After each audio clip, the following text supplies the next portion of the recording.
Good afternoon and welcome to round 2 of the British Supermoto Championship, brought to you by Tripz.uk here at Teesside Autodrome up in the northeast of England. We are about a mile from the city centre of Middlesbrough at this fantastic facility. My name's Phil G. Alongside me, reigning Ladies Cup champion Danielle Koenig. We're going to be taking you through our race programme today here at Teesside. As you can probably see on the pictures that we've got at the moment, we've got a little bit of water out there on circuit, but the track drying quickly. Danielle, looks like we're going to be in for a good day's racing. Yeah, definitely some mixed weather conditions this morning. From torrential rain, it now looks like it's actually trying to brighten up. Looks like I can see a little bit of blue sky outside the window.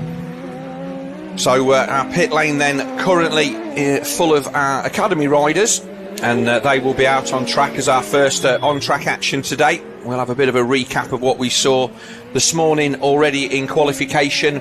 We saw, I wouldn't say a surprising set of riders in Superpole. I think that in the conditions that we got, there was really any one of like about 10 guys could have found themselves into that top 5. But at the end of the day, we did have reigning British champion Chris Hodgson. He made it through to Superpole. Jay Smith made it through. Alex Mullaney made it through.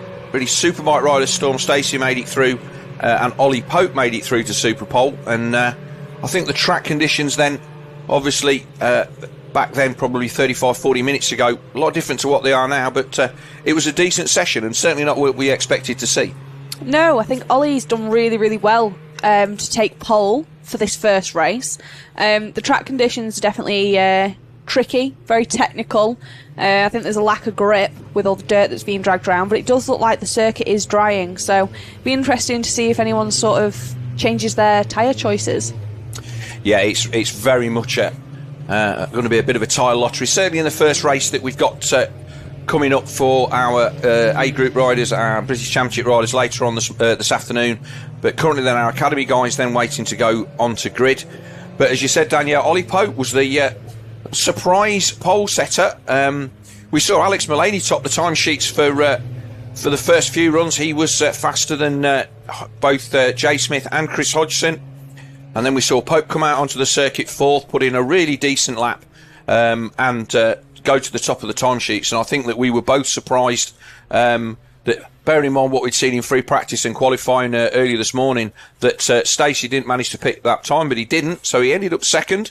His first appearance here with us this year, obviously regular in the British Superbike Championship, but always likes to come and have a play at Supermoto when his schedule allows. So great to have him here, giving us a little bit of input from the world of road racing into Supermoto. Himself and Davey Todd, obviously regulars in this championship when their schedule allows.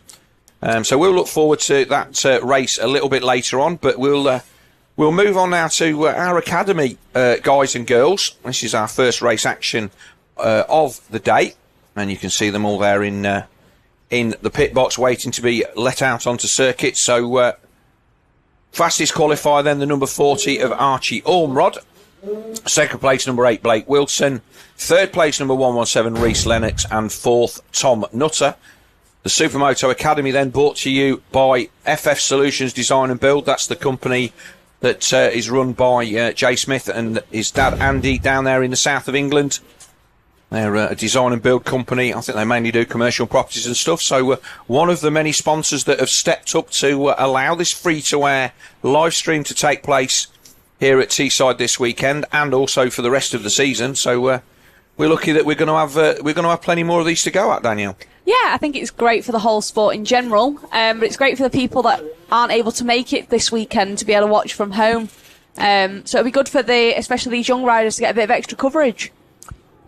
And we've seen the guys that find their way through into our British Championship class. A lot of them have come from this one. I was talking to Alex Mullaney's parents earlier on in the weekend, and they were saying that they started with Alex on an 85 and really didn't know what they were doing, and all of a sudden he's there as a teammate to a 17-time British champion and pushing him hard and out qualifying him. So somewhere on this grid is somebody that's going to be in our British Championship in a few years' time.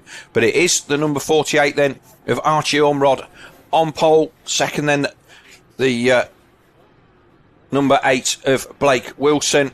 Third position, Reese Lennox. Fourth will be Tom Nutter. The rest of the riders there coming through. Tom Nutter, Ollie Sims in 5th. 6th place then, Austin Johnson. 7th, Liam Pearson. He's riding, Dad will be riding on later on. And then laying out the top 10, Lily Rhodes, as they make their way onto circuit for the warm-up lap. On that graphic, guys, there's 2 riders per row. So they make their way out onto circuit for the warm-up lap. They'll be looking like they're going to be coming down here for the first lap. So that's Max and Lily Rhodes. They are the son and daughter of Championship rider Paul Rhodes, who's a guy that I've banged bars with many a time.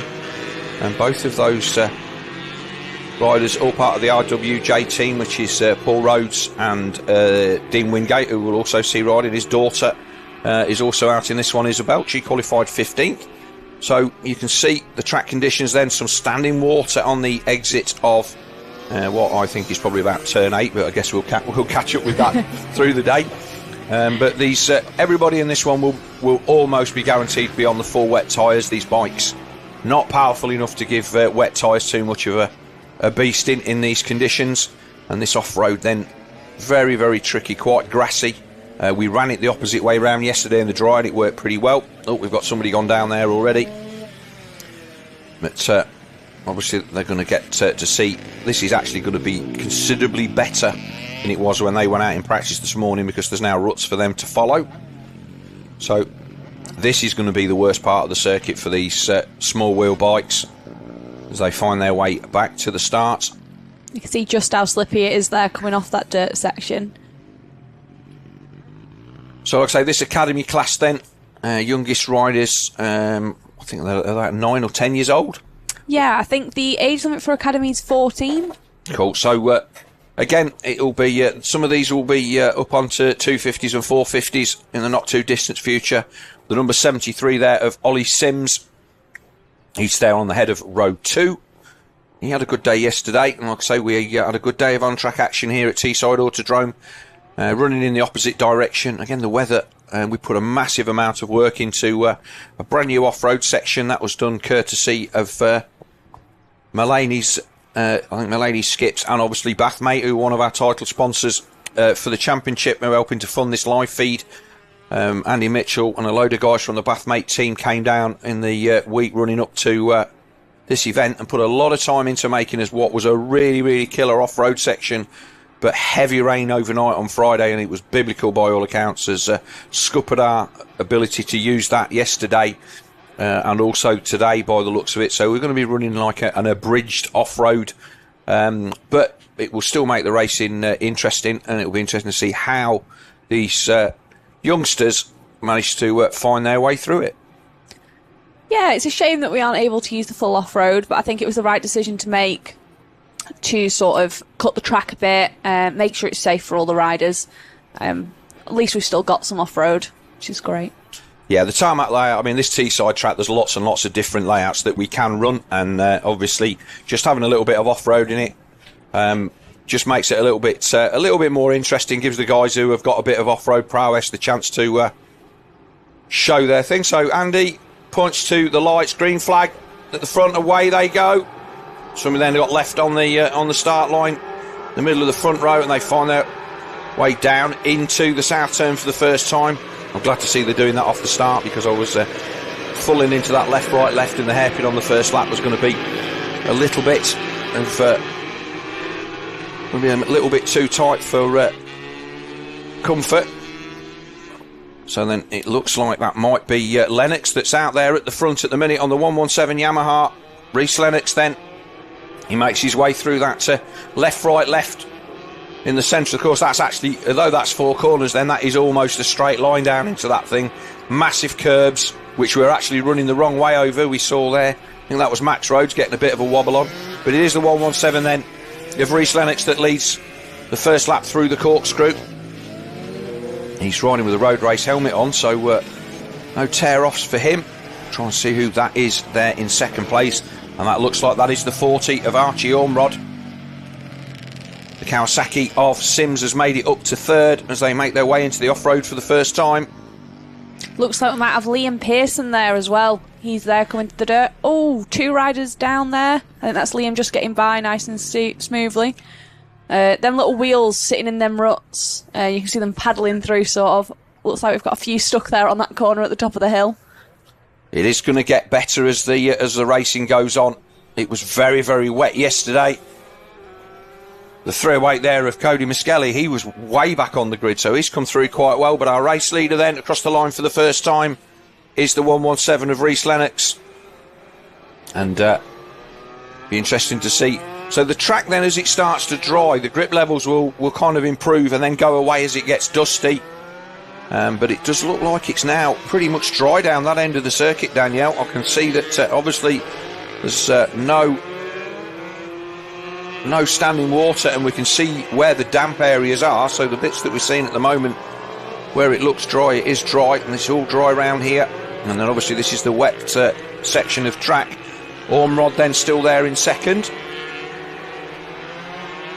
Once they get on the gas then onto the back straight, these little 85s and 140 pit bikes then will be flat out all the way down to the corkscrew at the other end of the circuit. The pack's definitely mixed up since that first lap through the dirt, so we've had some improved places from Austin Johnson, Byron Johnson, Liam Pearson, Tom Nutter and Cody Miskelly all getting through there on that first lap. Yeah, so I picked out Miskelly qualified 16th, but he's already up to 7th. A few little gaps there, but Lennox then at 1.1 in front of Ormrod, and then it's Austin Johnson. Oh, proper moment then for our race leader. And this is where you will see our racers in the our racers then will be working overtime, trying to keep these bikes on track. We've got a yellow flag, we've got a rider down. The race leader then onto the start finish straight for the second time. 4 to go. Still Lennox then leads, 1:47 that time by.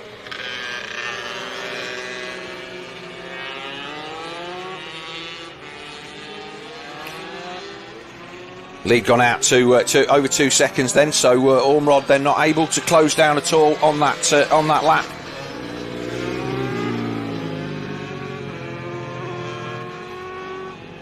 And Johnson then 9.5 seconds adrift in third. So he has a look over his shoulder then to see where the opposition is, and they're not getting any closer. So Rhys Lennox then will just need to keep it on 2 wheels. But we saw he nearly had a moment in that off-road that almost put him on the floor.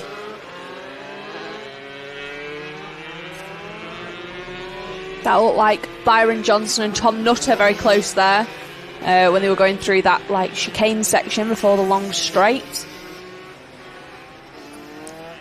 So Johnson then, he had a couple of good races yesterday in the dry, and so he's a guy that we expect to be in the top 5 of this championship on a regular basis. Like I say, round 2 here then at Teesside Autodrome this weekend, and the leaders then already into lap traffic as we watch the 117 of Rhys Lennox firing his way through the traffic. Ormrod does look like he's closed the gap a little, and he's made his way inside a couple of back markers. He's pretty quick there, and you can see that it's drying. And our race leader's down. The race leader's tangled with the back marker, so we have a new race leader then. Archie Ormrod inherits the lead. We didn't quite catch that there, but it looked like Lennox just clipped that back marker. Whether the back marker fell and took Lennox with him, you've got a replay of that. That would be great. But a new race leader then, Ormrod it is. Lennox has picked himself up and comes across the line, 11 seconds adrift, and he's only just in front of Austin Johnson. So there we go. We can see it there in the box. Johnson just making it, whether he's took the front on the brakes or he's just got involved in somebody else's accident, but that was all that our number 40 pole sitter of Archie Ormrod needed. So replay brought to you by Bathmate, one of our primary sponsors here of the British Supermoto Championship. Sponsors of one of the main teams in the paddock, and they're going to be providing all of our replays this season. But race leader then, Ormrod, already up into the corkscrew. Can't ever remember riding the circuit this way round, but I guess I must have done. But I always prefer the corkscrew going the opposite direction, but I think the rest of the track is actually better the way that we're going today, so we'll see what it is. But 10-second lead then for Ormrod. Lennox then still showing his second as our race leader picks his way through the back markers, and you can see that the grip levels there have improved even in the couple of laps that we've had on circuit. The rut's starting to dig out. It's quite a gravelly base there, so you can see he's getting on the gas decently. The only thing he's not going to do, this is where we saw the race lead change on the last lap, but Ormrod it is then that's going to come across the line with just a couple of laps to go. Flat out down the straight. There's a little bit of water that was on the inside there, but that's now gone. So this area of the track, Danielle, this is the bit that last time I rode here, I felt that the tarmac, all the tarmac changes just made these two corners really, really difficult. Yeah, riding it yesterday, there was a few potholes that looked like they'd been filled, and it's sort of, if you clip them with the back wheel and settle the bike quite a bit, I think it's just sort of knowing from practice and qualifying where they were and knowing where to put the bike to get the best amount of traction through them corners. Well, Ormrod certainly finding that. He's still over 10.5 seconds in the lead in this FF Design Solutions Academy Race 1 here at Teesside Autodrome.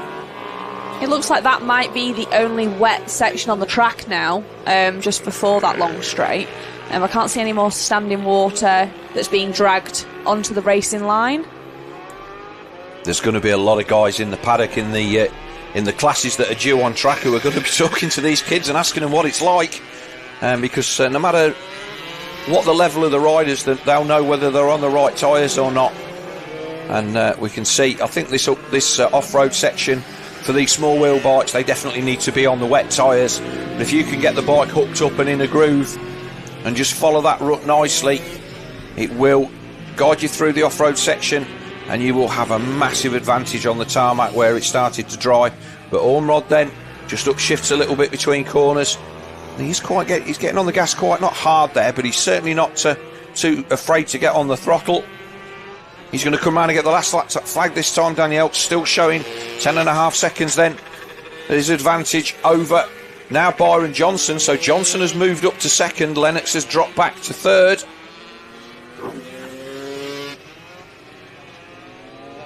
And that battle then for second position, pretty tight. That Lennox has gone back into second. Well, that battle's going to be a good one if we can pick that one up. But here's our race leader then, Archie Ormrod, on the final lap. A little bit of knee-out action there. And these guys and girls were first out on track this morning, so they had it at its absolute worst. And got round fine. A few of them obviously ended up on the floor in the off-road section.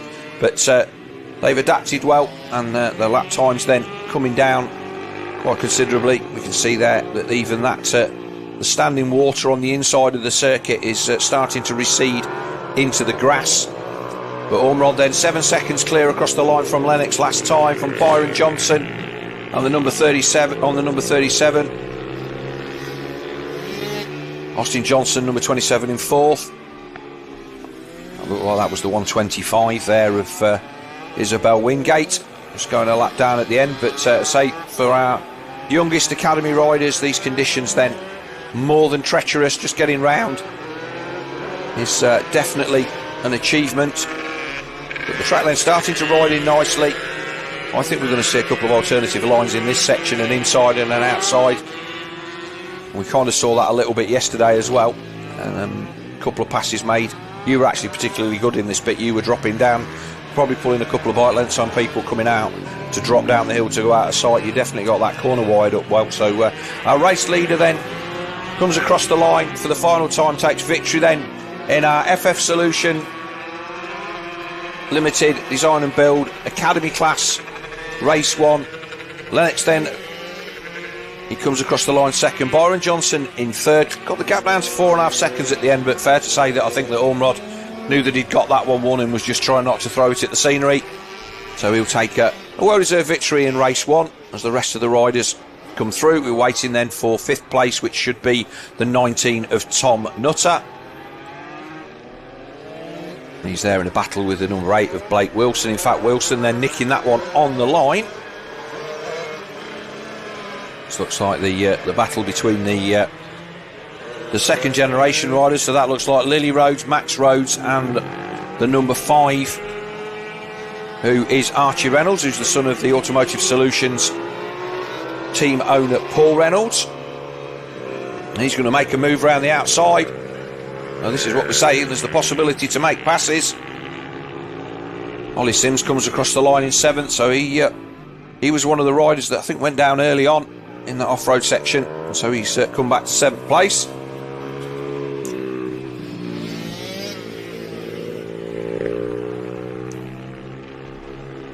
So Reynolds then just a quick look over the shoulder, and he will come across the line in 10th position. So Lily Rhodes then making up a couple of positions on that final lap. She moves up to 9th to finish behind the number 308 of Cody Miskelly. So race 1, track conditions then obviously getting a lot better. We've got blue skies out of our window here in the comms box, which is that black building that you can see in the centre of shot there. We're tucked away in there with our live feed. We've got a nice big screen out there in the centre of the track that's beaming out our pictures to everybody out there on the circuit as well. So again, thank you very much to all of our sponsors that have stepped up.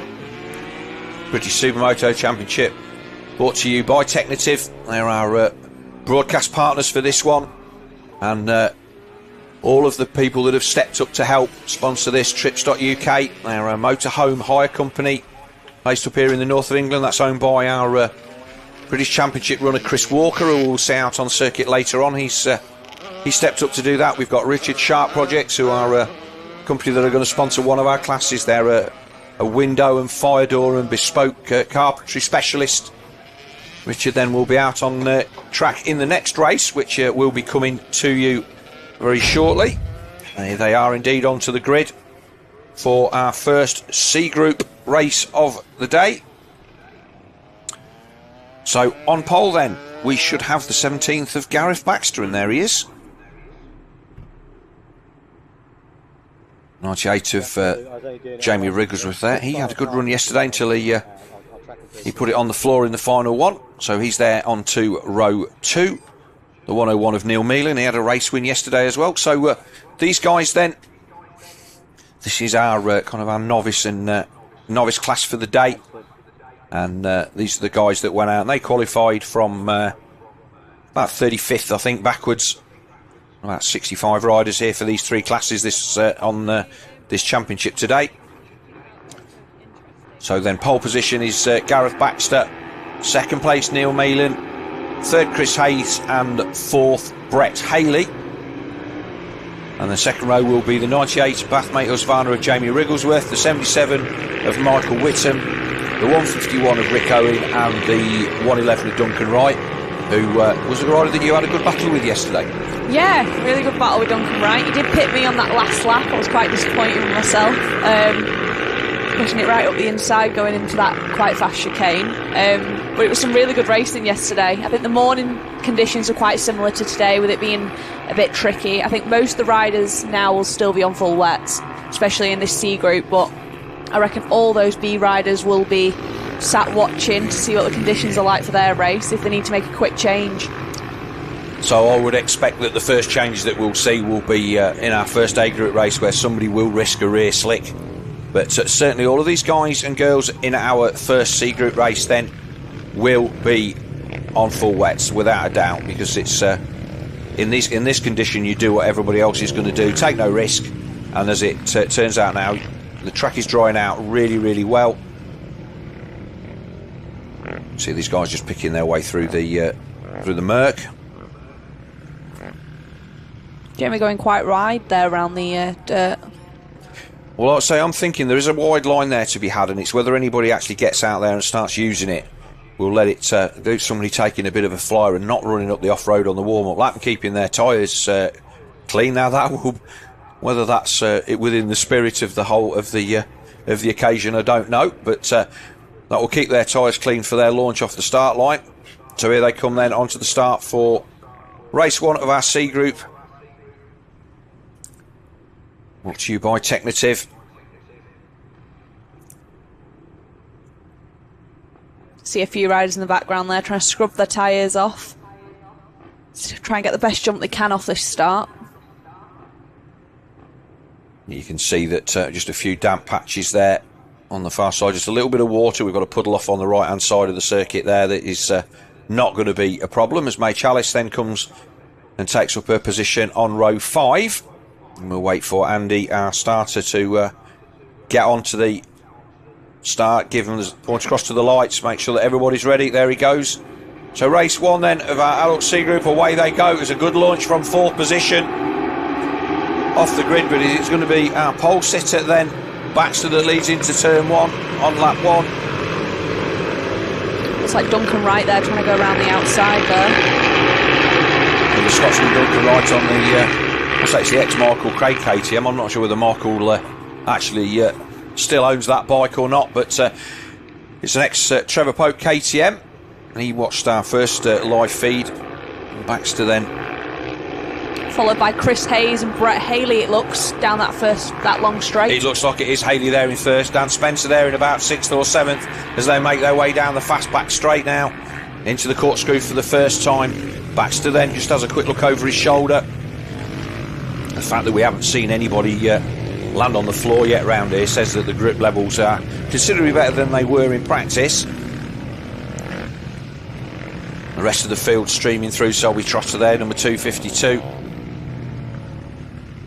Race leaders then up into the top end of the off-road section, but follow me leader through here, but we'll see if there's any chance of a pass. Our race leader not getting out of there particularly well. Second place man all over him. That looked like Jamie just having a little wobble there and going down. He's up again and on the way, but lost a few positions. So Jamie then just running into restart in front of teammate Selby Trotter. So race leader then Baxter across the line for the first time. Second place then, the 501 of Chris Hayes. He's riding knee-out style, as opposed to Baxter, who's trailing the leg. Always in these dodgy conditions, it's the knee-down guy that you always fear is going to end up on the floor first. But this south corner then, 3 different runs of tarmac. Baxter running out wide then to try and find a bit more grip, and he definitely gets a better run onto the short chute then before we go onto the infield. But Hayes, hard on the brakes, looking like he's going to try and make a bit of a pass. He can get a good run out of this right-hander, get the power down. He's got a good chance to have a run down the inside into the corkscrew, but it looks like Baxter's got on the gas. And he's going to lead him out then down to the far end of the circuit. Tentative round here still. We'll keep an eye on the lap times and see if they keep coming down through the race. It looks like Baxter's already started to ride a little bit defensively. Yeah, he'll definitely know that Chris Hayes is right there by him. It'd be interesting to see who's got sort of an advantage over this dirt. I'd assume it'd be Gareth Baxter, considering Chris is riding with that knee-down style. He might not be as comfortable on the dirt. Brett Haley also getting in there as well as a 131 of Andy Hayes. So we've got a 4-rider battle then for the lead. These guys like now nose to tail. In fact, we've got 5. Just the 101 and Neil Meelan then finding out. Meelan's running wide around the outside there to find the grip. And this is where I would say the old hands will start to come to the fore. But the 101 then of Neil Meelan starting to make his presence felt on the back of this group. But Baxter's actually got a little bit bigger of a gap at the moment. Meelan around the outside. So Meelan is off what you would consider to be the racing line there. And the grip is much better because it's not covered in so much dirt. But round the south turn then, the guy at the front is the one that sets the pace. He's the one that's got to try and push on, and everybody else will just run at the same speed, knowing that if he's not falling off, they're not falling off. But a 5-rider battle then at this opening C group race then, brought to you by Technative. As Baxter then makes his way down the back straight.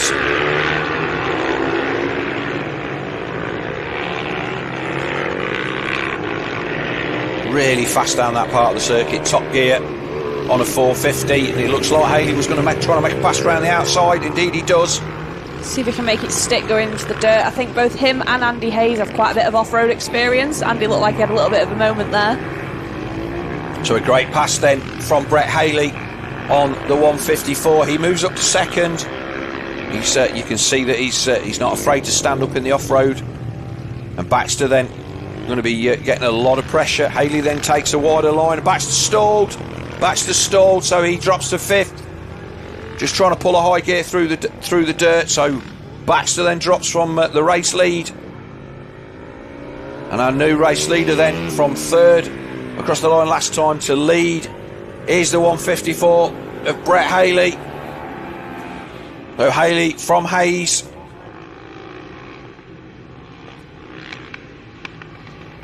And then we've got Andy Hayes in fourth, third, and Meelan fourth. Our race leader then tumbling down the race order, Dan Spencer, next one across the line. So whether that was genuinely a mechanical, it looks like Baxter still hasn't got going, but there's our new race leader, Team TB KTM. As you said, Brett Haley, a veteran rider? Veteran rider. He had a bit of an unfortunate first round, I think. He had an issue and went down over the tabletop, but it's good to see him back for round two. Well, he's at the head of this one, under pressure, still from Chris Hayes, but those two now started to break away from the rest of the group. 1.2 seconds then the gap back to Andy Hayes and Neil Meelan. And again, you can just tell by the way that they're applying the throttle down in and out of these corners that the grip level on this end of the circuit is definitely going to be going up. I'm really looking forward to our first British Championship race to see who's brave. If anybody goes with a rear slick. May Chalice then just keeping out of the way of our race leaders as they come through. About to start their penultimate lap. You can see that Brett Haley does have a level of confidence in the off-road that's going to give him a couple of bike lengths advantage as they come onto the start-finish straight. And indeed the gap then out to Chris Hayes going to be upwards of a second and almost a second and a half on that lap. Doesn't look like Gareth Baxter's managed to rejoin. He may possibly be down in 17th, but definitely nowhere near the lead anymore. So that's unfortunate for him. So these two guys at the front then, the 154 of Brett Haley and the 501 of Chris Hayes, they will move up to our B group race for the second group of races later on this afternoon. But as it is this morning, he's still got to bring it home. We did see yesterday there was a lot of issues towards the end of the races, even in the last couple of corners where all sorts of things had changed. But fair to say that first and second then pretty much broken away. From our timing screen, it looks like Jamie Wrigglesworth's been making some passes after his off in the first lap through the dirt. So it's good to see him fighting his way back up through the pack. So he's moved up to 7th then. But our race leader, you just seen getting on the throttle, standing up, everything that you want to be doing going into the off-road when everything your brain tells you to sit down. But he's got that bike moving nicely, feet up the bank. He definitely knows what he's doing. I will say that Chris Hayes has not given this up. He is not settled for second, and having said that, Andy Hayes is closing him down as well, so the option to settle. It looks like we're missing Andy Hayes there. I don't know if he's had an issue. Andy's gone through, there's no Chris. Right, so that'll be Neil Meelan then. Yeah, so that's Meelan Neil with the white helmet. It is indeed, so Meelan now third. So as I said, it's never over till it's over, and we've lost Chris Hayes at some point on that lap, so didn't see where he tipped off. You can see now that wider angle shot that the circuit is drying very, very quickly. Rig is now up to 5th. So Jamie Wrigglesworth then on the 98 Bathmate Husqvarna, he's moving through after that early tumble. Second position then, Andy Hayes looks like he's not giving this one up. Tight out of that corner. Ooh, lots of curb, but I think that Haley's going to be doing enough on this one. Just a little bit of spray there. So obviously a puddle just on the entrance to that straight. But Hayes can't back off. I don't think he's going to want to try and put a pass on for the win. and risk everything, but he does not know how close Neil Meelan is. They come up the off-road for the final time. Andy Hayes really close to Brett through there. Possibly hoping that if he makes a mistake, he can capitalise on it. All three of them there in a bit of a train. Are we going to see Neil Meelan do a bit of a Hail Mary down the inside? Oh, that was close. Even at what looks like these pedestrians. Right, so Meelan's going to squeeze wide there. Is he going to get the run up onto the straight? He's going to cut back onto the start straight. Not able to do it. So race win then for the 154 of Brett Haley. He will take victory in this first C Group race, brought to you by Technative. That looks like Duncan Wright and Dan Spencer having a bit of a duff up there, and it looks like Wright's made a pass on that final lap. Wriggle with a nice wheelie over the finish line. With a nice wheelie over the finish. Cracking guy. Nice. Always nice to see him having a good result. Duncan Wright comes across the line in sixth. Dan Spencer will be 7th. Rick Owen in 8th. There was our third position man, Chris Hayes, who looks like he dropped back down to 9th. He was there just in front of Selby Trotter, so he's obviously had either an off or a mechanical somewhere. I would say that he's had an off. Means so that Brett Haley and Andy Hayes will move to B's, and everybody else in this one will go again to try and get into the top 2 to make the B, what would then be the B final. May Chalice on that really, really nicely prepared for, I think it's a 450 RR Husqvarna, one of the older style bikes that's out there, but it's a very, very high spec bike, very nicely turned out. She's out there over from the Isle of Man. Yeah, her first season, she came in, gave it a go and got the bugs. That's great to see that she's out there improving every race. Obviously brother and dad both raced as well, but I don't think we've seen them yet this year over here, so maybe we will at some point. So that was our C Group race then. And just to confirm then, race winner then 154 Brett Haley, 2nd 131 Andy Hayes, 3rd 101 Neil Meelan, 4th 98 Jamie Wrigglesworth, 5th 31 Sam Cox, 6th 111 Duncan Wright, 7th 236 Dan Spencer, 8th 351 Rick Owen, 9th no, we've just had an update on our screen, so that's as far as I can take you. And that was your top 8. We see the track's drying out now. I can definitely see blue skies now. Right, so I think that what we need to do, this is our Supermoto, British Supermoto B, brought to you by Automotive Solutions. They are a Mini and BMW specialist, sponsor of Chris Hodgson, Storm Stacey, Alex Mullaney, Darryl Pennington, Craig Forshaw. Who have I missed? I must have missed one. I think it's battle of the biggest team between them and Bath, mate. I know, but great to see that both of these teams all putting on a really, really good show. All the riders all got the kit and good bikes. Youngsters on both teams as well, pulling people through. So good to see. So here we are then. So talking of youngsters, there's one that isn't young on pole position. Paul Rhodes then. Paul, the RWJ Husqvarna on pole. He's from that's a good question. Where is Paul Rhodes from? He's a company director and he's from Howden in East Yorkshire.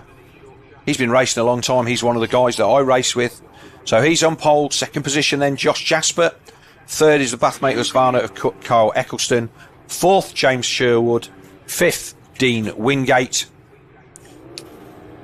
It looks like we're actually missing there Ian Bremner, who's pulling a big wheelie there, the number 34 on his TM. I'm not sure where his start position's meant to be, but he looked like, yeah, he was on the front row there, yeah, Ian Bremner. So Bremner then, he was good value for money yesterday, a bit loose as a goose and to corner face on one of the other riders a few times, but he's the only rider out there on Continental tyres apparently. And he put some proper moves on around the outside of people, road racey style. So it'll be interesting to see what he can do. Josh Jasper then. So Josh on the AWF Husqvarna. He was the rider that brought a premature end to our round 1 at Three Sisters a few weeks ago.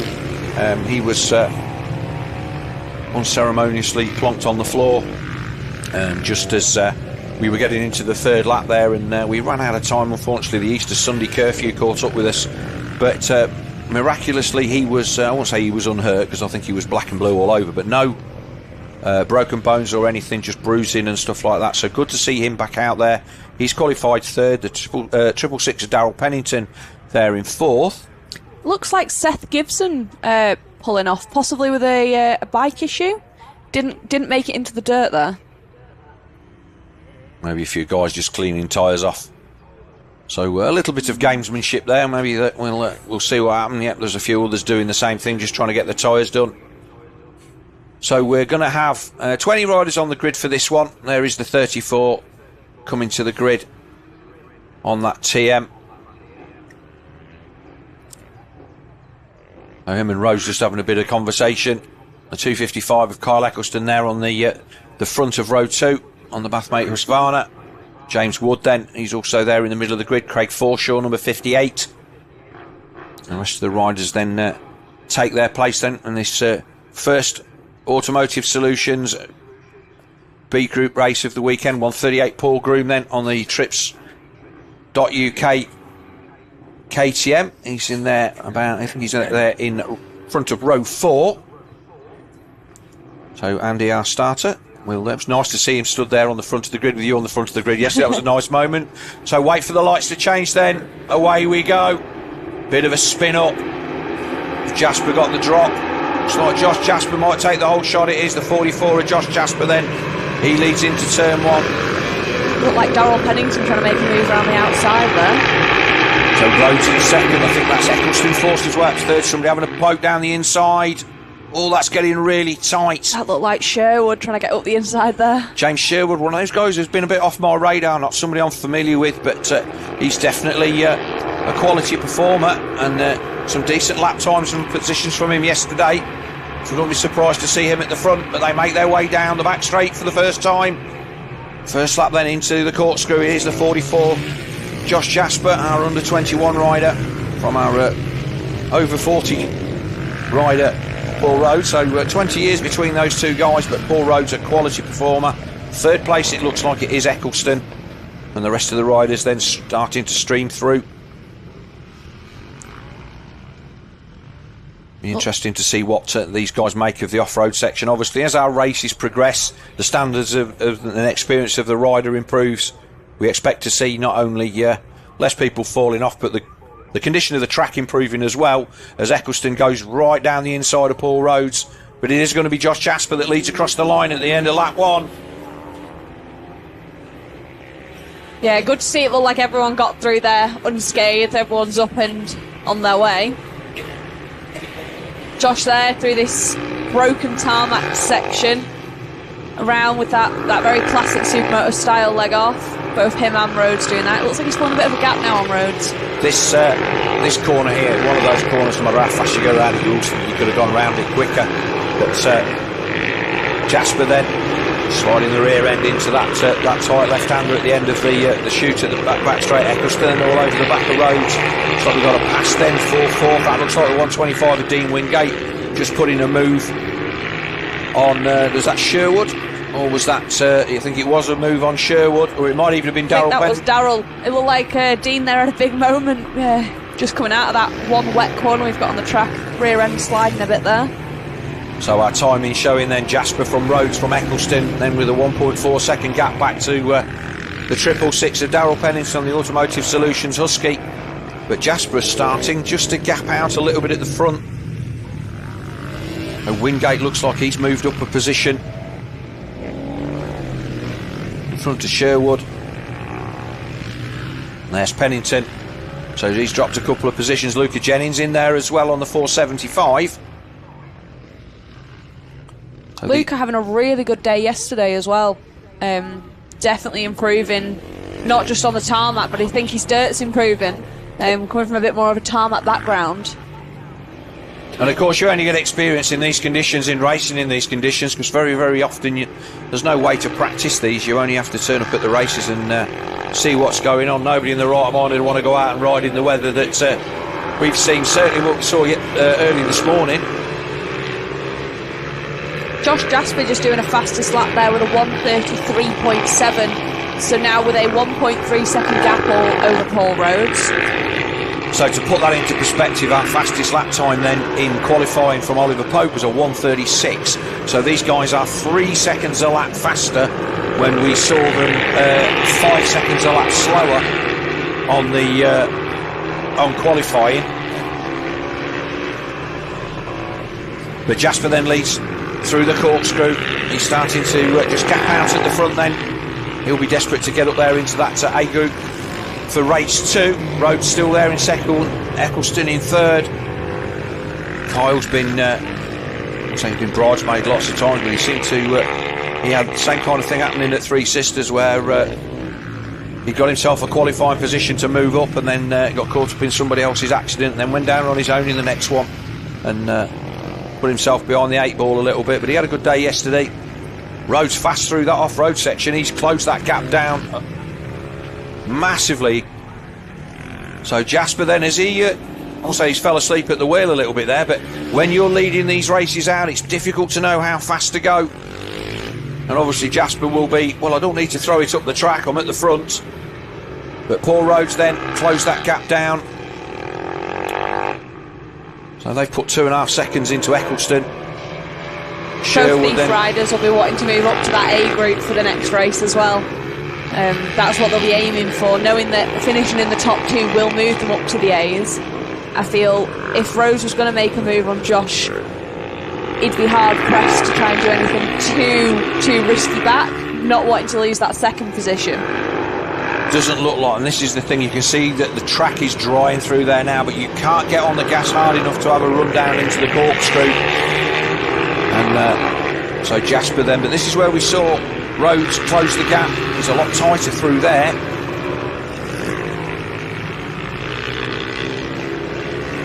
And halfway round this lap then, with 3 to go next time by. Eccleston then just starting to drop off, but he's got a country mile over Sherwood. So this is the battle at the front, these guys running up the berm there nicely. And this is, like I say, just a case of not getting cross-rutted. Rhodes then much quicker. You can see that is he going to make all his time up on that dirt, doesn't he? He's going to try and run down, pivot turn a little bit and get up the inside. He doesn't really make too much of an effort. He's almost following Jasper a little bit there. But back onto the start-finish straight then. All back end lit up. This Rhodes going to have a run down the inside. Not close enough. Both of them hugging the concrete there. Rhodes has a look over the shoulder. There's the rest of our pack then. That looks like the 138 of Paul Groom. Then he's down in 14th, just behind Oliver Holmes. But race leader then, the AWF Husqvarna of Josh Jasper. Nice bit of backing in there from Rhodes. He's one of your old school boys. Eccleston has closed back in a little bit. But yeah, you would think that you'd be able to get a run on somebody down the straight here, but as they come out the corner, the guy who's in the front just absolutely checks out down that straight. You really can't get close enough. If we see a pass down that far end of that straight, I would be I'd want to be sitting in the hedge watching that, because that's going to have to be some move. Paul Rhodes now with the fastest lap, doing a 1:33.287, which is about a tenth quicker than Josh was. But both quite, I think, evenly matched here. So as I mentioned earlier on then, with regards to tyre choice, almost expect that all of these guys will be on wet tyres. Certainly the way that these guys are handling the off-road, both of those look like they are wets. Now it does sound daft, but you can get decent grip out of a rear slick on the dirt as long as you stay in the ruts. And by the time you get to here, it will be clean. It's whether anybody's brave enough, because the track is going to be dirty.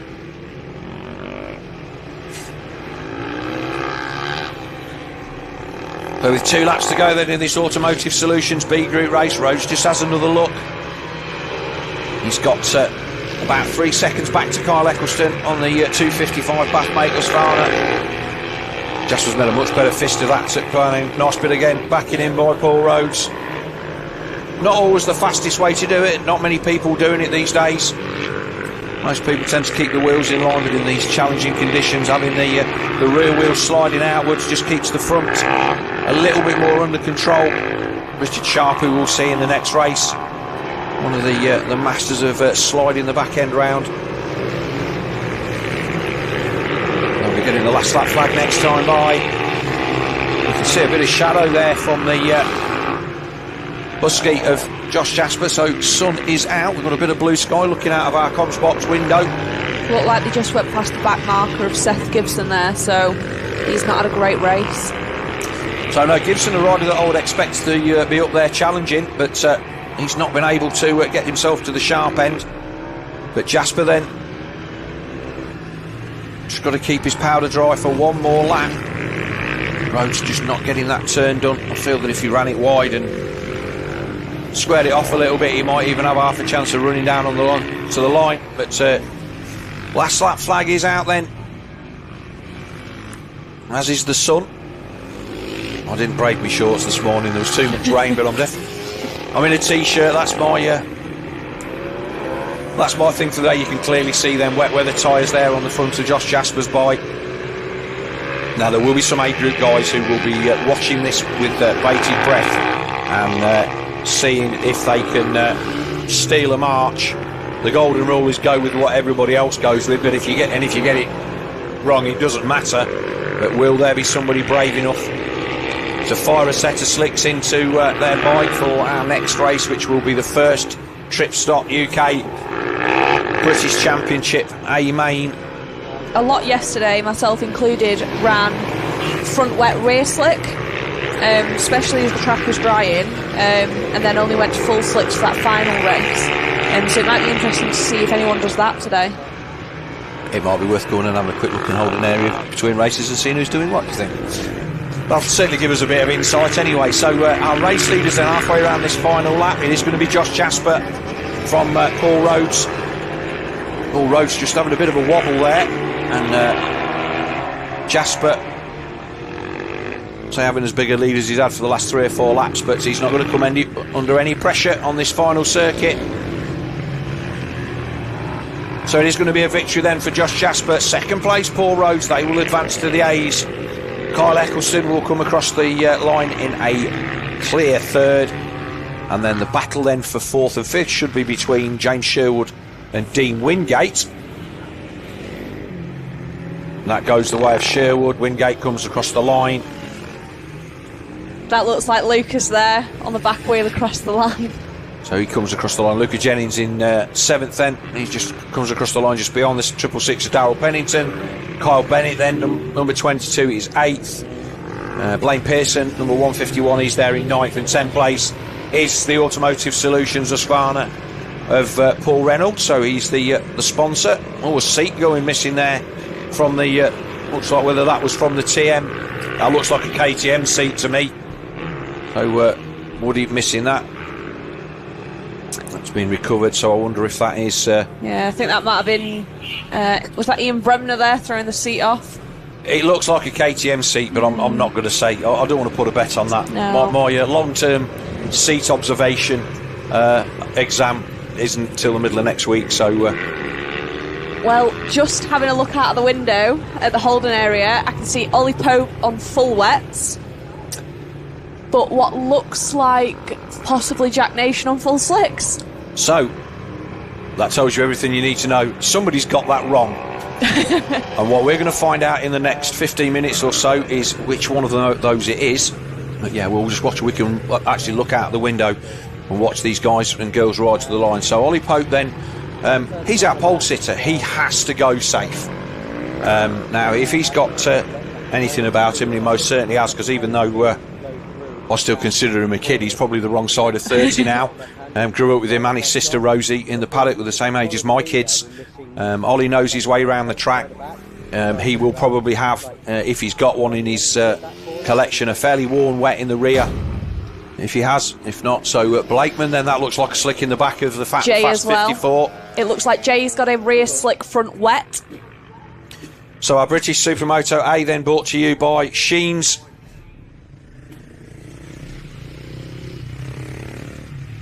And as Pope goes to the also a well-deserved pole position, because you don't look into them. Smith then looks like he's on slicks. Jamie Duncan, he's on a sticker tyre again.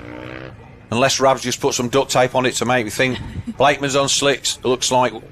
Bennett is on wets. Andy Mitchell, I think Andy's on slicks. 155 of Chris Walker then. He's the proprietor and owner of Tripz.uk, the 817 of Harley Sharp. And so father and son out in this one, Richard and Harley Sharp. It's the first time that Harley's made the A group, I believe, on a Sunday. So he made it yesterday on road from qualification and he acquitted himself very, very well. We'll settle back down, have a look through the window to see who's doing what for tyres. Looks like we might be missing Storm Stacey. I can't see him there on the front row. Storm Stacey will be waiting for... he will be waiting for Paul Reynolds, because I think they're bike sharing. So, not quite sure what's going on there. In fact, that sounds like a bike coming out of the holding area. So Stacey then, he's out on his own bike and he's out on slicks. So that bike definitely sat in the holding area, sat in their pit with slicks on it. Rather than having two bikes that were constantly changing tyres and wheels and everything over, they opted to bike share with wets. And now almost certainly they will be out there on slicks in this one. So it is Stacey then just the last plate comes to the line. So quick, we catch up with the grid then. Pole position then it's Trevor Pope KTM of Oliver Pope. Second position with the 79 Storm Stacey on the Automotive Solutions Husqvarna. Third position his teammate and almost top qualifier until the death there, the 100 of Alex Mullaney on the Automotive Solutions Husky. And rounding out the front row of the grid is the 33 Humber Garage Racing Honda of Jay Smith.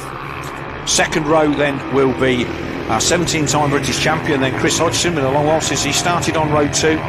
And sixth position then the grandfather and the godfather of British Supermoto, and I'll rib him terribly for this because he is an old man now. He's not as old as me obviously, but he is. There he is in fact on top, the number 61 of Andy Mitchell out on a fresh KTM this weekend. My bathmate KTM rider TB KTM, he's there in an excellent sixth position from row 2. And then we've got Chris Eastwood, number 110, and the number 7 of Jamie Duncan rounding out row 2. And then row 3 will be Richard Sharp, Richard Blankman, Peter Bennett, Dean Hillier, and I've got somebody down on the off-road, that's Jack Nation. So Nation was out on slicks. So that will tell you everything you need to know.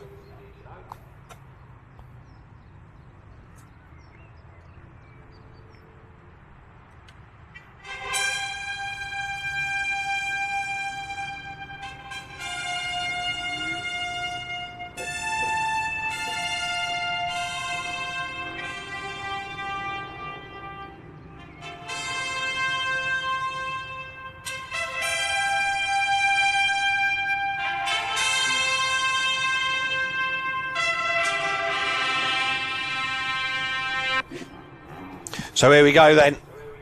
The first of our main races, Ollie Pope. He's going to be...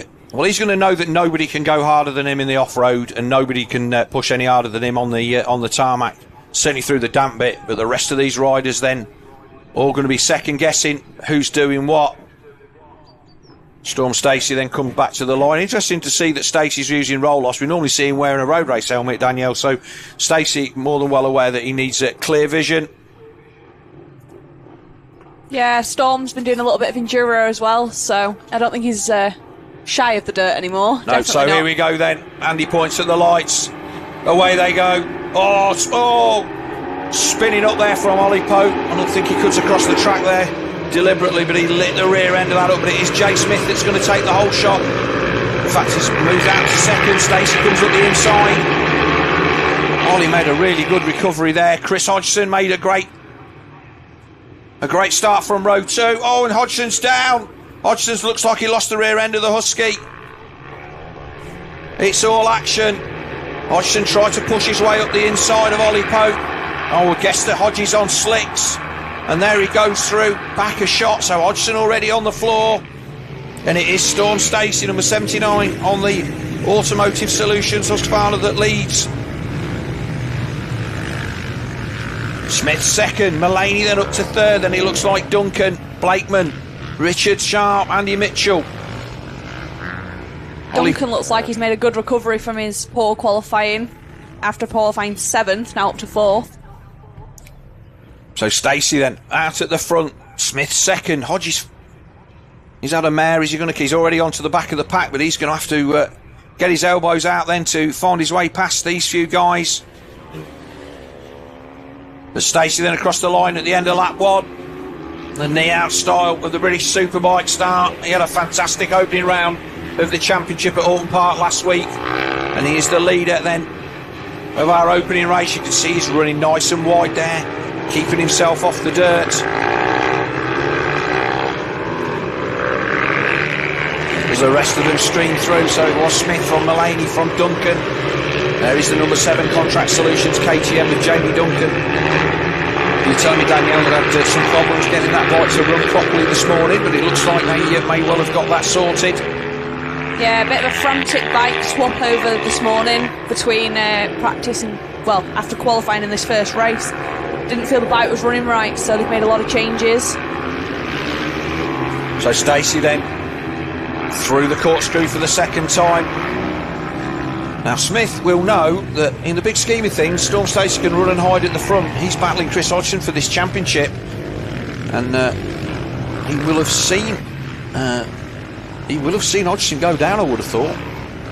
So we need to keep our eye on the timing, see where Hodgson is. He was 13th across the line behind Peter Bennett, so he's got a long way to come to get back to the front. Oh, our race leader goes down. Stacey crashes then. Remounts.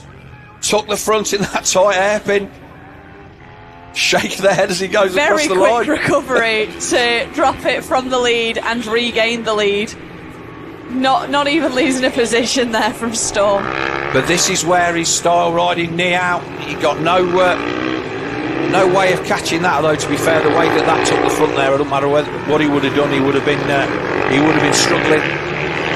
Let's just have a look. So we've got Jamie Duncan then in 4th, Richard Blakeman on the Fat and Fast KTM in 5th, Richard Sharp 6th, our pole sitter in 7th, and Andy Mitchell in 8th. As we look at the battle between the number 100 Automotive Solutions KTM, Husqvarna of Alex Mulaney being put under pressure from Jamie Duncan, and they're both latched onto the back of the number 33 Humber Garage Racing Honda of Jay Smith. That's the battle. Looked like Jamie went for a move there up the inside, and it looks like hopefully he's made it stick. Oh, back up. Here we go, Duncan then, round the outside. Obviously offline will be grippier than online, it will be cleaner. And the Scotsman then from Cooper in the Kingdom of Fife. He's keen to obviously get a couple of wins. He's obviously a previous British champion, Jamie Duncan. And when he's on form, he certainly is on form, and he's already back onto the back of Jay Smith. Blakeman is there as well, also Richard Sharp and Ollie Pope. So a 6-rider freight train for second position. Storm Stacey, he's disappeared at the front. He can have that one to himself, but this is where the battle is. So Smith across the line from the number 7 of Jamie Duncan. Is Duncan going to try and pull the same move at the end of the back straight? Incidentally, that's where Hodgson passed Jay Smith yesterday. So 2nd to 7th then, cover them with a blanket. Then it's 4 seconds back to Andy Mitchell and Dean Hillier.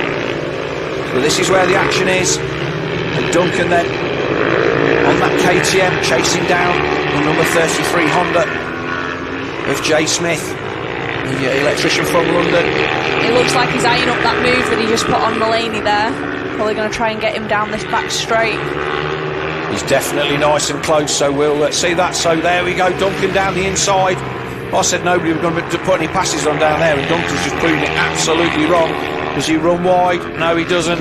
So Duncan then, is he running a rear wet? Is that why he's got the drive out of that corner? We said not, because I said it was a sticker tyre, didn't I? So yeah, Jamie doesn't like running different tyres on the front and the rear, so if he's gone slicks, he will be full slicks.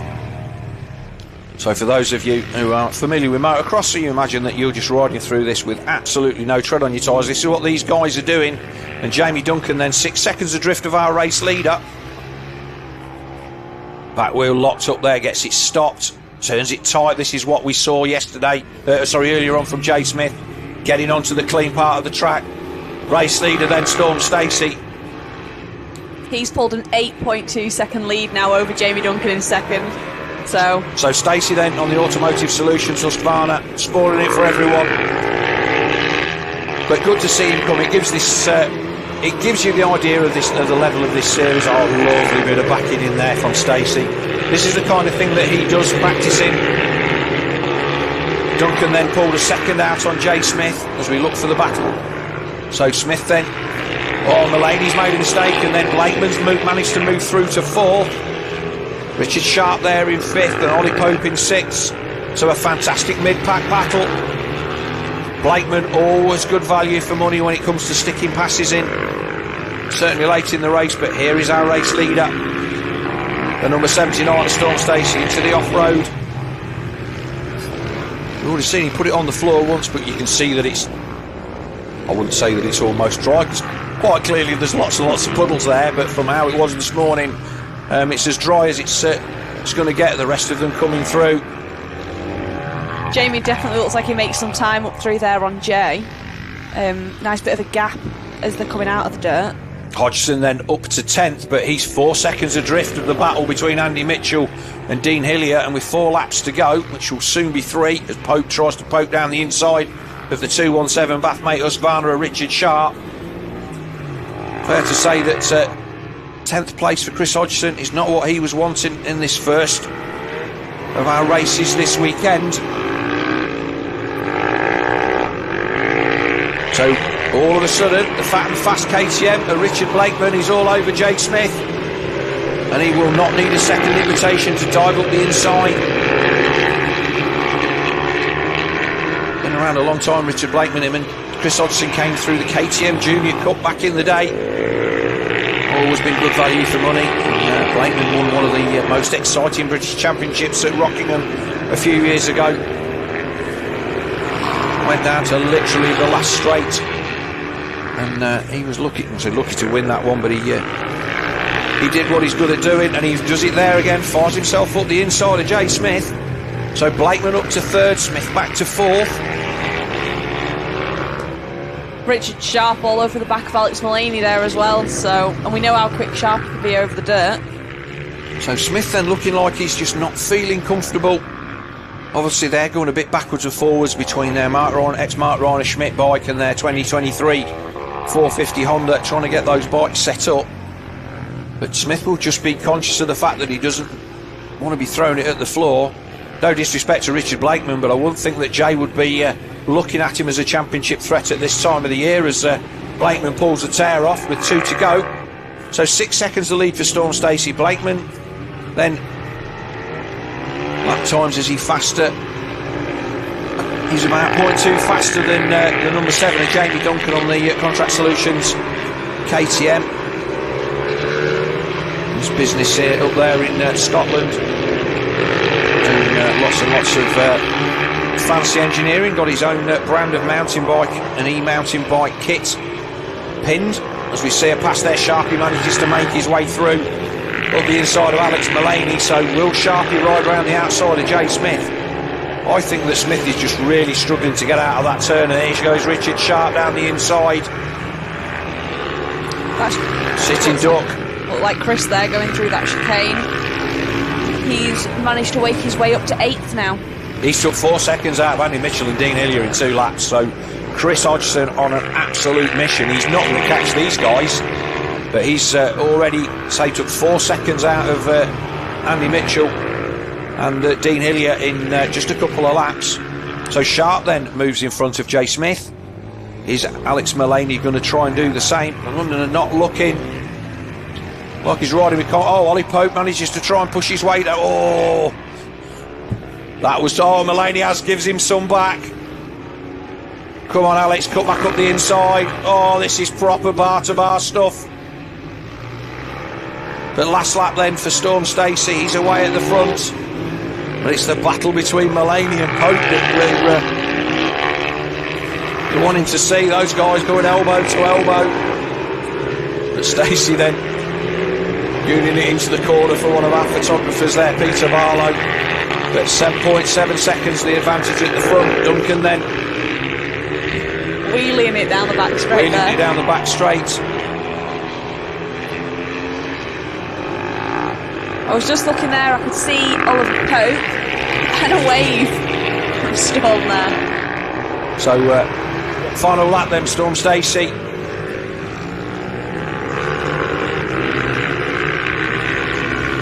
He's one of the nicest guys you could wish to meet, and great to see him, like I say, coming and having a go. An almost event-free race for him. Yeah, only one crash, and like I say, didn't even lose the lead, but he was lucky enough that he pulled that gap at the beginning, and we'll take his goggles off.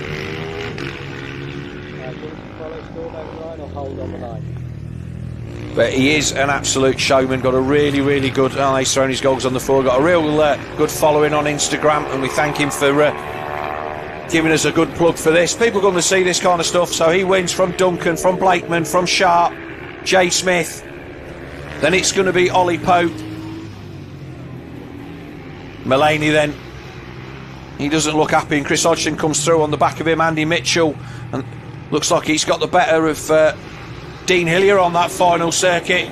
So the godfather of Supermoto will come across the line to take 9th. Hillier will be 10th. And then it looks like the 79 of Peter Bennett, the 155 Tripz KTM of Dean Hillier.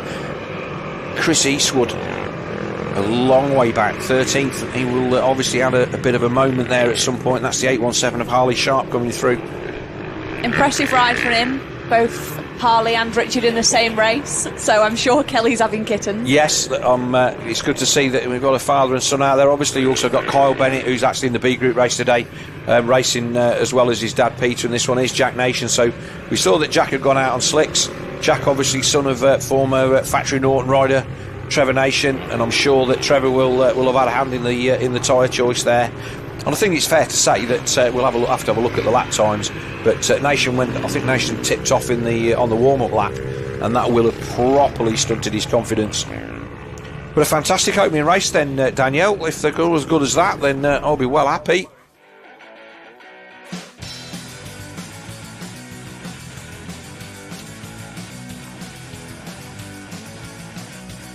There's Storm now. There's his little off. So which he managed to recover. He took the front there, didn't he? You think he has a quick look over his shoulder there, and obviously got a little bit more time than he would have anticipated. There's the pass from Blakeman on Jay Smith. So Chris Archer did say to me yesterday that he felt that this track was a much better track for passing on than the other way around, and he proved absolutely correct. So a fantastic opening race.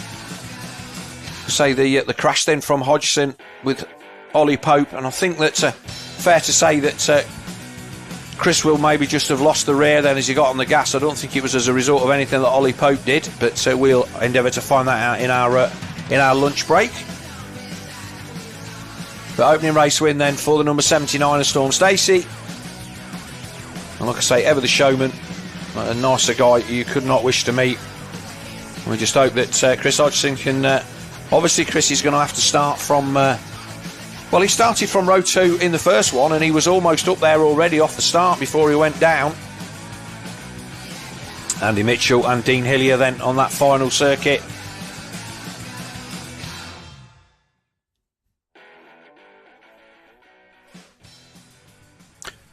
So we're going to take a short break now, and we will be back for the second group of races from Teesside Autodrome. The weather is starting to look positively, almost like the Bahamas. We've got blue skies and everything, so I think that will make the tyre choices for everybody. We'll be joining you shortly and coming back live for the second group of races here. We'll also nip off and get a drink, and we will see you all shortly.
Okay, so welcome back then to Teesside Autodrome for the continuation of our coverage of the second round of the British Supermoto Championship, brought to you by Tripz.uk. We've just got our Superlights finishing off their second race of the day. As you can see, the iconic Transporter Bridge in the background there. Daniel Koenig and myself will take you through the next 2 blocks of races that we've got for you this afternoon. The weather has changed drastically from this morning, and pretty much cracking the flags here now. Very, very nice and warm. Track is fully dry. We saw plenty of drama in those opening few races.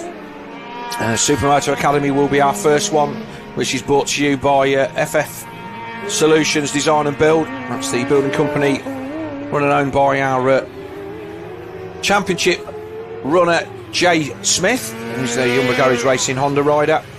So Supermoto Academy then, they will be out on track next. But Danielle, we saw some fantastic racing. We saw, I'll say, Storm Stacey clear off into the distance, but Chris Hodgson then took a tumble in the on the opening lap of that first one and had to fight his way from the back, and that made for some interesting racing. We've got live pictures now in the pit lane, so that is the number 40 of our first race winner then, Archie Ormrod, all fully goggled up there with his rip and roll goggles on. Number 37 there in the background, that is who's that one? That was Byron Johnson. It is Byron Johnson. It's great to see all the parents going around, giving them last minute tips, making sure they're all ready to go out. So we've got a couple of circuit changes. Whether we're going to run the academy class on this, we'll find out in a minute. But basically, whoever that is there, the number 19, that is Tom Nutter. He's out there on slicks on one of the mini bikes, so he's gone brave on the tyres. These smaller bikes, not as hard on tyres. You see a lot of slicks in the holding area there. So what's happened then, obviously, while the lunch break has been on, we've been and re-evaluated the circuit. Dave did, in the clerk of the course, and the man who runs this British Supermoto Championship in conjunction with the ACU. We've been out and done some work on the circuit to try and reinstate some of the new off-road that we've built. So what we're going to do is send these guys and girls out on their sighting lap. They're going to do 2 laps, I believe, around the dirt section to acquaint themselves to the new layout, and we will get to use at least some of the dirt section that we put so much effort into to getting done. The Bathmate guys and the Mullaneys who came and helped and did all of that in the week leading up to this round. At least we'll get to use some of that. Well, there we see the number 5 of Archie Reynolds, those lovely spangly graphics. Your graphics similar to those, I think, Danielle? Yeah, I got some sparkly graphics this year. Similar design to last, but added a bit of sparkle for this year. Seen a few in the paddock, though. Seems to be the in thing. So we'll wait for this academy class to come back out on circuit then. So just to run you through what we saw in race 1. It was a win then for Archie Ormrod, but he took that win after our second place finisher Reese Lennox went down with a back marker. Not quite, again, we didn't quite see what happened there, and I don't want to call foul on anybody. It might just have been 2 people arguing over the same bit of track. The back marker maybe just ran a little wide on that. What was at that point an incredibly slippy corner coming off that off-road at whatever time this morning it was, or just after lunch. The track was as wet as it had been. So Lennox found himself on the floor, and Ormrod nipped through to take the win. And then Byron Johnson and Reese Lennox traded places for a few laps before Lennox took second place from the 37 of Byron Johnson, with the 27 of Austin Johnson in 4th. I have no idea if they're related, but I don't think that they are. And then it was the number 8 of Blake Wilson, then the number 19 of Tom Nutter. He was the guy we saw on the pit bike there with the slicks on. 7th then on the Kawasaki was the 73 of Ollie Sims, and 8th coming from a long way back was the 308 of Cody Miskelly. So that is that no, that's Max Rhodes. The lack of hair out the back of the helmet giving that one away on the RWJ Husqvarna. Great to see a decent grid of these academy class riders, yeah? Yeah, it's great to see there's such a full grid, but it's also, from my point of view, great to see there's I think 3 girls out there. So you got Lily, Isabel and Ruby, who I'm always cheering on especially. It's great to see them out there riding, but as well as the ones that have only just sort of started, progressed from Bambinos last year, so Archie included in that. It's great to see all of those progressing and improving in their riding and look like proper little racers now. So Ruby was 17th in that one, according to that. So that would tell me that she had some kind of problem, I think, because she was a lot further up than that yesterday. So anyway, we'll see that when they come out onto circuit. We're just waiting to get the all clear, and then we'll be underway with the second block of racing. But like we said, the weather here, as you can see, the clouds in the background then, here at Teesside Autodrome. We woke up this morning to what was a miserable morning, a lot of overnight rain and big puddles. But the sun has dried it up absolutely fantastically, and we are hopefully going to get certainly the adult races as we close in on the front number plate of Reese Lennox. He's like I say, he's been the class of the field a few times in this opening 2 rounds of the championship. You can see how muddy the bikes are, but they're going to be a lot cleaner coming back after this next one, hopefully.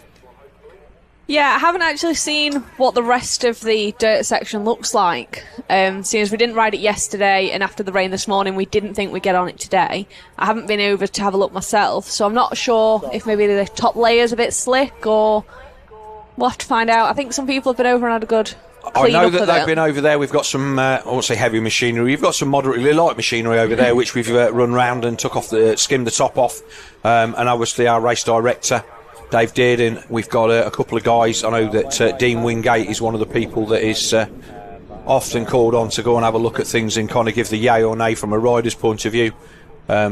Obviously Dean, been around a long time, knows the game, doesn't really have any dog in the fight with regards to winning the championship, with the greatest respect to him, so he will make a call that he thinks is not only good for him and the rest of the A, B and C class riders, but also the academy class guys and girls, of which he has a daughter in this one. So in fact, there he is, there's the 125 of Dean Wingate. So he will lead these academy riders out, and quite often we will see that they will get tuition between the races and the lunch break, and after each day. It means that people can kind of come and get a feel for it and have a bit of a run round at the end, certainly with the really, really young kids, and break themselves into it very gently. And we can see, look, absolutely bone dry now. Another rider I've got my eye on in this one will be the 34 of Charlie Cunningham. I think he must have had an issue in that first one. I'm not sure if he went down on that first lap in the dirt, but I know he's definitely got the pace to be up there. So it'll be interesting to see if he gets a good start, if he could be pushing up the front in this one. So Cunningham then, he was down as a DNF in that one. So Pearson and Jordan Thomas also not classified as finishers in that one. So as Dean Wingate leads them out on their first, so we think they're going to do 2 sight laps through the off-road, just so they can get a little bit of track time before they go back to the start. But fair to say that conditions improving how they are. All of our main classes are going to be out on slicks this afternoon. We'll see where this goes. They're going to turn, so this is going to be tighter than it was. There's a step-up jump up here, so hopefully everybody will get up this. This is actually quite stony up here. I did walk this this morning to go and have a look and see what had gone on. Obviously, we can see the left hand there, so we got the bank that we used. Okay, that looks really nice. So, not a massive amount of change, but we've obviously used the better bit of the circuit rather than we'll make it nice and wide, and then we run back onto what we did before. So Dean's just going to run down there and take them through that again, and we'll bring them back to the grid. So that all becomes clear. So yeah, walk that this morning. We saw that Chris Hodgson had made a bit of a nonsense in one of the races yesterday, and if you just look to the right side there on the other bit of the track where we were going up this morning, as you commented, it was quite rutty down there at the bottom, quite soft grass where we went on to the off-road, and that was indeed where Chris had a little bit of a problem. We've got somebody just tipped off there. But going back to Charlie Cunningham, he's one of the few guys out there on a 65. Another rider then just that looks like Reese Lennox to me. Does. So this is going to be. Now that looks a little bit. Well, actually, I think they're probably just a little bit damp. As the stones start to dig down, we'll get a little bit more grip. But definitely an improvement on what we saw this morning, and I think there's a choice of lines up the inside and outside now, so we will see possibly that there will be riders that will cover the inside off, and then somebody will try and rasp around the berm on the outside. So that's certainly some of the track that we were hoping to use. We were intending to go right up onto the top of the bank, and they actually looked at running that yesterday after the racing had finished, and apart from a couple of big puddles which we could have dealt with, we would have been done with. But here we go then for the grid. First position then on pole Archie Ormrod, second Rhys Lennox, third Byron Johnson, and fourth Austin Johnson, fifth place Blake Wilson, and sixth Tom Nutter. Rounding out the second row, Ollie Sims and Cody Miskelly. And then it will be ninth will be Lily Rhodes, 10th Archie Reynolds, 11th Rip Jennings, and 12th, rounding out row 3, Jackson Bennett. This race start now, and then we have Isabel Wingate, Lucas Murch, Leon Tall and Max Rhodes. And then 17th and 18th we have Ruby Booth, Liam Pearson. And let's say Charlie Cunningham then was the DNF. And away they go. And it looks like it's Ormrod that's going to take the whole shot, but Lennox is going to have a bit of a run round the outside. Oh, close stuff. Lennox is pushed his way to the front. Is Ormrod going to come back on the brakes? No, manages to hold on to Lennox, so Lennox then takes the lead. Change for second, and the rider that you were excited about was Byron Johnson, the 37, then up to second place as they make their way down the back straight. We can see that now no moisture at all on that part of the circuit. So they make their way towards the corkscrew for the first time, Danielle. Everybody through there nice and clean. Yeah, no issues there from anyone. I think slicks were definitely the right call on this one. Even with the additional dirt, I think a wet front even would have been a mistake. I think full slips was definitely the right call. So Lennox then stands up the uphill for the first time.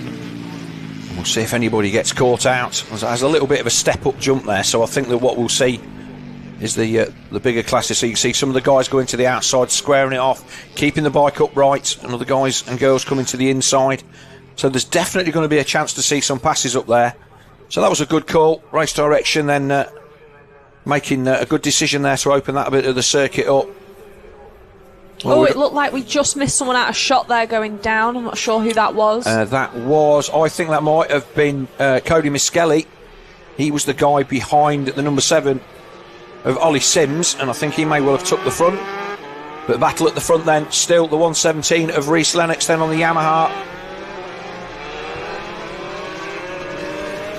The 27 of Austin Johnson now up to second, so Byron Johnson there in third.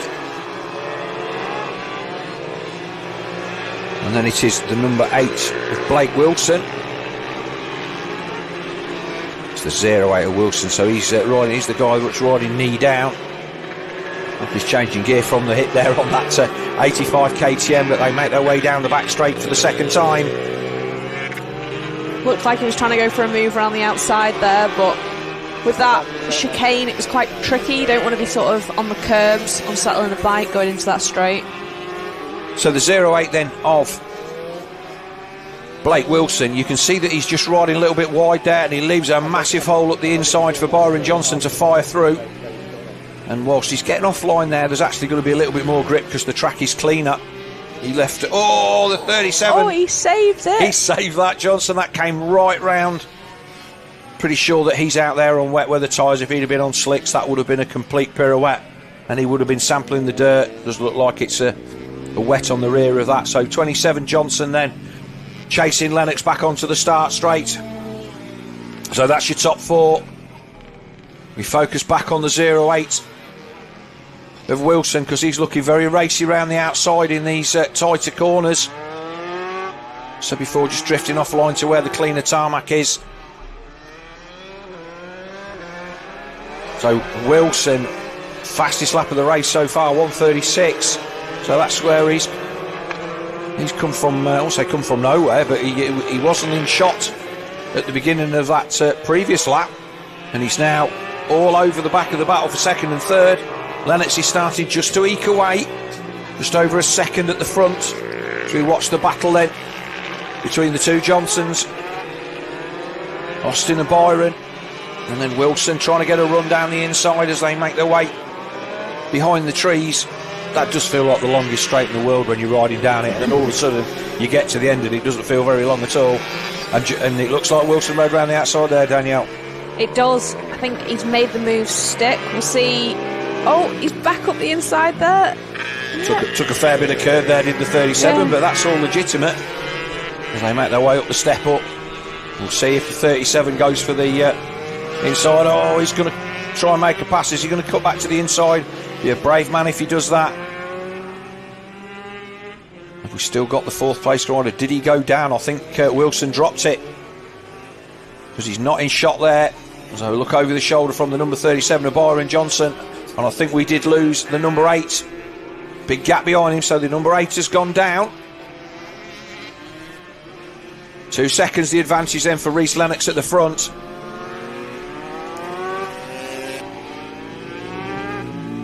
Have we seen Wilson come over the line to complete another lap? We have not, because fourth place now goes to Archie Ormrod, who's 8 seconds adrift, so our first race winner, Archie Ormrod.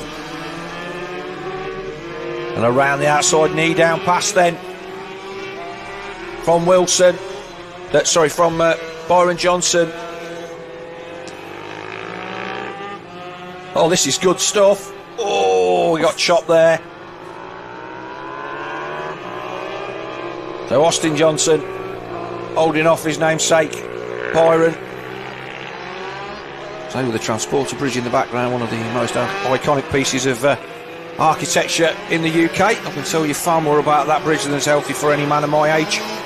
But Johnson just managed to pull out a little bit of a gap, so no, he's still there.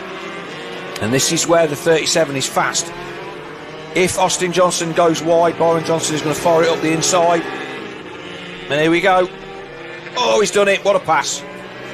So Nicely done there. Nicely done. He slides it in, lights up the rear. So now, are we going to see the 37 put a charge on and find his way onto the back of Reese Lennox? He certainly looks like he's setting about it. We'll see what the gap is with what will be now 2 laps to go. The gap is down to 1.86 from Reese Lennox to Byron Johnson. So with 2 laps, he might have to put a bit of a push on here. It might not be enough to be able to get a pass. Well, we've already seen him put laps in 2 seconds quicker than the guys in front. Byron Johnson did take a look over his shoulder there to see where the third place rider was, who he has dropped by some considerable distance. So he's now going to get his head down and chase after the 117 Yamaha at the front. Still a couple of seconds, but he is ridiculously fast on that off-road section. That does look quite a small bike. I'm wondering if that's even a 65 as well. You know, that will be something that we'll try and do a bit of homework on between races. I was wondering that myself. Yeah. Talking of 65s, Charlie Cunningham then from the back of the grid, he's up to 8th, just trailing Lily Rhodes in 7th, so Lily's having a good run as well. But here's the battle at the front, and it does look like Lennox has lit the blue touch paper, because he was clearly out of shot that time. Oh, we've got a yellow flag. Is that our race leader? No, race leader is still up. Back marker then being rescued. We've got some great marshals here at Teesside who help us out. Lennox then, obviously he'll be keen not to repeat his issue in race 1 where he had a crash in that corner.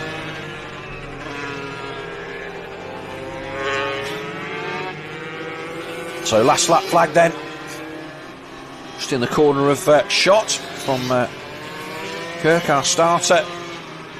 Lennox then does look like he's just gapped out 1.9, so not lost any time on that lap, and he has going to nip through the back markers. I don't think if Johnson doesn't appear in shot soon, I think this is just a case of Johnson having to ride it in. But we have seen Lennox make mistakes towards the end of races before. Back in there. Back markers could play a big part in this as well. A couple of times in this race, especially at round 1, we saw the back markers changing the lead of the race. So it'll be interesting to see if Reese can get by them, especially if he comes up one in the dirt. It can be quite tricky. So just watching them disappear down behind the trees for the final time, and Lennox has checked out. So Byron Johnson, I did comment that these guys and girls pretty good when it comes to giving all the riders respect on the track. Nobody's making any silly moves, and it does look like Byron Johnson just got caught behind a slower rider. As we see our race leader just make a little bit of a mistake going up the step up, but Byron Johnson now fallen quite a few bike lengths back. He's still coming under pressure. In fact, they're right near each other. We get the wide shot on this one. We might see the battle for second, and they're right there, look. It's closer than it looks. Fair to say that Lennox is just covering this one off as he just lights the rear up on that 117. But he's going to come across the line and just hold on then from the 37 of Byron Johnson, and he'll take victory in the second FF Solutions Design and Build Academy race. Not quite sure who that is that's gone down. Is that the 08? That's Ormrod coming across the line in fourth. It did look like it was the number 8 that was on the floor with Blake Wilson. So Nutter will come across the line next as we wait for our timing to upload. That there is the 19 of Nutter. So that's Wilson across the line. So Wilson, he was that went down but didn't lose a space, didn't lose a place. Nutter across the line on the pit bike, and then it should be the battle between Lily Rhodes and Jordan Thomas. And that's this. We've got another rider down. I think that is that's the 58 of Max Rhodes. So this is the battle for the lower end of the top 10, top 15. Ollie Sims then not feeling the love for these mixed conditions. He was at the sharp end yesterday, but not troubling the front end as they get a run to the line. The Kawasaki's going to snip that one at the end. And that was the battle for 11th and 12th. So, our junior riders then coping admirably with the new change of track, and I think that bodes well for the rest of the classes that we've got coming to the line. That track will be more than suitable for racing for the rest of the day, and looking forward to getting the A group out there and seeing what they can do on that one. But at the completion then of that second race, then win for Reece Lennox, number 117 on the Yamaha. Second, Byron Johnson, number 37. Third is the 27 of Austin Johnson. Fourth, our first race winner, Archie Ormrod. Fifth, then Blake Wilson, and sixth, Tom Nutter. Great seventh place finish there for Lily Rhodes, and an 8th for Charlie Cunningham. So from the back of the grid, he made quite a few passes to get there. Really well done to him. 65cc bike then, so that will be a bit of a disadvantage there. But coming up next on track then, brought to you by Technative, is our British Supermoto C race. And as we saw in the first one then, it was a win for Brett Haley, and him and Andy Hayes making their way up into the B group. But there will be your pole sitter for this second C group race, the 101 of Neil Meelan. He will sit on pole then from the 98 Bathmate Husqvarna of Jamie Wrigglesworth, 31 of Sam Cox, and the 111 of Duncan Wright on the Michael Craig KTM. You did say to me earlier on, is it still Michael's bike or did he sell it on? I can't remember what you said. I think he's borrowing it. He's borrowing it. I think he's borrowing it. It's one of them borrow jobs. So, so good to see that Michael's still involved in the sport. I think he's riding a little bit up in Scotland. So Selby Trotter goes through there, May Chalice. So again, we will take the top two out of this one. Now, the number 17 of Gareth of Baxter, he was a faller in the... What did I say faller? He stalled and found himself right at the back. It's fair to say that we expected him to go through. So it'll be interesting to see if he can find his way to the front of this one. Obviously, Jamie Wrigglesworth, he was coming through at pace after a tumble early doors, and so he is going to be a fancied runner in this one as well. Nice shadows off the bike, so it looks like sunshine is out. I think it's fair to say we're quite lucky because we're sat with the sun at our backs in our comms hut, so we haven't got the sun blaring through the window, else Danielle will be having to put up with my horrendous legs. But we are here, just tucked away in the side paddock office. Nice view of the track, and we can also obviously We've got our live screen there in the middle of the circuit that you can see. We're kind of almost directly opposite that, so the feed that we're seeing. So here's your grid then. So on pole we've got Neil Mellon, second Jamie Wrigglesworth, then we have Sam Cox in third, Duncan Wright in fourth, Dan Spencer in fifth, Rico in sixth, Mark Adamson seventh, Michael Whittam in eighth, ninth we have Chris Hayes, 10th Selby Trotter.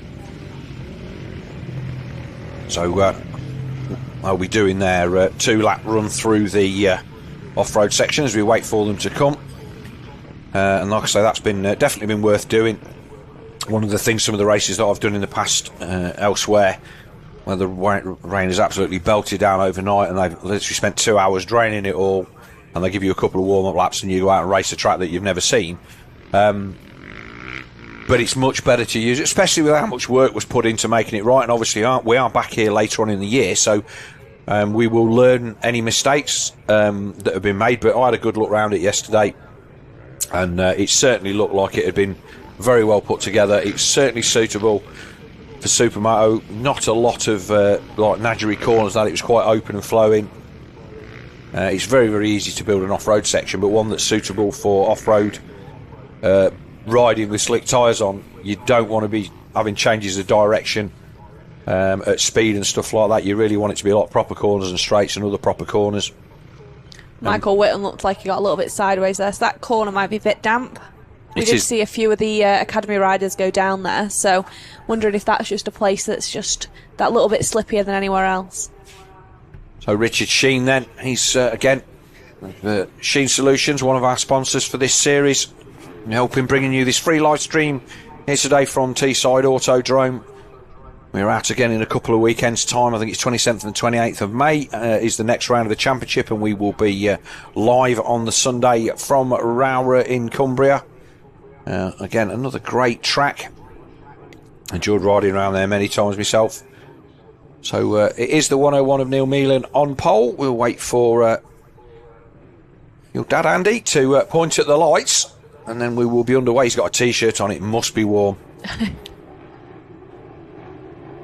So Andy points at the lights, we wait for the start. Away they go. Oh, it looks like Riggs got the whole shot. Oh, what a wheelie. Oh, that's just proper showboating. That was impressive, to take the whole shot on the back wheel. Yeah, for those of you, obviously, Jamie is a bit of a legend in the paddock. He is a great guy, a great character, loves his racing. Not been racing that long, he's not only been a couple of 3 years, I think, that since he's coming out of go, but absolutely loves his racing. Was really complimentary of all the crew here at the championship, and really enjoying his sport. And obviously he'll be keen to get away at the front in this one, but Meelan, Duncan Wright, Dan Spencer and all the rest will not let him have all his own way.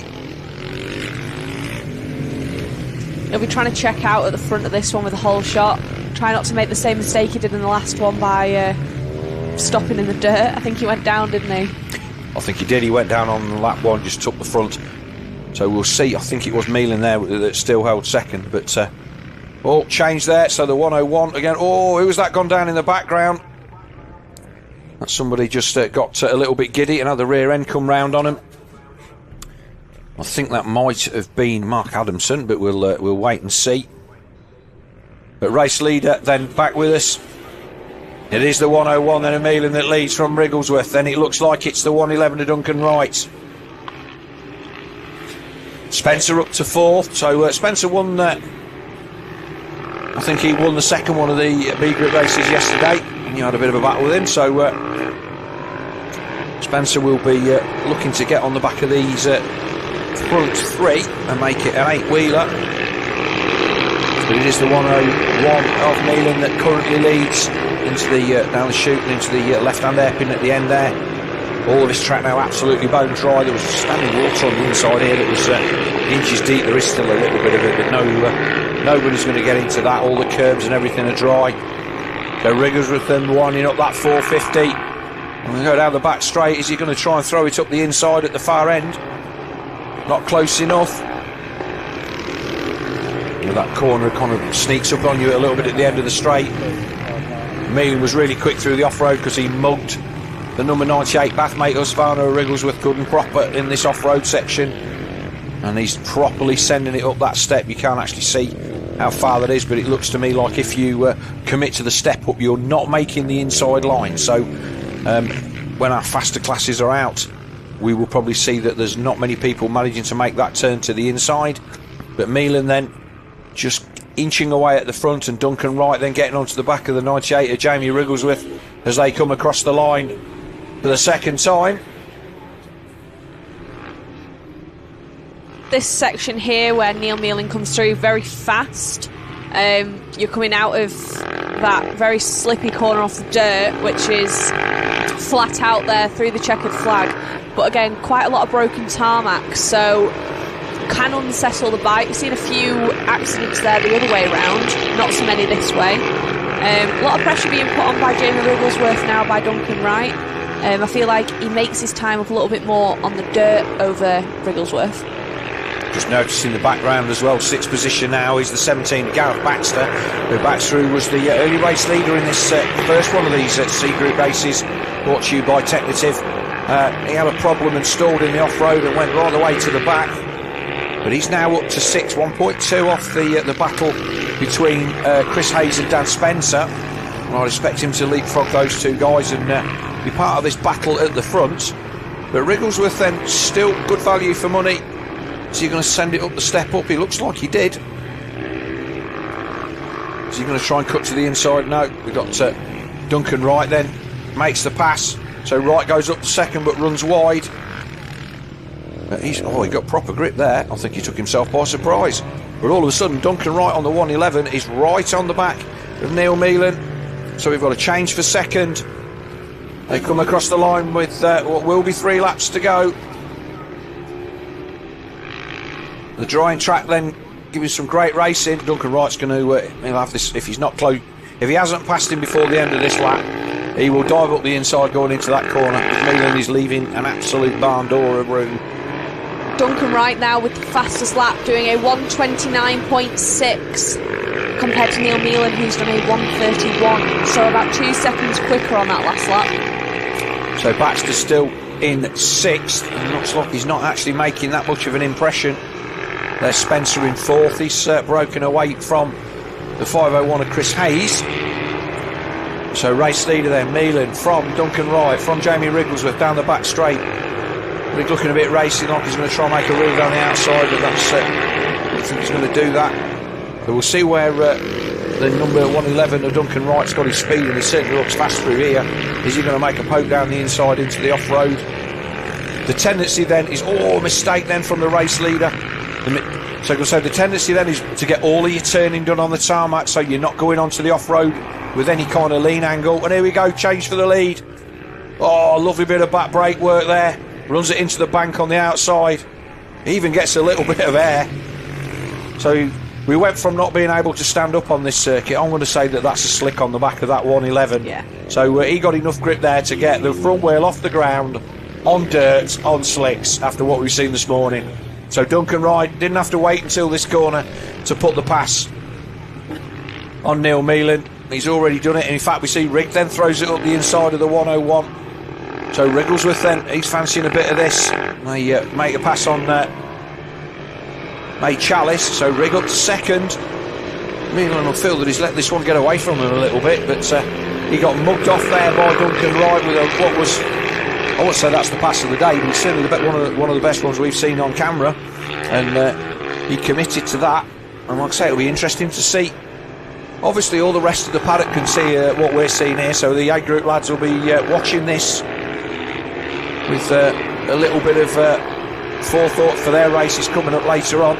It was an impressive use of that inside line on that dirt as well, so I think it shows that even clearing the step up, I think he might have used that berm to be able to make the pass. Yeah, I think that I think he's getting up the step up. He certainly has the speed to do it, but Rig's coming back. Rig's properly going up there. He's going full send. Spencer is also closing in, and they're both landing and making the inside. It's difficult to know how much room there is between the top of that jump and that corner, but I figure it's a little bit more than we think it is. So they have got the room to kind of get on the binders a little bit and stop. I think now that the dirt's drying as well, those ruts from this morning are sort of bedding in a bit more, giving them a little bit more to push against through the dirt section. So I think that'll be helping now too. Yeah, definitely. So Duncan Wright takes the last lap flag. Wrigglesworth right on him then. Wriggle won a race win. He's not one to shy away from sticking the elbow in, I don't think, and he'll want to take a race win. In fact, he's going to have a look round the inside. Third place rider then, Meelan, spells it in the background. So it is a two-rider battle. Spencer will move up to third. Meelan will drop back. So Duncan Wright now, having got to the front, suddenly I think he's expecting that he's maybe got a little bit more room there. Spencer on the 236 Yamaha. So this is where Rig is going to have the chance of having a run down the back of him. He knows how to open the throttle. Or is he going to have a run down the inside? And Duncan Wright still stays in front going into the corkscrew for the final time. Yeah, I think that, I say, with a bit of sense that Rig will just let this one go and he'll take the second place and move up to the B group. But a win's a win. I don't think he got over the step up very well there. Just lost a couple of bike lengths. So Duncan Wright then brings it into what is the last of the really tricky bits in the off-road. The track is riding in absolutely perfectly. I wouldn't be surprised if they're not thinking about the possibility of putting the other bit in as well if it's how well it's ridden. But I think for the rest of today that will be fine. But it will be a race win for the 111 of Duncan Wright. No 98 of Jamie Wrigglesworth on the bath. Mate Husqvarna will take second. Dan Spencer will take third. And fourth place across the line. A decent recovery then from the 501 of Chris Hayne. Baxter got up to fifth, but he'll be disappointed that he maybe didn't get a little bit closer to the front. Michael Whittam going a little bit wide there through the dirt. He looked like he locked the back wheel up and slid for a little bit. Bit more drifting out of the dirt there as well.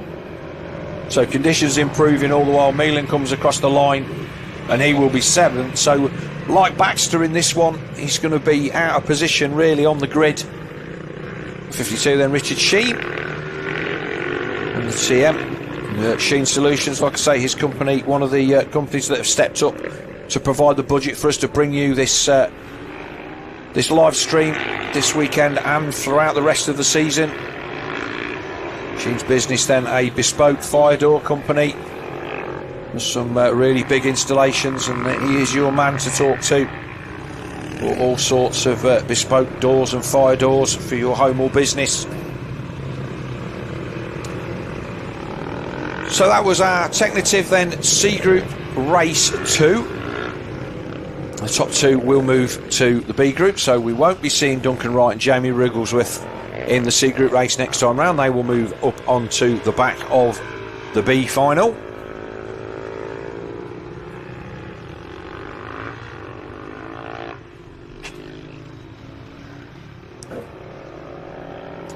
As we wait then for our B Group race to come to the line. Just clouded over a little bit, but I think it's safe to say that we're going to be all right for weather.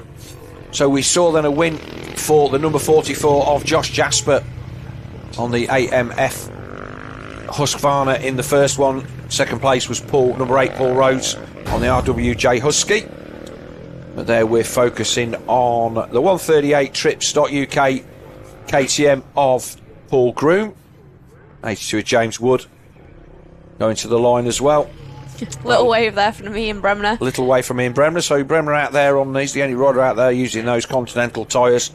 We saw him, he went down. Did he go down quite spectacularly, if I seem to remember, in that second one, in the first one? So at lunch I found out that he was on a Husqvarna on that one, and as he set off on the start, his seat slid off, so he couldn't actually move on the bike the entire way around. So him throwing his seat off at the end in dismay was out of frustration. So but he's made the switch back to the TM. So you were correct, and I just didn't think that it was I didn't think it was a TM seat, and I was correct. So our grid then is going to be Kyle Eccleston on pole, 133 of James Sherwood, 125 Dean Wingate, and the 666 of Darryl Pennington. Second row will be Luca Jennings, Carl Bennett, Blaine Pearson. Third row will be Paul Reynolds, Ollie Holmes, Ian Bremner, and Paul Groom. Fourth row will be James Wood, Craig's Forshaw, Stephen Gallimore. Didn't see Stephen out there at all earlier on, so good to see him out there. Steve Gallimore, Andrew Brown, Ben Johnson, and the last rider was Seth Gibson. Gibson obviously had a problem in that one because he's one of the under 21 riders, I think, and he's considerably faster than that, so I think Gibson definitely had a problem. So we'll see these guys getting 2 runs at this dirt section. You can see there the track then incredibly dirty offline. We have got our super lights here as well this weekend, and they do make a good job of sweeping the circuit clear of debris when the conditions are like this. But that's getting quite grippy now. As I said, we saw Duncan Wright actually getting the front wheel off the ground on a rear slick. Yeah, a few riders were undecided on tyres for going out with the new dirt section being added. They knew the tarmac was definitely going to be a slicks track, but with this new dirt they didn't sort of know how wet it would be, so a front wet was on the cards for a few riders, I think. I would not be surprised if there was a couple in this one would have gone for maybe thought about a front wet, but anybody with an eye on what everybody else was doing in the lower groups will certainly have kept a rear slick in the bike and waited to see what happened. That's the worst part of the track there, actually. You can just see that it's quite soft, and in fact that was that Gallimore that was going up there. It is, that's the 67. I believe that's the ex-Chris Cooper 300 KTM. So Craig 58, Craig Forshaw on the Automotive Solutions Husky. Then it's Bremner. So pole position then for the 255 of Kyle Eccleston, the 133 James Sherwood in second, and it's the 125 of Dean Wingate, and on the outside of the front row is the 666 of Darrell Pennington. I can't pick a winner on this one. This could go realistically any one of the top 8, or certainly at least the top 6, as we see the 154 coming to the line. He is final guy to the line. He's come up, in fact he sits there behind Gibson, so you can clearly see then loads and loads of riders there on slicks as everybody readies themselves for the lights to change. Off there to the left hand side, away they go. Who's going to take the whole shot? Looks like it's going to be Sherwood. It is. Sherwood's dropped across the front of Eccleston, but Eccleston just trying to push his way through. Bremner going right round the outside on the knee there. Is that in there up there into second? No, that looks like that's Luca Jennings. So Luca Jennings up to second. I almost said that he might be a guy for thinking. I thought, no, maybe not, and he proves me wrong. Literally straight off the gate. So Eccleston back to third, Wingate in 4 as they make their way up through the trees for the first time, up into the corkscrew, and it is the 133 of James Sherwood that leads. That's a brilliant start for Luca, who's one of our novice riders. I think this is his first full season at Supermoto, so brilliant start for him to be second in a B race. So it looked like Eccleston was getting racy. He's going to try and send it up the outside as they go up the step for the first time. Didn't manage to get the pass made. It's been a change for the lead, so Luca Jennings has got past James Sherwood as they come off the dirt section. So that'll explain why Eccleston didn't get the pass made, because Jennings himself had managed to put the pass. He has a look over his shoulder and getting on the gas well out of that corner. So across the line for the first time, it is the 475 of Luca Jennings. Already started just to gap out a little bit. Sherwood back to third, then Eccleston forces his way through. He likes to back up. And Dean Wingate also looking racy on that very nicely prepared RWJ Husky. And Paul Rhodes and all of the kids, all in matching kit. It's more than just paint and stickers, all the good bits. It's got one of those really fancy Tecmo swing arms on the back of that Husky. But it is Jennings then just starting to eke away a little bit at the front. Eccleston will fancy that he might get back to the front of this one, but Luca Jennings then 475, your race leader, into the corkscrew. Darrell Pennington, Blaine Pearson up to 6th, so he's had a good start. Bremner 7th, Paul Groom in 8th. But everybody then making it up the step up. There's a few guys going full send, Bremner one of them. Oh, another pass there, that looked like that was Eccleston trying to make... Oh, they're all tangled up and they're down. Oh, proper Horlicks at the top of the hill. So Eccleston went big send, trying to get around Sherwood and Jennings. I think he did. He managed to. Well, he'd already passed Sherwood, but he took there. Be good if we can get a replay of that one. But it is now the 125 of Dean Wingate that leads across the line from James Sherwood. Eccleston did come across the line in third. Then it was Pennington. Luca looked like he was the one to really lose out on that move. Kyle got going pretty quickly, now being back up into third, trying to put the pressure on James Sherwood there around South Bank. I'm going to say it is desperate help, but in this situation you're desperate to get up into the A final. And obviously these guys, this is their second chance, and second and last chance. There isn't going to be another one after this. If they're not finishing the top two, they'll be riding the B final. James took a quick look over his shoulder there and saw the whole bright yellow helmet of Kyle Eccleston right next to him, so he knows he's there and he'll be riding extremely defensive, I assume, into this corkscrew. Yeah, we saw Eccleston make a big attempt at a pass there the previous lap, and the Bathmate rider just was, well, I think it was a legit move, and the lines just came together. Race leader then Wingate find it into that. Obviously it's a nice rut there now for them to pivot the bike into. Almost dry down here now. Jennings back to 8th, just in front of James Wood. But Wingate gone at the front.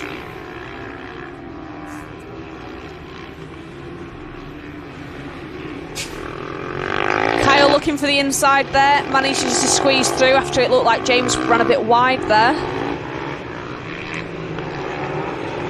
So Eccleston got a second chance. Doesn't look like Wingate is going to give anybody a second chance, though. He's gone.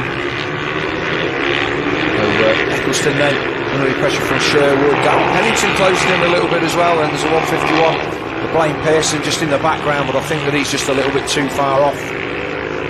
And then it's a few seconds back to Paul Groom on the Tripz.UK KTM and Luca Jennings.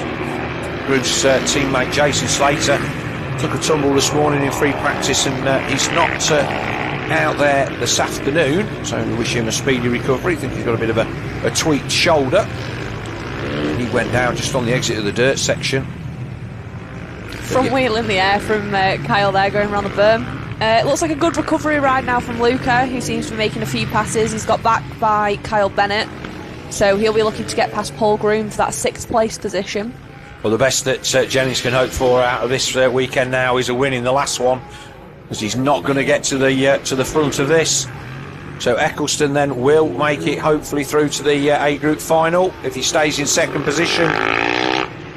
A little bit of a gap on Sherwood. Pennington, he's close enough to be a nuisance as well. But those three then got about a 2.5 second lead over the 151 of Blaine Pearson. He's on a decent race. Jennings now up to 6 and has broken clear of Groom, so he may well be all over the back of the 151 of Pearson fairly quickly, but I don't expect him to climb any further than that. You see there the track absolutely completely dry. We were rooster tailing spray up there, and everybody was almost picking a spot in the tyre wall first thing this morning in free practice. But the beauty of Supermoto is that once it stops raining, the track dries really quickly, and it's not a complete mudder. I think if we'd have got away with just a little bit of drizzle that we had in the early morning, we would have been on the full dirt section today. But not the case. Oh, Pennington trying to find his way past Sherwood. Nice rut opening up in the inside of that corner. It might be worth Darrell trying the inside line there, trying to mix up the lines to see if he can use that inside to make a pass. Through there it looked like they were all a little bit follow the leader. Maybe Pennington not confident that he can jump the step up and get it stopped and turned. Another rider off to the side of the circuit there, not quite sure who that was. Bremner then, he's a long way down in this one, so 30-14 Bremner, or 20-14 Bremner not not having a good race in this one either. Sometimes it only takes a stupid thing to make your weekend go downhill. But this is the battle for third position then between James Sherwood, the 133, and the 666 of Darrell Pennington. That battle then just letting Kyle Eccleston escape now. He's got about 1.5 seconds up the road from these guys. Race leader then Dean Wingate already up and away over the corkscrew, showing flash out of shot. Pennington then still, even at this point, we're like, what's coming up for 2 laps to go, you still think you've got a chance of making the A group. You never give it up. So Pennington has took the inside line this time, almost runs into the back of Sherwood. If he'd have got half a bike length more there and not got on the brakes, and I think that's what Eccleston did, and Eccleston didn't back off, and they ended up just getting a bit of a bar tangle, which is what put Luca Jennings down on the floor. Yeah, I think that inside line will play a big part in this A race as well that's coming up. I feel like that alternative line will make for some good racing as well later on. Well, you know that what's not sure what's going on here.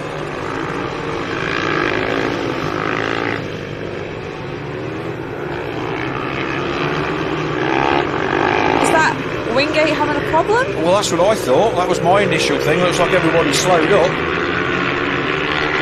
I wonder if he maybe thinks that it was the last lap, or... Well, you're right to the flags. All of a sudden everything's changed. So I do not know what's happened there. That looks like Steve Gallimore with his arm up there, so he looks like he's having a bike problem. Well, that's a bit of a mystery, whether somebody's seen the flag somewhere. Well, it might be that Wingate just doesn't want to go up into the A group. I doubt that very much, but I'm not sure what's gone on. But Wingate just suddenly slowed. Well, we'll have to wait. We'll have that one explained to us. So all of a sudden, and here comes Eccleston up the inside. He puts the hard barge in on the number, the 666.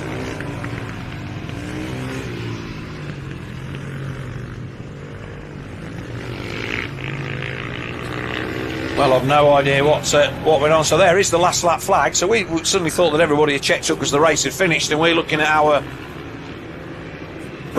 string, and it's telling us still 2 to go, and that is the case. It is bizarre. We'll have to do some research on that one. Yeah, from Dean Wingate from being 2 seconds clear to now being sat in 4th. I'm sure whatever it was, he won't be too impressed with. Well, we'll see if he tries to force his way back to the front. But it's fair to say that if he did check up easily because he thought he'd won, I will mock him mercilessly. And he is trying to put a pass back on Pennington, but it definitely threw a spanner in the works for the other two. It was Sherwood that was sitting in 3rd, so legitimately the guys that sat up thinking that there was an issue will be the 2 that go through.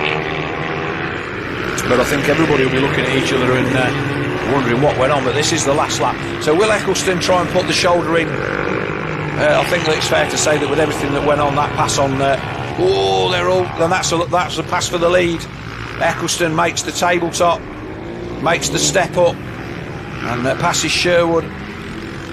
Nice bit of back brake on that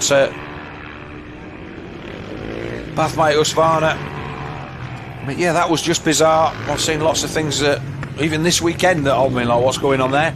But Kyle Eccleston will take the checkered flag, followed by James Sherwood, Darrell Pennington, and Dean Wingate. He looks quite disappointed there. Oh well, I genuinely don't know what went on then. I certainly didn't see any flagging from the side of the track, and I'm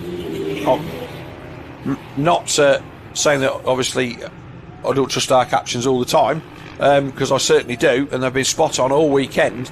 But I'm always kind of keeping an eye on where Kirk is with regards to this is a bit of a argy-bargy coming to the line between the 154 of Brett Haley and James Wood. Yeah. But yeah, I didn't see any flags, so I don't know what.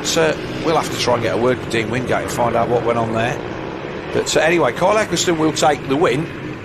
Sherwood will take 2nd. They will move up to the A group, and then the B group race will be pole position will be Pennington from Wingate from Pearson and Luca Jennings. Well, that was bizarre.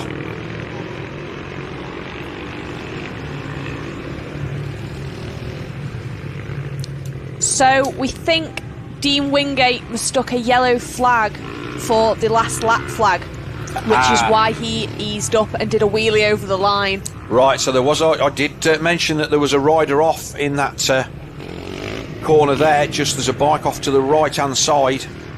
And it's not there now, but there was a bike that was down in that first what was the first left and right. And if that's the case, then Wingate mistook the yellow flag for the last lap flag.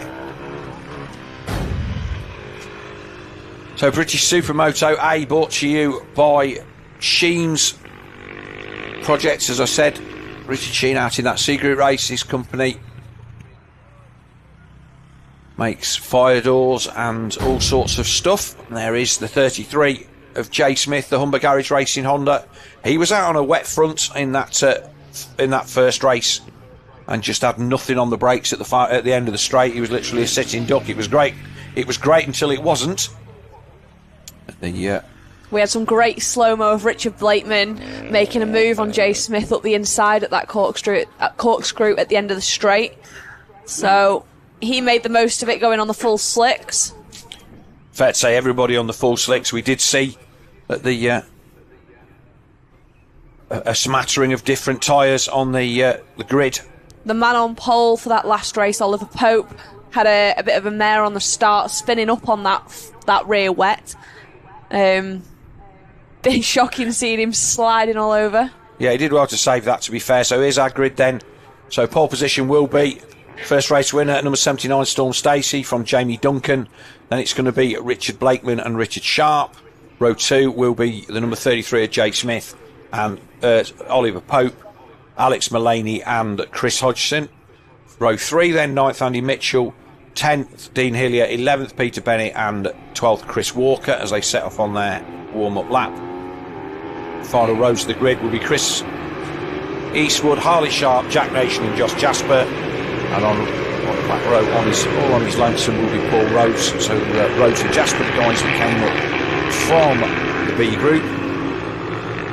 So again, these guys will get 2 runs through the dirt section. So it will be interesting to see. And obviously we've got the big screen, the guys at the circuit there, you can see the big screen in the centre. All of those guys in the holding area will have been watching that B group race on the screen and seeing who was doing what. And not something that we're used to here at British Supermo. It's you don't get to see that side of the circuit very often. And in fact, I would hazard a guess that there are people here in the paddock who've never even seen this end of the circuit. So was Duncan then up the step up for the first time.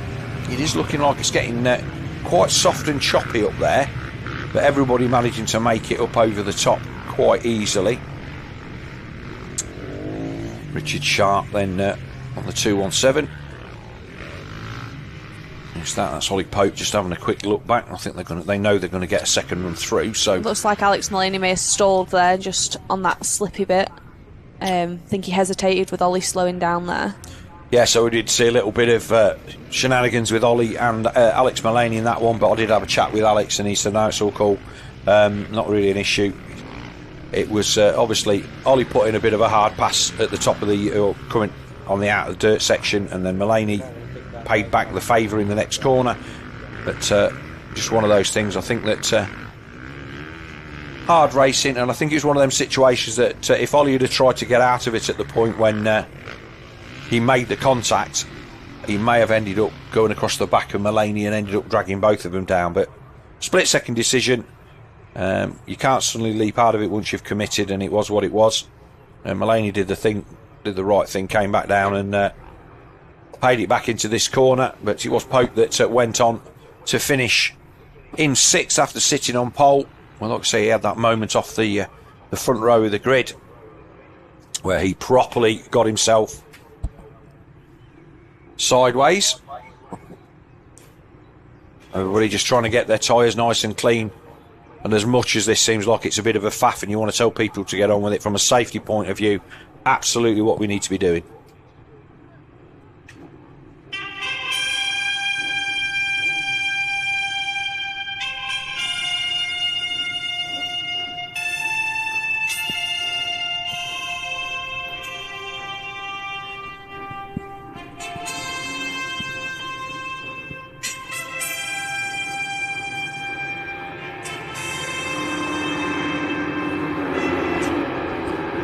But away we go, and Duncan looks like he's got a drop this time. He's going to put the elbow in. Storm Stacey then up the inside, and it is Duncan then. Oh, Blakeman up the inside. Clips Stacey. Blakeman absolutely nailed round the inside of there. He was there. It was his corner. Storm Stacey really well to stay on. So Blakeman from, looks like the number 7 of Jamie Duncan. Then it's Jay Smith. Then Pope. Oh, I do hope we've got a replay of that first corner, because that was unbelievable from Blakeman. Well done to Storm for staying on there, managing to save that. That's a fair bit of weight coming into that corner with Richard Blakeman. He had a bit of momentum behind him, but he absolutely hooked the inside line. Everybody else drifted wide. Blakeman made the most of it. We've got a change for the lead. Duncan goes round the outside. So the number 7 of Jamie Duncan, he's at the front as they make their way up the step for the first time. Stacey then returning the favour to Richard the favour there. on Blakeman. So it is Duncan then that leads as they come off the off-road for the first time. He gets that number 7 Contract Solutions KTM to hook up. He has a look over his shoulder. Oh, that was all action. So I'd love to see that start again, because Blakeman just, we'll say, came out of nowhere, but everybody just drifted wide. Duncan decided he wanted the first turn and just had to hold it on a little bit longer to get across the front of Storm Stacey, as we see Ollie Pope have a bit of a moment in the background there. As Blakeman got himself around the inside and everybody else started to come in. Stacey got clipped. Blakeman then third, Pope fourth, so he's put a past Jay Smith. Smith was out on a wet front in that first one, which explained his demise. Where did Hodgson end up? Looked like Storm was going up the inside of Jamie there to go towards this final corner. He did, he got up the inside of him, but Jamie's not letting him have it. Jamie shows him the outside of the track. So Storm will come straight back up the inside here, no doubt. No, he runs into the back and he's down. He's down, Stacey goes down. Clipping the back of Duncan there. Well, Jamie. He did well to stay on to Jamie. I'm not saying anything there, and all of a sudden we've got a change at the front. Blakeman leads from Jay Smith. This is edge of your seat stuff. In fairness to Jamie Duncan there, it was his corner to do what he wanted with. He knew that Storm Stacey was going to be coming back up the inside, and he closed that line off. There's the replay, the Bathmate replay then. And Stacey just getting hooked up in the back. Knocks the bike out of gear for Duncan, and Blakeman takes the lead as they go up the step up. So it's Blakeman then from Jay Smith. Fantastic racing. Let's just see how long it took Stacey to get back up. That replay then brought to you by Bathmate. One of our prime sponsors here for men's health products. Their website, follow their links, and everything that purchased off that from that link will go to help support the series. It looks like Storm's dropped back to 14th, so it must have taken him a little bit to get back up and get going again. And Jay Smith looks like he's making a run down the inside of Blakeman. So that ex-Mike Reiner Schmidt 450 Honda then finds its way to the front. Blakeman back to second, Duncan third, Pope still in fourth. Now, I don't even know where Jay Smith managed to get past Ollie Pope, but what a fantastic race. Who's in fifth? Fifth, we've got Chris Hodgson. So Hodgie's making his way through. Jason tucks the front. Hodgson's going to have something to say in this. Richard Sharp in 6th, Hillier 7th, Mulaney in 8th.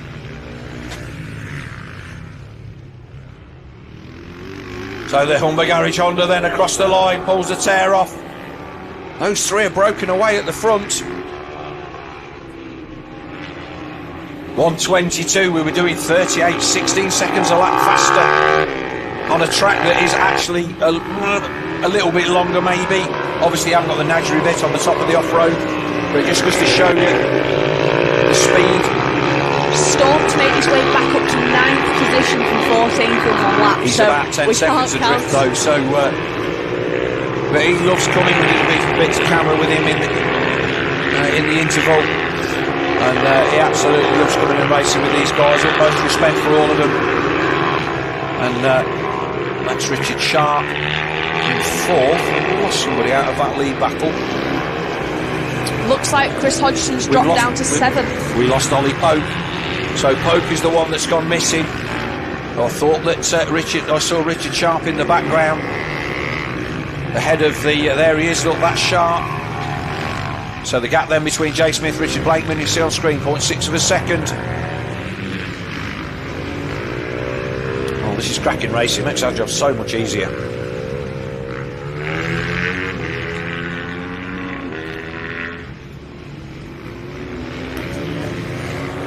So Smith across the line. Blakeman second, Duncan third. Duncan still not giving up this one. We saw Smith drop back in the first one. He ended up finishing. He finished fifth in race one, but he didn't brave the front wet. The front slick. Went with the conservative option. And fastest lap then. At the moment is Jay Smith, 1:21.493. Be interesting to see what Storm Stacey's doing in traffic. He's just done a 1:21.422, so not a massive gap. He's not going to catch our leader at that rate. Jay Smith gapping out at the front, but keep your eye on the 217. Bathmate Husqvarna and Richard Sharp. He's very much in this one. Newfound confidence from Richard Sharp. Always knew that he had the speed to run with these guys over the first few laps, but now knows he can go a full race distance with them, and he's starting to close in on Jamie Duncan. Right on him. If Duncan runs that wide line on the next lap, I can see Sharpie getting up the inside there for that pass. A fat and fast KTM then, a Richard Blakeman scrabbling for grip. But Smith, I wouldn't say he's comfortable, but he's certainly enjoying a decent run. Hodgie now up to 5th. So 17-time British champion Chris Hodgson on the Automotive Solutions Husqvarna up to 5th, but he's 10 seconds adrift of our race leader. So 5-8 race scores today so far for Chris Hodgson. Not the weekend that he was hoping for. Was quite open to say that the crash between himself and Ollie Pope was just one of them racing deals where both of them wanted the same bit of track. So here's Sharpie down the inside of Jamie Duncan as they make their way up to the corkscrew. And Sharpie is through up to 3rd. So Duncan, after showing Storm Stacey the outside of the track and tangling up with the British Superbike star, holding on to the lead. He's dropped to 4th. I wonder if he's got still got a couple of machine issues, because I know that they were having a couple of technical problems in the paddock earlier on, from what you were saying, Danielle. Yeah, they ended up swapping over all big bits from the spare bike to the race bike, so big job between qualifying and race 1 to get that done. Probably still ironing out a few of the kinks from that. It looks like Oliver Pope has possibly retired. He hasn't started climbing back up through the ranks. He's still showing an R timing of 17th, so he's possibly retired from this race. Yeah, Ollie will. If Ollie's thrown it at the scenery, then he will have just drawn stumps on that one. So that's a shame for him, because obviously qualifying on pole, I think that's probably the first time he's done that at the British Championship. But Jay Smith then getting everything he can handle from Richard Blakeman, and we know what Blakeman's like when it comes to making a pass. He's got the backside right over the rear mudguard. Duncan dropped 1.7 seconds on Richard Sharp on that lap, so whatever problems the Scotsman has got, we'll try and wiggle around and have some chats with him between races. We're going to have a break coming up, I think, after this one. But Smith then from Blakeman, from Sharp. Stacey improving his fastest lap, now dropping down to a 1:20.121, being the only rider out there to break the 1:20 mark. He's on the back of Chris Hodgson, but they're battling for. They're going to be battling for 5th and 6th, and they're a long way off this front group. We've lost Richard Sharp. We're looking at the thing there. Where did Sharpie go? Looks like we've lost Richard Sharp somewhere. Richard trying to look up the inside there around the south bank. I did not see that on screen, so if we've got that tucked away anywhere. And we've lost our 3rd place man, Richard Sharp, so it is now Blakeman and Smith. Blakeman up the inside, trying to open the door, letting Jay Smith know that he's there. Duncan third, Sharp did come across the line in fourth, so whatever Richard Sharp did, it isn't going to cost him massively. He's now 7 seconds adrift. Storm Stacey then up into fifth past Chris Hodgson. And Smith having to cover the inside, and this is where Blakeman's going to make the pass. Up the step. Oh, they're going to go. Blakeman's got him. No, he's not. Smith's going to hold on. Oh, Blakeman nearly goes down, having a look over his shoulder. Very sideways. Jay stalled. Blakeman leads. Jay Smith stalled it. Is he getting going again? Oh, you can't write this. This is fantastic racing. Smith's still, hold on, Smith's there, still there in second. So Richard Blakeman is going to come across the line. He nods and gets the last lap flag. But you know that he's going to be laughing inside that helmet, and I hate saying that, but that is just absolutely fantastic. Such a bad run of luck for Jay Smith. He did nothing wrong really there, and but Blakeman will properly picked his pocket. Did Jay just have just coughed? It just stopped. It's so easy done.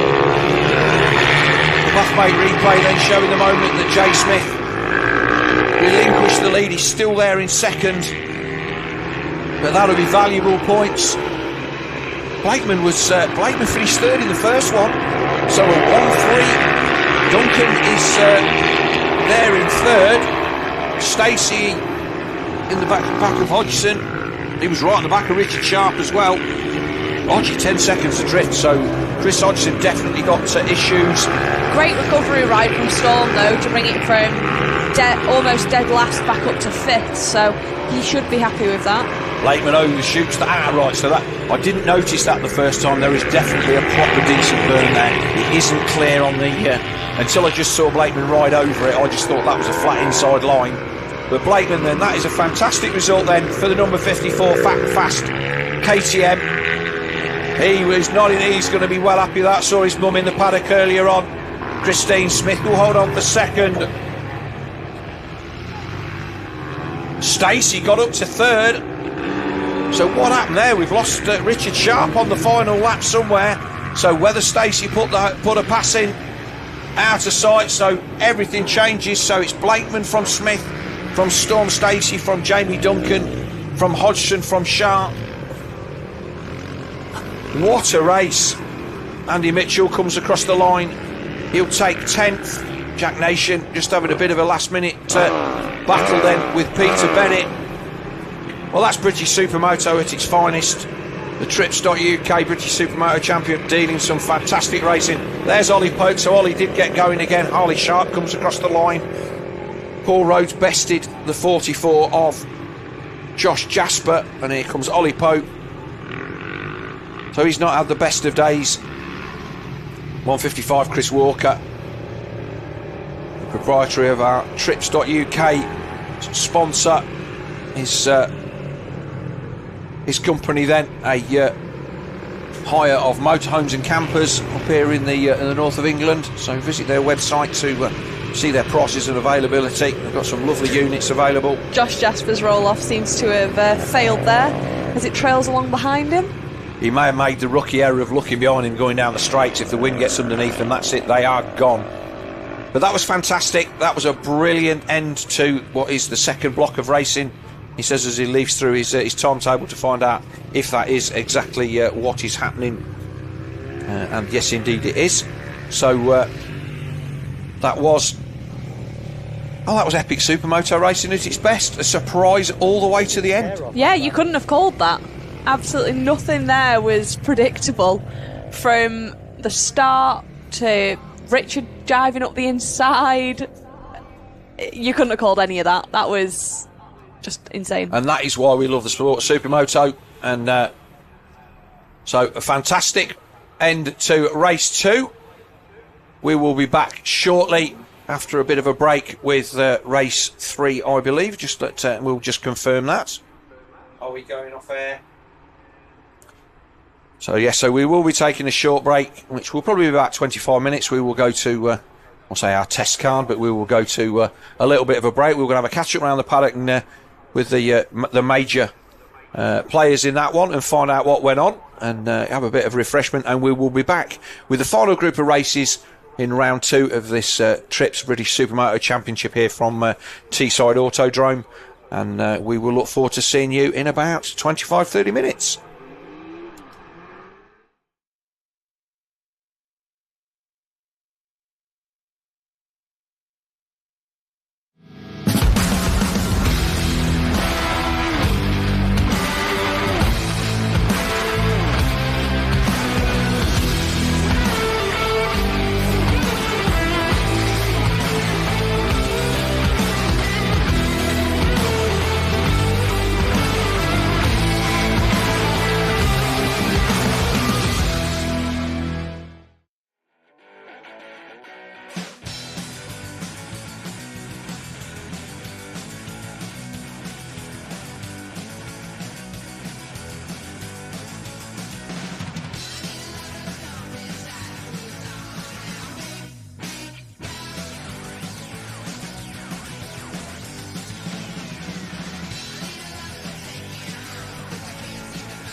So welcome back then to the final block of races here at round 2 of the Tripz.UK British Supermoto Championship here at Teesside Autodrome. We've seen some fantastic racing so far today, and pretty much everything from flash floods that we had this morning, the heavy rain, the track's dried out perfectly. I'm Phil G, alongside me then Danielle Koenig, our current reigning Ladies Cup Supermoto champion and current championship leader. And we've seen some fantastic racing so far today, Danielle. One more block to go. I'm hoping that it's going to be as entertaining. I'm looking forward to it. After the first 2 blocks of racing, it's been some insane racing, especially that last A race. It was just so much going on. You didn't know who was going to win. So I think, again, with these academy riders, there was a change for the lead a few times. It'll be nice to see where Byron Johnson can finish in this one. He was, I think, had the fastest lap in that last race, so if he can be pushing on as well, see if he can make a push for the lead over Reece Lennox. He did start catching him up to the back end of that last race.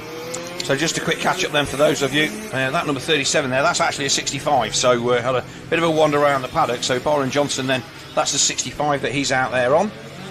Which I did suspect at the beginning of the race, so in the mid-race last time. I had a chance to have a wander around the paddock quickly in the brief break, catching up with a few of the news stories that were going on. If you didn't get the chance to see that second A group race, then I suggest at the end of proceedings today you do go back and re-watch that, because it was everything that Supermoto has to offer. And hopefully we'll have a repeat of that in our final British Championship, brought to you by Tripz.UK, a final race. But we saw some track changes for the second block of races. Obviously, the heavy overnight rain meant that we didn't get to use the full off-road, which the Bathmate team helped to put into place over the week. But here's our grid then for the Academy race. Then first, Reece Lennox. Second, Byron Johnson. Third, Austin Johnson. And fourth, Archie Ormerod. That is your front row. And then row 2 will be Blake Wilson and Tom Nutter. Lily Rhodes and Charlie Cunningham, another guy out there on a 65. Then it will be Archie Reynolds, Rip Jennings, Ollie Sims and Max Rhodes on the back of row 3. Row 4 will be Jordan Thomas, Liam Pearson, Cody Miskelly and Jackson Bennett. And then we will have Ruby Booth, Isabel Wingate, Lucas Murch and Leon Tall. So we wait for the lights to change. Away they go. Everybody cleanly away. Who's going to take the whole shot? It's clear to see that the 65 gets swallowed up down the start-finish straight. Not like Lennox that took the whole shot. I think it was. Lennox there in third. We will see. There's a rider in the centre there with a problem. I think some riders just clipped there. Yeah, just a little bit of a... Oh, he just got caught up there, so we'll see what happens to that one. But race leader away at the front. See if that is Lennox as they make their way through down into the far end of the circuit, down by the corkscrew. So it is the 27 then that leads. That is going to be the 27 of Austin Johnson, and it looks like we've got a red flag. So we'll just have a short delay while we re-rack these guys and girls. Will go back to the start-finish line, and we'll just make sure that the rider that went down there on the exit of turn 1, it's like a bike machine problem then in the middle of the pack. So Marshals were quick to get that flag out there, so that's great. So yeah, that gives us a chance just to catch up then quickly on a bit of history on what went on in the A final that we just witnessed before the break then. So we're having a quick wander around the paddock. A few things to do, obviously. Storm Stacey running into the back of Jamie Duncan there. Again, a bit of what I consider to be a racing incident. Duncan, not his first rodeo. He shut the door before it even got a chance to open, and Storm Stacey had already half committed to have a run down the inside. So that was just like one of those things, legitimate collision. However, what that did do was pull the exhaust off the number 7 of Jamie Duncan. So that explains that his demise. The riders come back to the holding area and they will wait to be put back onto the start grid. So that would explain why Jamie Duncan then dropped from the front of the pack. Jay Smith, we saw him have a stall, and it was just that the bike just coughed and stopped, and he said he was really thankful that it didn't, that it managed to refire, because obviously these 4 strokes especially with the slipper clutches in, not always the easiest things to refire. Richard Sharp crashed twice, all of his own volition. He was trying to get a run on Richard Blakeman and took the front coming off the dirt, and then fell on the entrance to the dirt a couple of laps later, both of his own doing. So he was a little bit, let's just say, less than pleased with himself, but all good. And our B group race. Now, did you ever wander around and get to the bottom of this one? So, from what I heard and having a quick chat, it appears that Dean mistook a yellow flag that was out for Stephen Gallimore. So the yellow flag was out for the two-stroke that we assume went pop, and Dean, we think, mistook that for the last lap flag. So when he came back through, he assumed it was the checkered, eased off, which then allowed James Sherwood and Kyle Eccleston to progress. So, yes, what we didn't see was, of course, that he actually pulled a monster wheelie across the finish line to celebrate the win that he didn't have. And obviously, it is certainly one of those things that may well take away the attention from Andy Goodsall putting diesel in his bike yesterday as the event of the weekend. Yeah, I mean, as mistakes go, I feel like they're on par. I know which one I'd rather not do, but losing points on a Sunday or ruining an injector. Yeah, one of those things anyway, but we laugh, but these things do happen. So it looks like we're getting some bikes just moved out of the way, and we will wait until we get the all clear from our clerk of the course before we resume racing. So this is our third group of races. This is our academy class, which has been, again, we've seen a roaring success. We went round and talked to a few of the riders over the weekend, the likes of Alex Mulaney and stuff, who came through this academy class. So it looks like we've got a rider riding in, and we've got one bike being pushed away. So we might be not too long before we are underway. Bathmate flags there, so one of our sponsors, Bathmate Male Health Organisation. I'll visit their website, and they will all sorts of goodies there for you to look at. Massive team there in the paddock. You can see the flags there. Got 6 or 8 riders under there. They've got Andy Mitchell, Richard Sharp, Kyle Eccleston, James Wood, Harley Sharp, and normally, obviously, team owner John Oakes, who is not riding this weekend due to a hand injury that he picked up at Three Sisters, which didn't actually crash. Just had a bit of a hard landing, and that meant that he's re-injured a hand that I think he had to have an operation on a couple of years ago. So he's sitting out this weekend, but he is here and enjoying racing. And again, he's one of the sponsors that has stepped up to put this wonderful live stream together for us. And so you get to hear my dulcet tones for all eternity. Harley Sharp's another one of those riders that made their way through the academy class, and he's now racing up in the A's with his dad. So it does show it's a great breeding ground for talent for Supermoto in the UK. And one of the things that obviously we do see, we've got the mini bike championships as well that offer kind of a route into road racing. But one of the things that becomes apparent from that can be a bit of a means to an end, where you do kind of end up in a bit of a dead end, where to progress to any kind of level, it is a bottomless pit of money to find your way up into a top mini bike ride and then to find yourself onto a 250. Supermoto, on the other hand, this is the cream of the crop. Obviously, the sport isn't as big, but not everybody wants to race professionally. And obviously, all of these guys at the front end of this APAC are all doing it for the fun of the sport. And it can be done quite reasonably. I think if it's like probably a little bit more expensive than motocross, but considerably less expensive than road racing. There's certainly nowhere near the amount of crash damage. And yeah, that's true. A lot of the time, if these bikes do get dropped, they do get picked straight back up and get back on. Those handguards protecting levers, you've got your axle sliders for protecting your bobbins, foot peg sliders, all this is just extra protection for the bike, so that if you do drop it, or inevitably when, you can jump straight back on. And we're just looking at the number 8 of Ollie Sims. Sorry, number 73 of Ollie Sims on the Kawasaki. So, and there's Dean Wingate. Don't come to me. I'm just going to check, see what's going on down by there. He's the I can't mock him mercilessly while he's standing watching me on camera, but there's his daughter, Looks like he's got his Abby. Sorry, oh no, that's Lily Rose, isn't it? So Dean there Just Yeah, looks that way. waiting for the restart of this one. Not sure who it was that went down, but our medics will be looking. Looks like people are looking at maybe putting their goggles back on while we've just got this slight delay.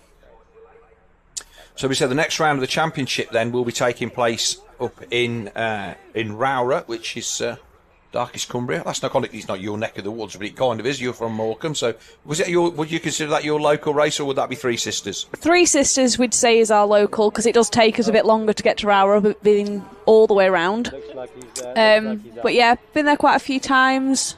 Happy now that I've finally mastered to get over this step up, which has taken me a few years.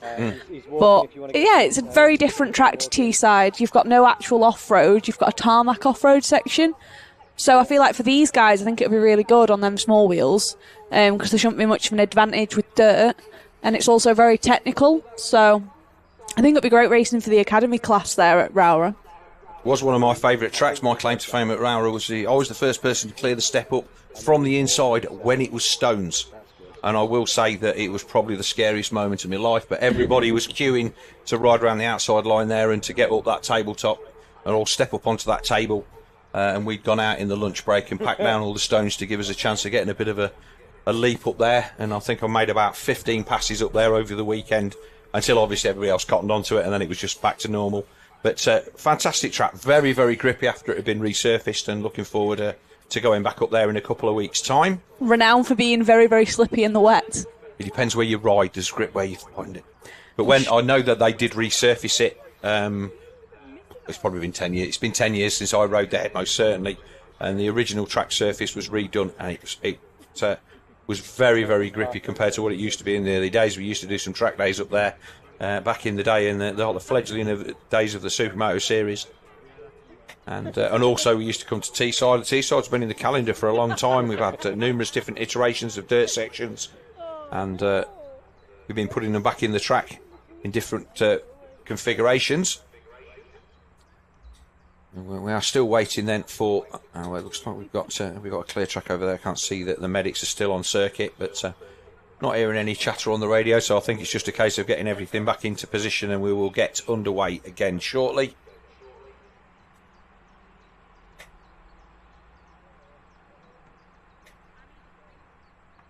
Number 40 of Archie Ormrod. So he qualified on pole, but hasn't managed to turn that into a race victory as yet. And we'll see. So the 08 there is in the holding area. So he was one of the riders that I thought may have been involved. So he's clearly not. So this is, like I say, Kawasaki, you see quite clearly. So this number 73, then Ollie Sims, he's there on wet tyres. These smaller bikes really doesn't make a lot of difference between wets and slicks, ultimately, because they won't melt a wet like a big bike does. That obviously gives them a little bit more confidence in the dirt. Sims then was good value for money yesterday, and had a couple of decent results, but the wet conditions this morning, I think, just not to his liking, and he's not managed to get himself off the start like he did yesterday, and he's struggled to turn that into results. It's quite cool. I don't know what it is. So we get the long shot of our wonderful comms box there in the front of the shot. Nice background view of the countryside round here. Like I say, just on the outskirts of Middlesbrough, we can see the Transporter Bridge in the background, and also the football stadium. Automotive Solutions there, that's one of our title sponsors this weekend, although not of this class. Bet your life that is possibly going to be the youngster of Mr. Reynolds. It's indeed Archie Reynolds.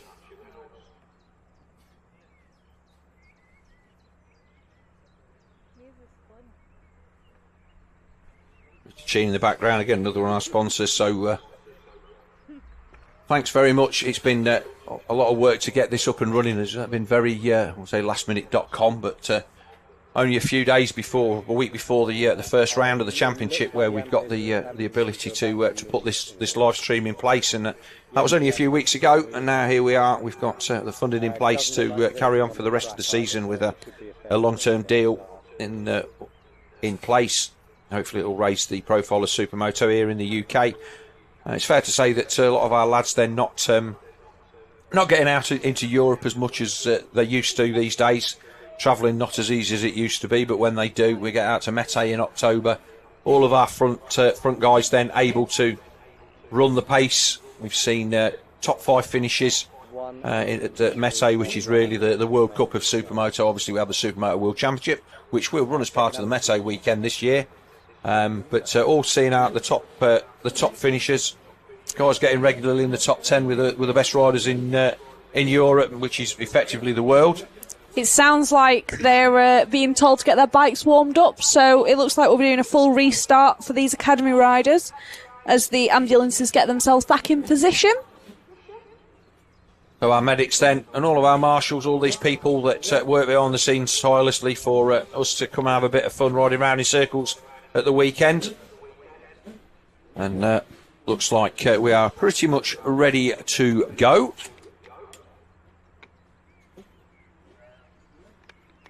Whether we will get another warm-up lap or we will go straight out onto the grid remains to be seen. Not sure how we're doing for time. 20 past 4, so need to get a bit of a wriggle on. But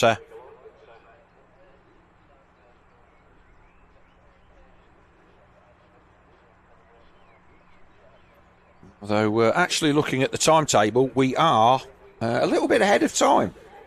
16:30 this one was due to go off track, so we're not actually behind schedule. We did maybe just have a little bit of a short lunch break and getting ourselves back on track. So FF Solutions Design and Build then, J Smith Building Company. We saw him let victory slip through his fingers in that second A final there. And Richard Blakeman didn't get a chance to talk to Richard between races, so he was. I think he'll be quite happy after that second race, taking the win. Even if it was just on the last lap with an unfortunate stall for J Smith. That move up the inside on the first lap from Richard as well, very impressive. Unfortunately, that sent Storm skittling across the track a little bit, but a good recovery from him as well. On camera there, just with the on the phone, is Trevor Nation, former Factory Norton's British Superbike rider, and father of Jack Nation. He's obviously up there, got his eye on overseeing somebody in pit lane.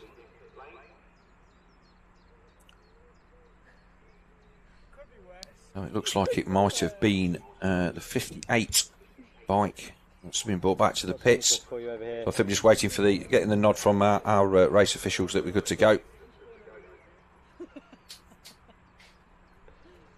Got any replays or anything we can put up on this, because it's hard to fill.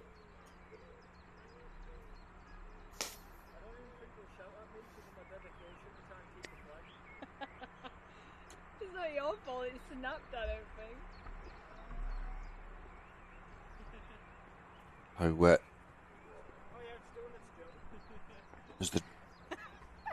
Still seeing quite a lot of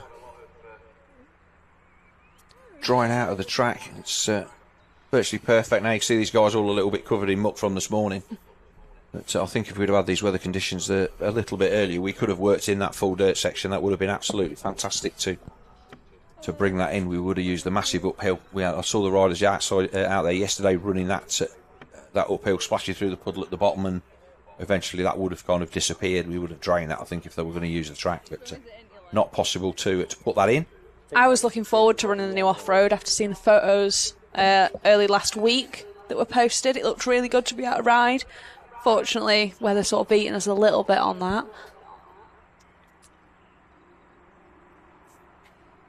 Can we just take a break and come back when we're ready to go?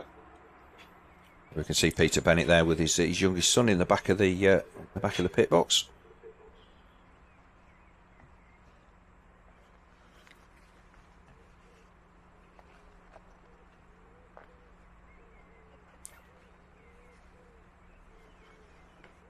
That's fine, as long as we know how long we've got.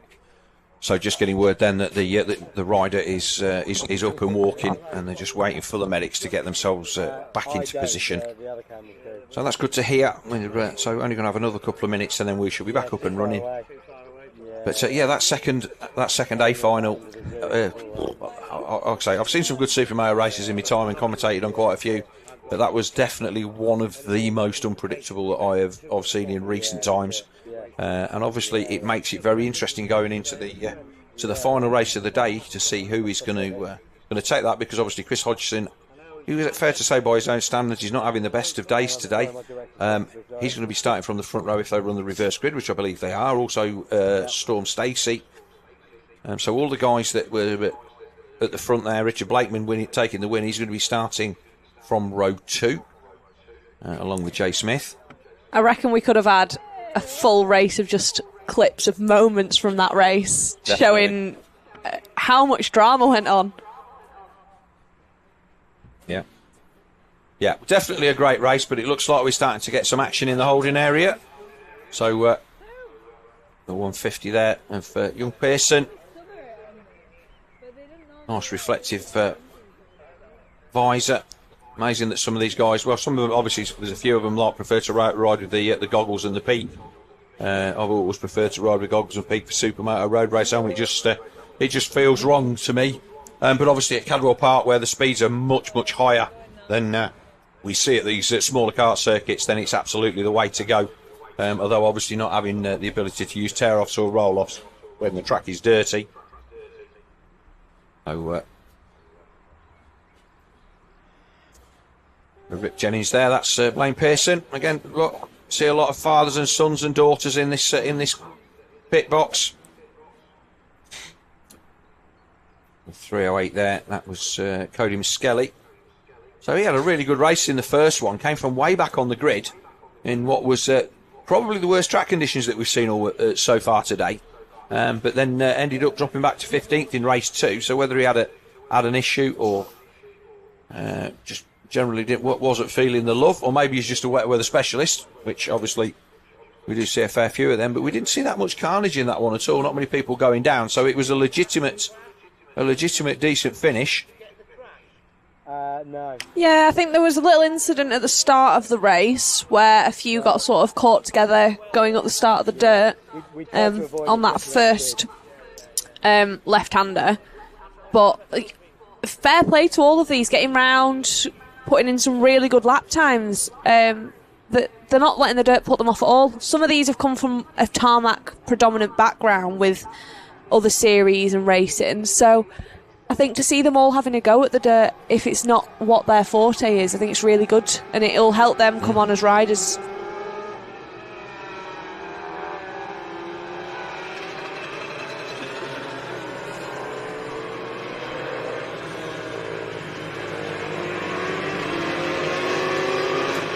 Looks like they are all getting another warm-up lap prior to another race start, so gives them a chance just to get a feel for the track, get a feel for that dirt section again.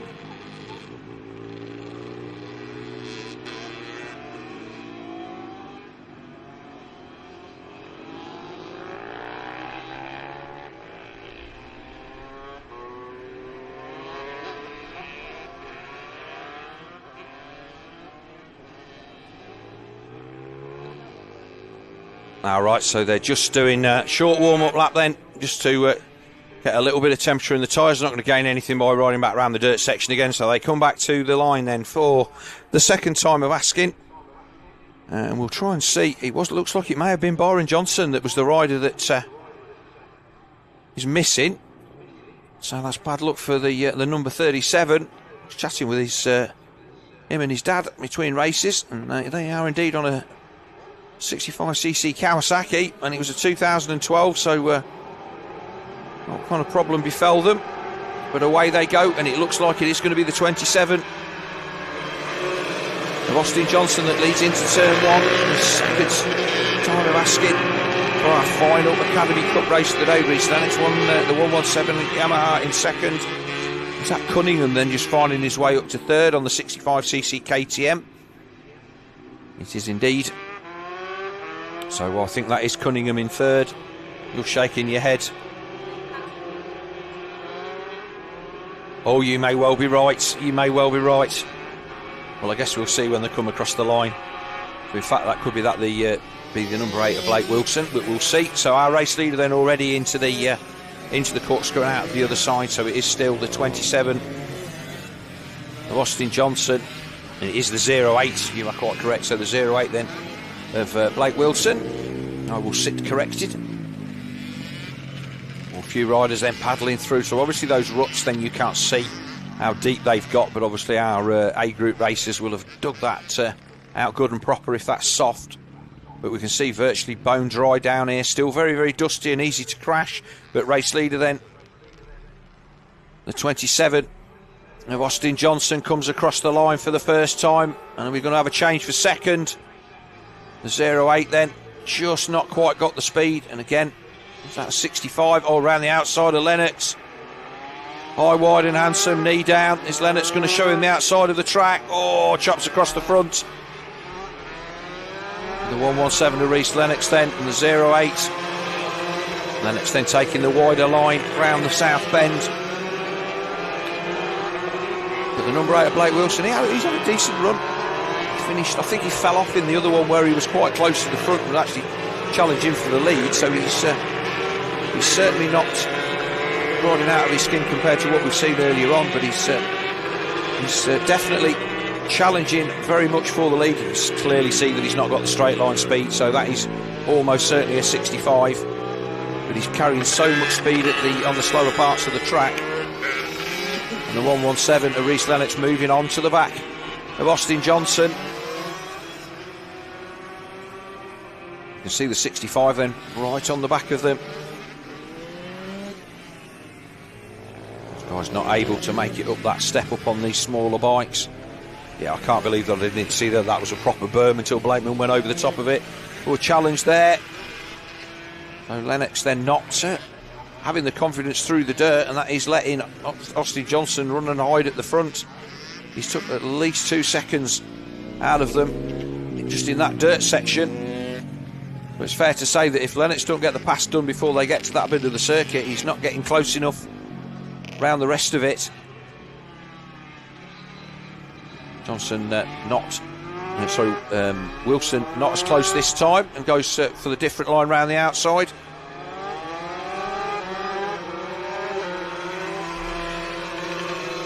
Seems to be a bit of a gap from Archie Ormrod in 4th now.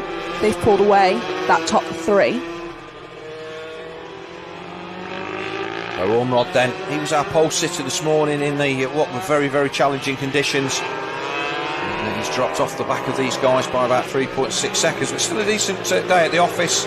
It's a long championship for these guys, and you win it on your worst days, and more than anything, crashing and DNFing is not what you want to see. And race leaders then already up into the corkscrew. So Lennox going to try and shape up, but this is the bit you can see there's literally a bike length between them here, and by the time they come off the off-road, Johnson has pretty much checked out. He's much faster up here. In fact, we'll see that Wilson is also quick on the 65. Will he go to the outside? No, he'll take the drier inside line. Monster-sized handguards on that number 27. And they get the full-size wraparound handguards are not designed for the smaller bike, so they do look a little bit comedy. So fair to say that Lennox has made a much better fist of it this time by and not lost anywhere near as much time.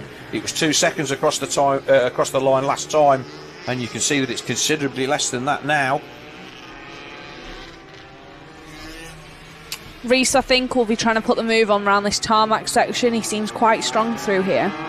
So with that power of the 85 on that YZ, I think he'll be trying to do it going around this south bank and maybe into the next straight just after. So Wilson then, he's really fast around this tarmac section. He doesn't have the speed down the straight at the back, but Lennox is looking racy. Is he going to take a move round the outside?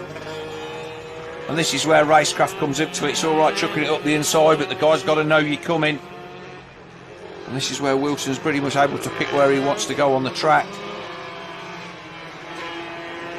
Gets down behind them, he's not lost as much this time, and Lennox looks like he's going to ride around the outside as they go down through the trees. They come up, oh, this don't know, Johnson lets the brakes off. Shows him the edge of the track nearly. Wasn't going to give that one up. Wilson right on them as well. He was good into the off-road this time. Is he going to have a chance to throw it over this tabletop, over this step up, make a bit of time? So it's really difficult to know how far that jump is. Not able to do anything. A bit of a tuck on the front. There is a bit of a natural berm that was made up there. That is all kind of stones and stuff on the outside of the circuit. So So it'll be 2 to go this time by the start of the penultimate lap then for Austin Johnson, number 27. Looks like Wilson then dropped off quite a long way in that last little bit through the dirt section. Maybe had a bit of a problem. And then it's looking like he's maybe got a vision problem with his visor, just reaching up to clear his vision. And this is where I say that running tear-offs, both of them running road race helmets, so they've both got the same problem, though obviously with Johnson being at the front he's not getting any roost off anybody. So again, Lennox pretty close. Watching Johnson go through that dirt, you could even see the front wheel lifting, so I feel he is stronger over that dirt section than Lennox. So unless he makes a mistake, I can't see Reece Lennox being able to make a pass through that section. However, going into the corkscrew now, it looks like he's got him going down the straight, but I wonder if Austin Johnson's going to be able to get him back on the brakes. And it looks like he has.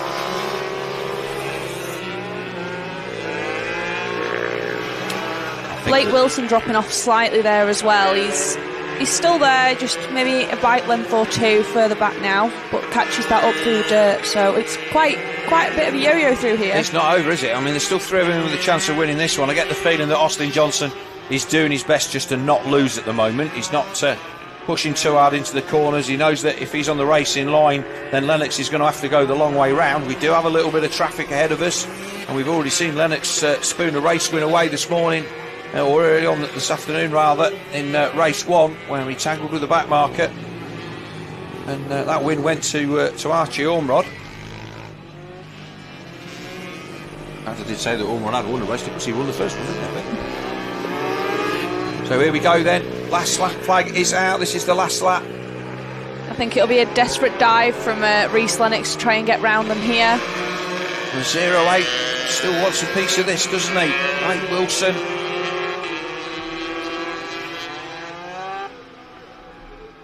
You're going to try and ride round Lennox.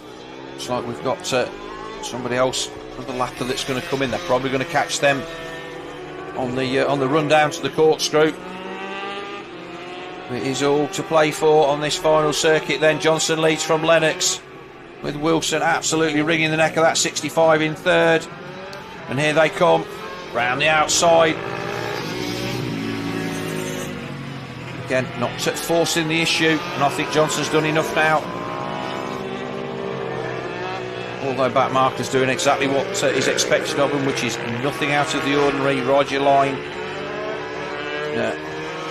behaving themselves impeccably. But Austin Johnson then, this is really the last part of the circuit where you'd expect us to have a problem, and he's cleared that one. So just the last part of the run, there's a yellow flag then at the bottom of the dirt. We've got a rider down. Stop, that looks like that might be Lily Rhodes. But to come out the final corner then, to take the checkered flag, it will be a win then for 27 Austin Johnson. Reece Lennox will take second, and a good third then for the 65cc mounted Blake Wilson. And then we expect to see Archie Ormrod come across the line in fourth. But he's a long way down. That front three really checks out in that one. There goes Archie Ormrod across the line, and we're just now looking for Charlie Cunningham, who should be coming across in fifth. Again, another one of those 65 riders. He was really fast at Three Sisters, Cunningham, but the off-road there not as severe as it is here. That's the 150 of, I think that is Hugh Pearson, isn't it, Liam Pearson? So again, battles all the way to the end of this one. Is that the 197 of Rick Jennings? So Pearson going to come across the line. He's going to finish in ninth position. Cody Muskelly then he came across the line in eighth. The last few riders, this is young Jackson Bennett. So Jackson is the younger of the two Bennett boys racing here. So we've got brothers and dad racing. White truck turned out immaculately. All running the 79, the same as his dad. Obviously, Carl Bennett not able to do that because he's in the same race as his dad, and that just would be daft. So that's our academy class then, brought to you by FF Design Solutions Limited, Design and Build. Next then will be our final C Group race of the weekend. Now we saw some entertainment in that one. Yeah, great ride from Duncan Wright in that last one. Really quick through the dirt, which, considering it was the first time doing that layout of the dirt, he made the most of it and capitalised, making his way up to the B Group for this final block of races, along with Jamie Wrigglesworth, who he came back. He did well from his little bit of a wobble in race 1. He did great to come back in race 2 and make it up to the Bs for the final race. So our C Group riders then making their way to the line for their final race of the day.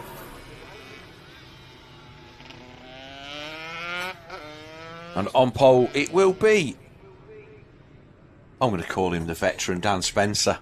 He's a young veteran. He's been doing it for a long time, but he started young. He did start very young and raced against Dan for a long time. And he's one of the stalwarts of the paddock. His other half, Harriet, then part of our organisation crew here at the British Supermoto Championship. So Spencer on pole from Hayes, with Gareth Baxter and Rick Owen taking up the rest of the front row. And it's Meelan, Jones, Whittam and Adamson. Selby Trotter, Richard Sheen, Steve Smith, Joe Tiernan. That row the grid then, May Chalice, James Conley and Sam Cox. So as we've been moving 2 riders up from each group, obviously we don't drop riders down from the other groups, so this group then shrinking down to 13 for the final race, and obviously we've had 2 move up to the A Group, 2 move up to from the Bs to the As, and 4 riders moving up from Cs to Bs, and so on and so forth. So the A Group will now be 4 riders larger than it was. I think this will be a redemption ride for a few of the riders in this one too. So you've got Chris Hayes, Gareth Baxter, Neil Mellon, all who were battling for the front in the previous 2 races, now still in the C Group, will feel they've maybe missed out on getting up to the Bs today. So this might be their last sort of chance to redeem themselves. Does that sound familiar? Very much so. So obviously Danielle was in a similar situation yesterday where she got mugged twice, I think, by Dan Spencer, I think was one of your and Duncan Wright. And Duncan Wright, yeah. So obviously Duncan then moving up in taking his position in the back of the B Group coming up shortly. But Dan Spencer then, obviously we ran the track the other way around yesterday in dry conditions, and to be fair to Dan, he still knows how to turn the throttle, but his bike is not in the flush of youth. Though it's well prepared, it is one of the older 450 Yamahas. The 101 there is Neil Meelan, so he's there on the front of row 2. And like we say, we saw him end up on the floor when he was certainly in a position to challenge for the top 2. So he'll feel that'll be the one that's got away. So he'll be wanting a little bit, like I say, a little bit of redemption. The 2 Bathmate boys in this one as well. You've got Richard Sheen and Selby Trotter, both with immaculately turned out bikes. Richard's TM is just stunning, and as well as Selby Trotter with his fancy swing arm, fancy forks. Stunning looking bike. Selby's been around motorcycle racing for a very, very long time. Still loves to get out here and have a go, but away they go for the first time of asking. Spencer looks like he's going to get the whole shot. Is that coming round the outside? Is that Meelan that's come through? That looks like Gareth Baxter trying to go all the way around the outside. It's the 17 of Baxter, is the guy that we saw, that we were expecting, and he stalled in the off-road section and struggled to get the bike going. So there is a few guys in this one who want something to take home from their weekend. C final win, well, a win's a win. And again, you will have no idea how hard it is to win even this race. So it's Dan still ahead as they head into the corkscrew now. But Gareth Baxter all over the back of him as they enter the dirt section. So Spencer then just running wide and getting the bike turned on the tarmac. Just pulling a couple of bike lengths advantage as they go up the step. Baxter matching him. This is almost perfectly dry here now. You can see that nobody really, doesn't look like there's that many people even thinking about going to that outside line. Baxter makes a bit of a mistake and runs wide. So, and again another mistake, so he's just trying a little bit hard. Well, Dan Spencer then wants a pace for the track, use all the track, and that's what he wants to do. So taking plenty of curb on the exit of that final corner. He started just to eke a little bit of an advantage out. Again, this one for just for personal pride. No final race of their weekend. The sun beams down. So this corner, quite a severe bank on the inside run of tarmac, which is flat. The next two runs of tarmac quite cambered. Round there in the wet. Got looks like that might be the 501 and Chris Hayes there in third. That's just the 351. No, it is the 501. Rick Owen then 351 in fourth. But those guys then just starting to drop off a little bit. This is the battle at the front then. This will be possibility of Spencer's second win of the weekend. He'll be getting the beers in. I'm wondering just how deep those ruts now are getting at the bottom of that dirt section heading up to the step up. I know the ones that we were exiting out of yesterday got to probably about the depth of your tyre. You sort of had to pick a rut and just ride straight through, so I'm assuming it's sort of gone the same today after it being wet this morning. Almost certainly, it's very, very similar. Well, Spencer sporting one of them Super Trick Techmo spring arms as well, so they ended up somewhere, and that's where one of the Yamaha ones ended up. I did look at testing one of those on the Husky back in the day, but it's not able to make that happen. But, Spencer then got one in the back of that, was an F450 Yamaha.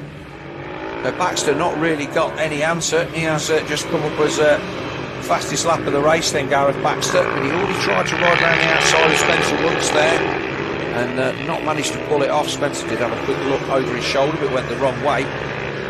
Looks like we've lost Neil Mellon from the front group as well. He's now back down to ninth, so he looks like he's trying to battle his way back up through the paddock, through the pack.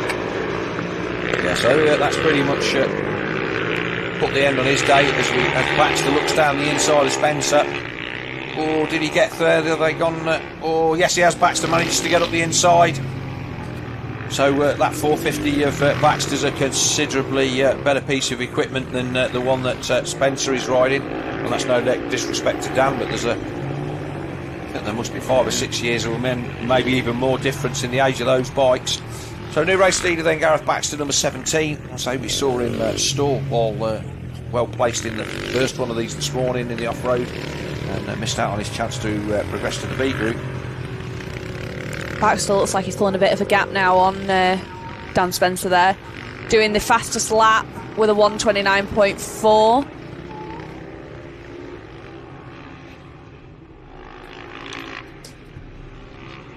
So 3 to go then. Third place now, still Chris Hayes, 3.7 off, so he's only about a second and a bit behind our second place man Dan Spencer. Maybe he'll feel like he can make a bit of a move, then it's a long way back to fourth place Rick Owen. I think these guys now just happy to get to the end of the weekend. It's all wants to load up in one piece, wants to throw it up the road in the final race, trying to close the gap that's not there to be closed. But this Technative Group C race then drawing to a close. Nice little nod to the camera there, he knows we're watching. Obviously somebody there at the side of the track giving him a little bit of encouragement. As I think I said earlier on, there's people who've been to this Teesside track who've probably never been down the far end there. All we got to... That was, I think, James Crombie going down there, possibly on the... Is it a pit bike there? It is a pit bike, so that was maybe a 150 Honda. But it certainly took the front, so the Bathmate replay then. Crombie watching, also it's the dust. It's still a bit soft there, but certainly sampling the soil. So that one captured for him for all eternity. I'm sure he'll be thrilled. Bit of close track inspection for him there. Close track inspection indeed. So Baxter now starting to come up on lap traffic, so he's coming up on the 841 of May Chalice, who's in her first season, giving her some space. She might not have known he was there, but through nice and smoothly. I'll say she's over from the Isle of Man, and they've got a decent supermoto scene over there at Derby, and nice to see them making the effort to come over and do a couple of rounds of this one as well so far this year. So Spencer then coming under a little bit of pressure then from Chris Hayes as this one starts to wind down. The 5:01 of Hayes. He's been pretty decent this weekend. He had a couple of good runs, and again, obviously when this race is a little bit stronger at the beginning of the day, he featured in the top 5 or 6, but never quite got himself in a position where he could take advantage of it and move up to the Bs. He'll be having a sniff at Dan Spencer if he gets a chance. So, the race leader then, Baxter already up into the off-road. See the track considerably cleaner now that on that left-right at the bottom of the hill where the Superlights have been through and given that a bit of a clean. That inside line seems quite favourable as well. Most of these C riders that we've seen taking the inside line unless trying to make a pass around the outside. So it seems like they're all quite evenly matched going through there at the minute. A race leader then gets the last lap flag on number 17, the Gareth Baxter. As he is one of the Automotive Solutions guys, isn't he? Then the colours of Paul Reynolds and Automotive Solutions, one of our main sponsors here this weekend. A Mini and BMW specialist based in York. So if any of you have any need for any work or parts on those cars, visit their website. They're specialist non-franchised BMW and Mini dealers. So all of the guys all nicely turned out. I can vouch for that. I've taken my BMW to see Paul, and I'll probably be taking it back at some point in the future. So Automotive Solutions, your BMW Mini specialist. So like I say, we'll be taking the win. This will be the one that I'm sure he will feel it's the one that got away, because he was well placed in the first one before the bike just coughed and stopped on him in the what was very damp off-road this morning. Seems to get really good drive going up through there, whereas I think a few others are taking maybe a rut. He looks like he gets good drive up that hill. Definitely. Towards the step up. So into here, just holds it nice and tight.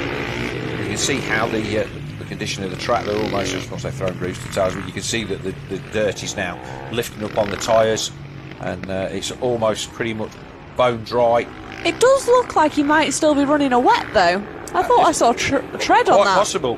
But he takes the victory, whatever tyres he's running. Spencer finishes second and Hayes third. Rick Owen is quite a long way back, and that is, I think, Owen just coming down the off-road now. But the front three then checked out in their own battle, and then this is the battle now for 4th, 5th, 6th and 7th. Looked like Sean Jones there, just had a little bobble coming out of the dirt, but he looks like he isn't going to lose the place to Michael Whittam there. And Neil Mellon finishing there in 7th after a pretty tough day, I'd say, for him. Yeah, he'll probably feel that he's left a little bit on the table there. So 7th then for Mellon, and then we will be getting hopefully the 614 of Adamson. Again, this is the battle of Selby Trotter and Richard Sheen. Well, this is a decent battle for these guys as well. And again, just being out there on track, Sheen just misses a gear. But yeah, just being out there on track, being here and being part of the race weekend, it's what motorcycle sport is all about, and the beauty of Supermoto is that you can get to do that without spending a fortune. And May Challis looks like she's making the most of the track time there, instead of going straight on. She's making the most of it. In fairness, I think she followed another rider who did the right thing. Yesterday they were told that to follow the track, so that's what we're going to do. Yeah. I think in the past there's been some controversies with people taking the checkered but then not being able to make the corner after. Yes. And losing positions that way. I think we do have issues with that at Rara, where the timing line is very, very close to the corner and people going straight on. But that's a controversy for another day. So Supermoto B then will be next, brought to you by Automotive Solutions, as we mentioned in that C Group race. Your BMW and Mini specialist there in York. 138 Paul Groom on the Tripz.uk KTM. The Paul Reynolds, number 10, the proprietor of Automotive Solutions. Good to Steve Gallimore getting back out after being the cause of one of our yellow flags in the previous B race. Yes, so it was at least it wasn't. Apparently, yes. Oh, it wasn't terminal then. No, it looks like he's got the bike back up and running. So we are assuming that it was Gallimore, because obviously he didn't feature in the results of that one. And we will need to go through. Oh, look at this! You've got this all organised. This is excellent. So You'd think I knew what I was doing on that. You know what we're doing. So Daryl Pennington on pole with Dean Wingate, Blaine Pearson and Luca Jennings on the front row. Row 2 will be 5th position Paul Groom and the number 6 of Ollie Holmes. Carl Bennett and Craig Forshaw rounding out row 2. Row 3 will be Paul Reynolds. The 188 of Seth Gibson. We'll watch Gibson in this one. He'll be good. 11th Brett Haley, 12th James Wood. 4 Ben Johnson, Ian Bremner, Andy Hayes and Brown. And then row 9 Stephen Gallimore, and then the guys coming up from the C final, 111 of Duncan Wright and the 98 Bathmate Husqvarna of Jamie Wrigglesworth. The guys out on their sighting lap. It's always an entertaining race with Jamie Wrigglesworth, so I'm sure this will be a good one. I hope you don't try and win it from the back, but we'll see. I do. Yeah. But no, this is again this B group race. There's guys here who will fancy their chances to get into the A group every time they go to the line, and you can see that the likes of obviously Daryl Pennington, Dean Wingate, who obviously peaked early in that last one and mistook the yellow flag for the fallen rider, also for the caution as the last lap flag. He was a guy that I battled with back in the day, and we were always right on the bubble of A and B group every week. Noticed a few riders there choosing to not take the dirt for their warm-up lap, so they are prioritising keeping their tyres clean for the start over actually seeing that bit of the track, which I find quite interesting. Yes, I would always want to see the track, but having said that, they can see it on the TV. Yeah, I suppose. Yeah. So I prefer a closer track inspection. Yes, but not too close. So Paul Green then 138. He's just sorting himself out on the beginning of row 2. The 42 of Ollie Holmes, who we took to the Speedway for the first time last night, and he was thoroughly entertained by that. We went to see the Red Car Bears against Birmingham Brummies, which is at the opposite end of the car park to Teesside Autodrome, and we were thoroughly entertained with that. So that was a nice way to spend a Saturday evening at the races. But so Andy then points to the lights, and we will go on. We've got a rider on the front row. Pennington wasn't quite ready.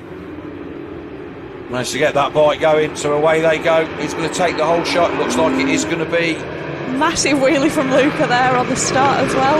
It looks like that was Wingate that went to the front again on the other second position. That looks like Ollie Holmes trying to make a move up to the front there. Ollie Holmes then come through from the second row with the grid. I did tell him to do something interesting so I could talk about him in this final race. And again, Ollie, multi-time Channel Island hill climb champion. I believe he still holds a couple of course records over there, but now we're up there in Scotland, and he's taken the lead. He's absolutely flown past Dean Wingate. So the 42 then of Oliver Holmes. Oh, and he puts it on the floor. No! He just the back end spun round. He just said do something interesting, but this was the thing I mentioned earlier on about the guys getting the bike strained up before they go into the off-road, and you can see that that's almost like powder there. It looked like Luca almost did the same thing in that corner. So Luca Jennings then back up to second. He got managed to get, not taken out by, that sounds a bit harsh, but he came together with Kyle Eccleston in that second B group race when in a position to contend for the win. Here we get the Bathmate replay. No, nearly got the Bathmate replay right. So it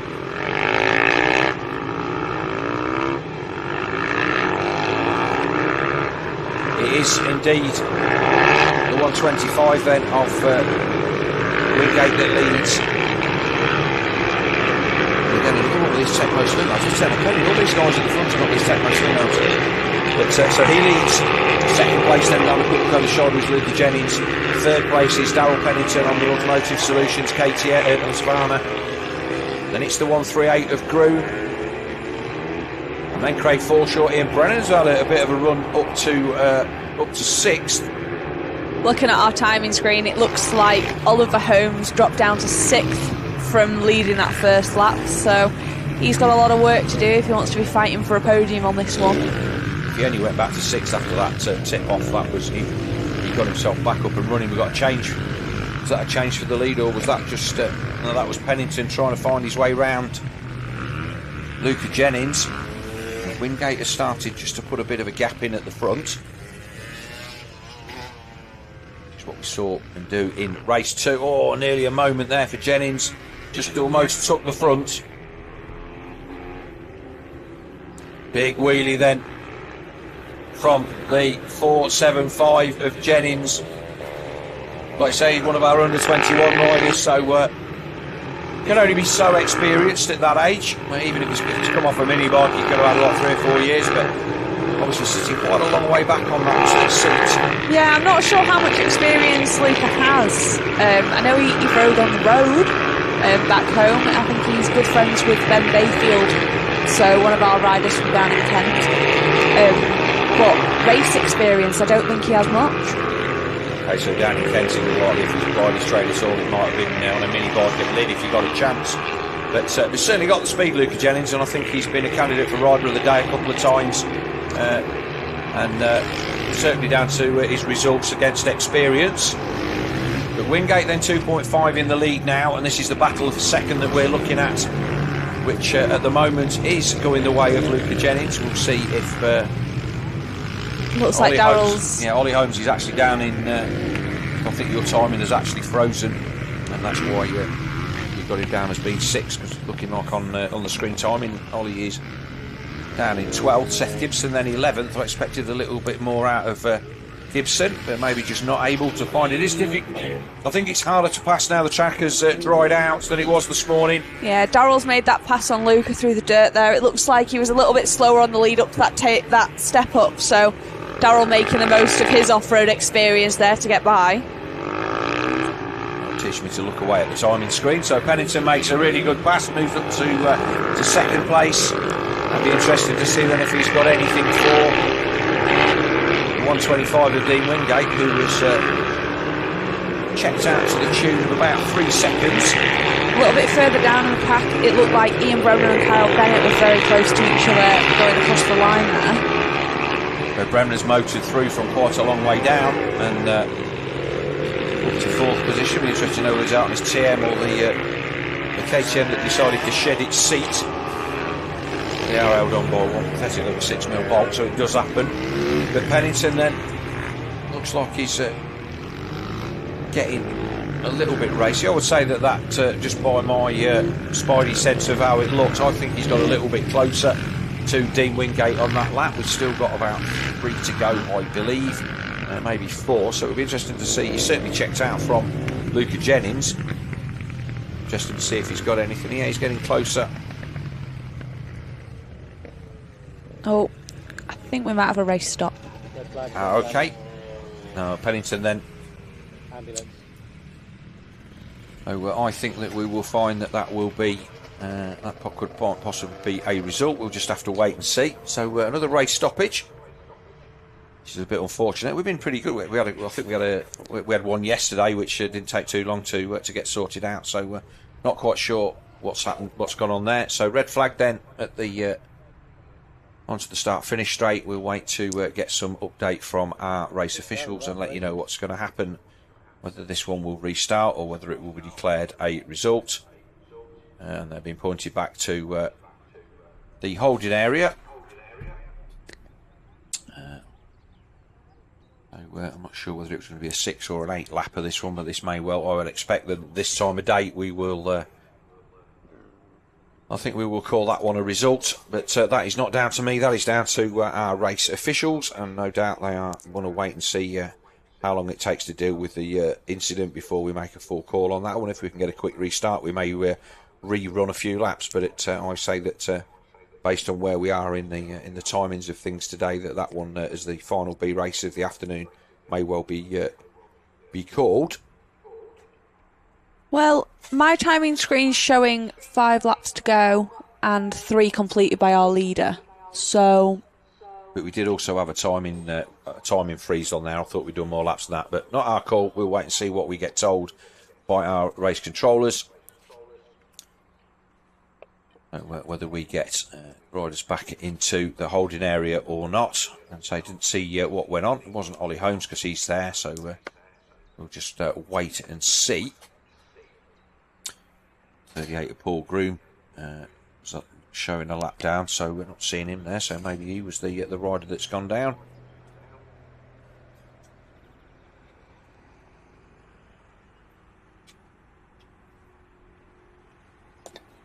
Looks like he's down the far end of the circuit, possibly on the off-road. Certainly nothing up this end that we can see.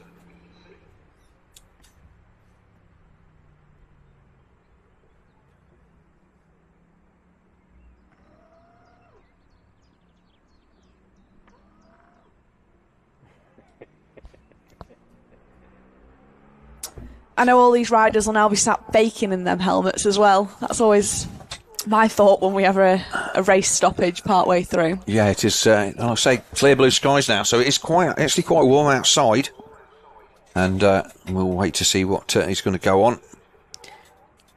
The heart rate will be up, and you'll be sat trying to calm yourself down, cool down.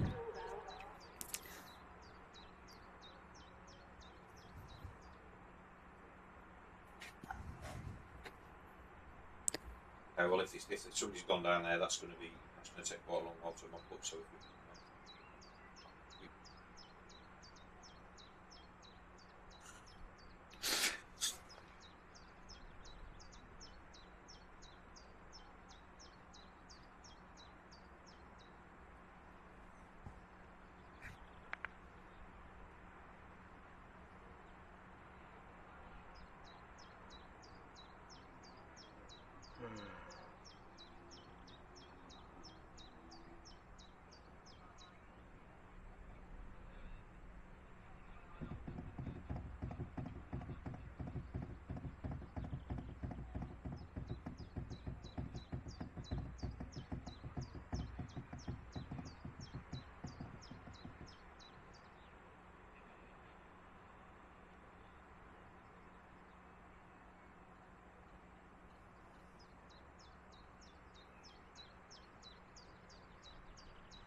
In all seriousness, tell him to get the Wikipedia page up for Middlesbrough and just start chatting about Middlesbrough.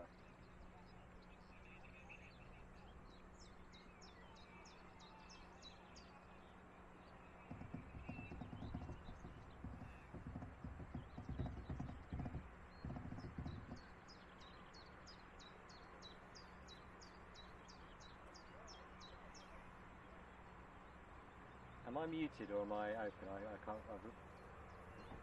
Sorry.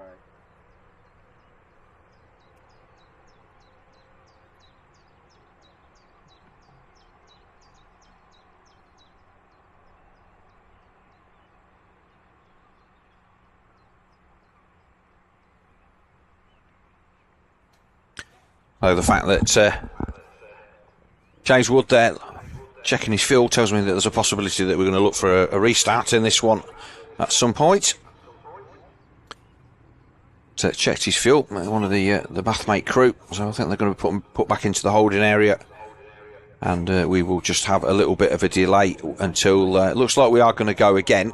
I'm not seeing this one has been called. See if they're going to turn around or they're going to ride back. It looks like they're turning around and re-racking themselves in the holding area, so we will have a restart at this one over a shortened distance by the look of it, assuming that the incident can be cleared. Jay Smith's bike then already in the holding area with the tyre warmers on. The 188 there of Seth Gibson. Again, it's a young rider.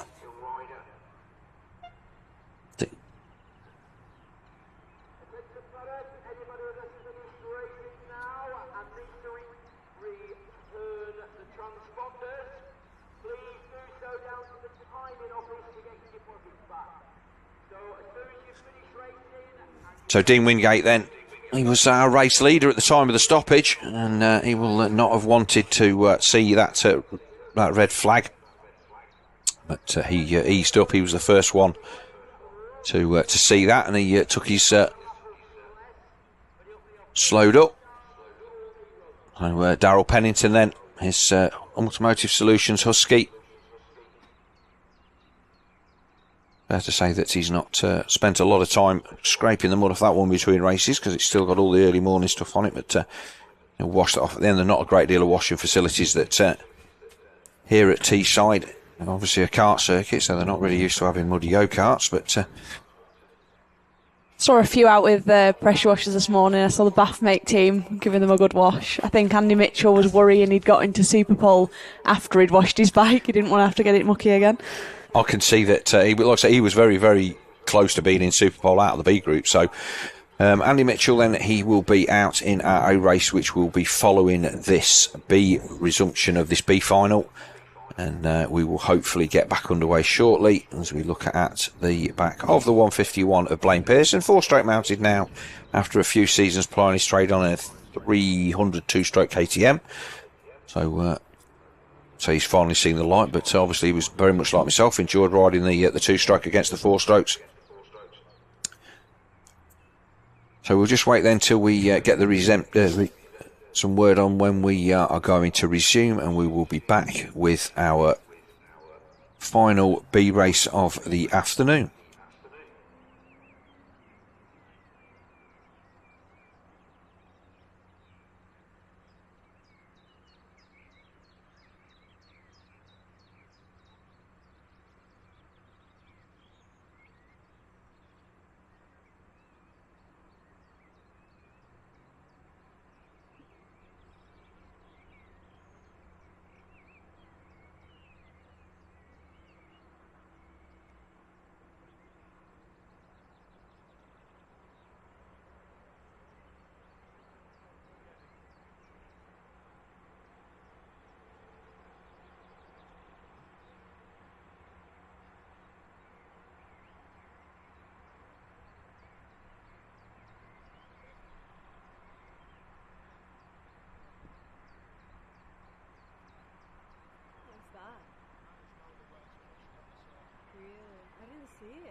That doubler was aggressive.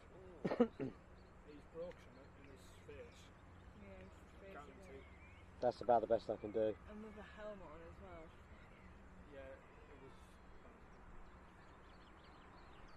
I wanted to see it. Like, as nasty as it is, I wish I got that on video. Last time I was here for a race, 2 kids crashed with 13-year-olds.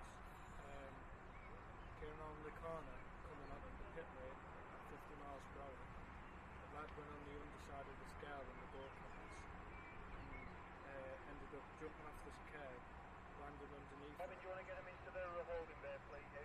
Hold ready up, please, ready. She flipped the car, landed on her head, and scraped across the floor at 50 miles per hour. Okay, will do. Shane, can I do that now? Do that now. And the lad went straight into the tyre wall at 50 miles per hour and got flung like a velcro. And the lad only hyperextended the span, slip disc, a couple of bruises, and the last one he came up with broken wrist. Okay, then word coming through that we're ready to go, and I'm not quite sure who we lost in that one. We'll not speculate at this time, but hopefully everybody is up and okay, or as okay as they can be. We're going to be back underway again. very shortly. I expect that we're going to do the quick restart where we just do the tarmac off-road, just do the tarmac loop for the warm-up and then resume. Whether it will be full distance or slightly shortened, I guess we will find that one out as they come out on circuit.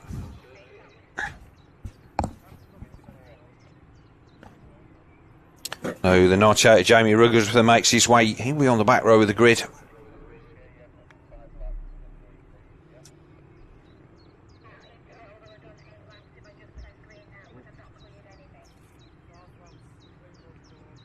Sorry, flashed my tripod.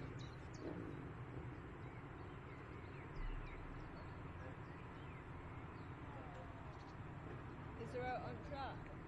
Is there anything on track? Is there anything on track? So we will have a short restart, which will be a half warm-up lap back to the start, and then we will be underway again. I'm on muting again, I'm on muting. And both of our ambulances then look like they're taking up their positions in the centre of the circuit, which is always good news, because it means they're not having to leave with anybody. You can just see that in the background there. So whoever it was that took that tumble is hopefully only walking wounded.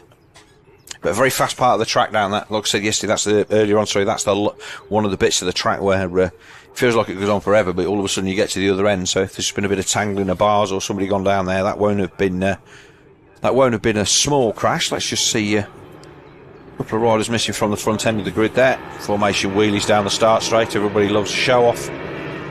So whether Pennington can get off the grid this time and see if he can win this final B Group race of the weekend. It's also Automotive Solutions B race. I think he's due a bit of a winner. Having said that, Dean Wingate, and again, we would have expected him to possibly have made the cut. So being riders then being guided back onto the start finish with the short warm-up lap. And it's amazing what great ideas come out of necessity, because that just saves so much time. I did wonder why we weren't taking the riders off the circuit that way, but of course what that would mean is that there would be the possibility that they would be riding onto the track while the track was still live. So we'll be for thinking down there for dancing. So looks like that Jamie Ruggersworth at the back of the grid there, just needing a little bit of assistance from Robin Brown to get his start device engaged, or not, as the case may be. And he will ride onto the back row of the grid, so we'll get the full restart of this one then. And Andy will point to the lights, and let's see who makes a whole shot. Away they go, everybody cleanly away. Ollie Holmes is going to get a second bite of the cherry here, so he's going to be more than happy. And he sweeps around the outside to take the lead into turn one. We saw him crash out of the lead in the first start of this one, so hopefully he will not have a repeat of that one. Again, his redemption ride in this one, isn't it? After that first one. Hopefully he can get up the dirt with no issues, but we hope that's not commentator's curse. It was you that said it and not me. But so Holmes then leads them down the back straight for the first time from, looks like it was Dean Wingate in second. So Holmes from the 42. Motocross Graphics manufacturer from there in Scotland. Squared it off nicely. Squared it off nicely dirt. this time. Didn't take it. Looks like Pennington then was looking like he was going to make a pass up the step up on Dean Wingate as they went out of sight. And they are bar to bar. I think that may well be Pennington up to second. But it is Holmes then currently that is shown at the front. Followed by Darrell Pennington, Dean Wingate and Craig Forshaw then. And I think Kyle Bennett quite close to Craig there. Go across the line. Holmes then already starting to check out at the front. Wingate then back to third. Craig Forshaw in fourth. Bennett fifth. Wayne Pearson sixth. Reynolds seventh. 82 James Wood in eighth. So final Automotive Solutions British Supermoto B race of the day. Now, pretty much perfect conditions. We've been blessed with what turned out to be a pretty decent day, considering that when I woke up this morning It was very, very miserable and wet and horrible. But Holmes then 2.5 the gap from the 666 of Darrell Pennington. Dean Wingate all over the back of Darrell Pennington there, but I feel Darrell might have an advantage on the dirt, so unless... Oh, he got round the outside of him there going onto the dirt, Dean Wingate? It looked like Pennington just maybe lost the rear going into the right downhill right-hander and had the rear end come round on him, ran wide, and as a result of that, Wingate needed no written invitation and just chopped across. Pennington could probably made himself a little bit wider there maybe, but he was very much offline and didn't want to be trying to chop across and close the door on the dirty part of the thing, and he's put a couple of seconds almost into Pennington, 1.8, so Oliver Holmes making the most of this clear track in front of him, doing a new best time for this race with a Wingate's off to the side of the track, so the Honda expired. So Wingate out of second position. He just came out of the that second turn, and as he went into the third hairpin, just like a change down, and there was nothing there, and he's just literally parked the bike up against the tyre wall without even walking back and seeing what the problem was. So whether he's had an engine failure, there was definitely no smoke or steam, and the bike did roll to a stop, so I'm thinking that there's a possibility that maybe he's broken a chain. So that is a bad day gone worse for Dean Wingate. Craig Forshaw now will be up to third, and then 78 of Carl Bennett, actually is number 22 on the transponder, so Bennett then trying to make a pass as they go up, and it's Blaine Pearson. So Holmes then 124, we were seeing 138 lap times this morning. That shows you how much the track conditions have improved through the day. Yeah, Holmes looks like he's pulled a pretty sizable lead now. I'm just going to see what that is now over what will be Darrell Pennington. That lead now to 6.04 seconds. So he's made the most of it. Obviously, with Wingate going out of second place, that has been that lead has been pretty much multiplied by 2, because really strange how that happened, because Dean Wingate had nearly 2 seconds into Pennington in literally no time at all, and then before you know what was happening, he was pulling off the side of the track. I didn't think it was a bit of deja vu there from the earlier race, but obviously a mechanical problem there for the Husqvarna rider, so that is a shame. But Holmes then 6.4 the lead from Pennington. Kyle Bennett now up to third, and he's out there on a 350. So the youngster Kyle Bennett, we've seen him, I think he's made a couple of A finals over the past 12 months, but he's currently then lying in third position, and then it's Forshaw and the 151 of Blaine Pearson. There's your race leader, the number 42 of Oliver Holmes, with 2 to go. We'll be getting the last lap flag this time by. Indeed he does, so flag off onto the left hand side there of the screen. Oliver definitely not letting up on this last lap. He'll know he's got a pretty sizable lead, so he won't do anything silly, I hope. But yeah, he'll have probably had a glance somewhere just to see that he's not got anybody pressuring him. 7 seconds over Pennington then. Bennett then a further 3 seconds back in third, and as a result of that then we'll just see the last few corners of this one play out, and Oliver Holmes will take a victory in the B final, which obviously a win's a win. And Duncan Wright then is down there in 13th, Brennan in 14th, so those guys not managing to convert their early race form. Looks like Bremner may have even been a faller somewhere, but Holmes then comes up to the last dirt section for the last time. Like I say, difficult to understand quite how deep those ruts are, but the fact that they're quite circumspect in the way that they're approaching them means that they're obviously getting quite deep.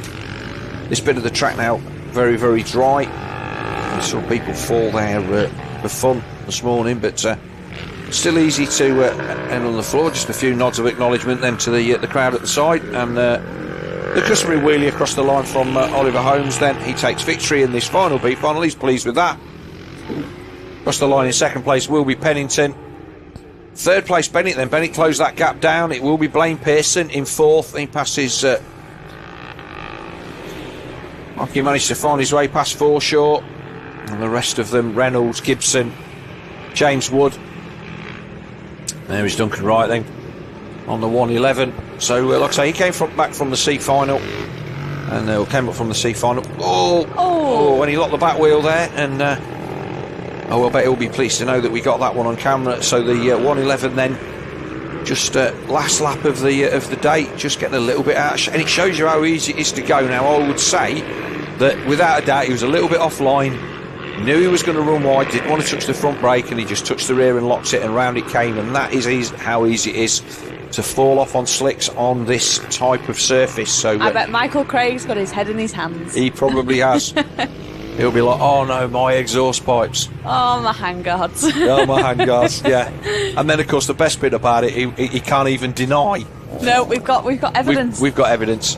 So that is our our third and final B group race by Automotive Solutions. Then now will be the conclusion of today's racing, the final of the A group, the full British Championship, brought to you by Tripz.uk, motorhome hire people, and we are waiting then for our riders to come to the line. There's the 100 red plate of Alex Mullaney, denoting that he is the current under-21 champion. And Hodgson beside him with the number 1, the current full British champion. But neither of those guys have figured in the top 3 this weekend, or certainly today. Richard Blakeman then, our race leader, or race winner from race 2, followed by Jay Smith and Storm Stacey. Stacey came from way back after collecting Jamie Duncan on that, was it the opening lap, second lap or whatever of that that second race.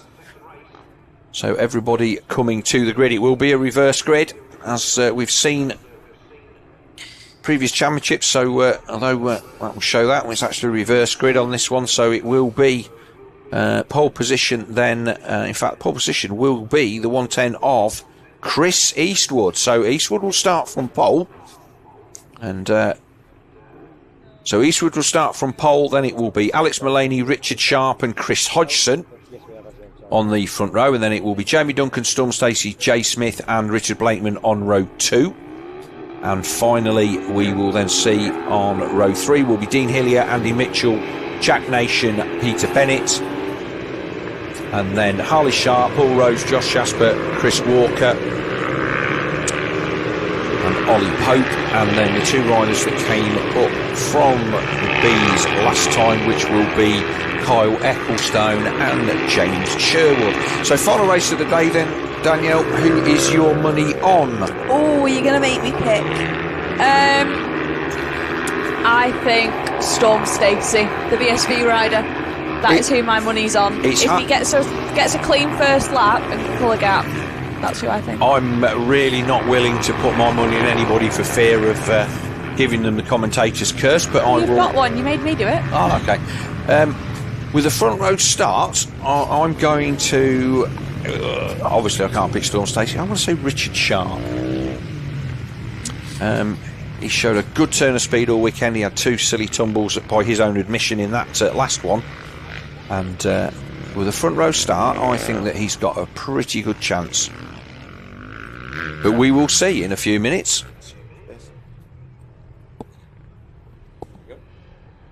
Ready? Mm-hmm.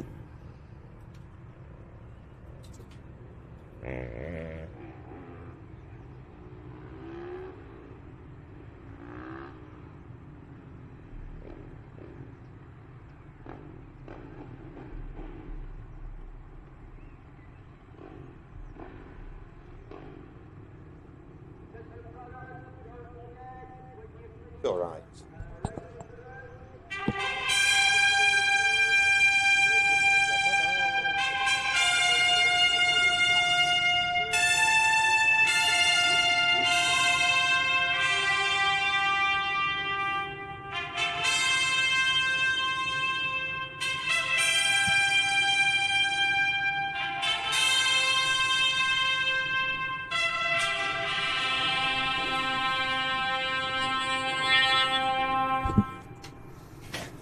So here we go then. Final race of the day from round 2 of the Tripz.uk British Supermoto Championship here at Teesside Autodrome up in the northeast of England in the shadow of the Transporter Bridge. And he points to the lights. Away they go.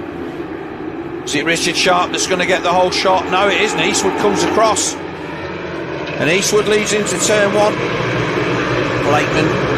Is that around the outside? That is Storm Stacey around the outside. And it looks like Chris Hodgson getting up to second there. Again, Storm around the outside. Oh, it's all getting a bit... there's a few people. That's Jack Nation off on the grass. Oh, it's all tight through there. And is it still... does that look like that's still Eastwood at the front, I think? Chris Hodgson up to third. Looks like Storm Stacey was there in second. And it is Stacey that heads to the front. Eastwood runs a little bit wide, so is Chris Hodgson going to be able to get through and chase down Storm Stacey? This is the race that we wanted to see. Blakeman there in fourth. Oh, Stacey makes a mistake into the dirt. Goes back to third, so fair play to Eastwood. That looks like it was... Chris Hodgson then puts the hard word on Eastwood, but the Scotsman not having any of it.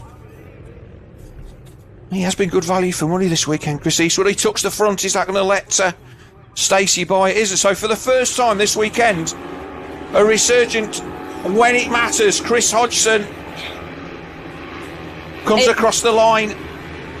It looked like we saw Richard Sharp dropping down a little bit as they headed up to the dirt as well. So he ran off track. I did see him on the grass on the inside. So Eastwood then, as Storm Stacey's going to try and find his way up the inside of the DCR KTM. Blakeman there in fourth. Stacey makes the pass. Is Eastwood going to try and drop it across the front? He's going to do well to do that. Stacey gets it stopped on a dime. Blakeman comes through into third. Jay Smith looks like he's there in about fifth or sixth. He's behind Jamie Duncan. So fast and furious at the front. Chris Hodgson from Storm Stacey. Blakeman there in third. Chris Eastwood dropping back to fourth. But no shame in that. He led, lost the lead and got back to the front, and he's still there in fourth. And again, he's got a really good line up into that off-road section.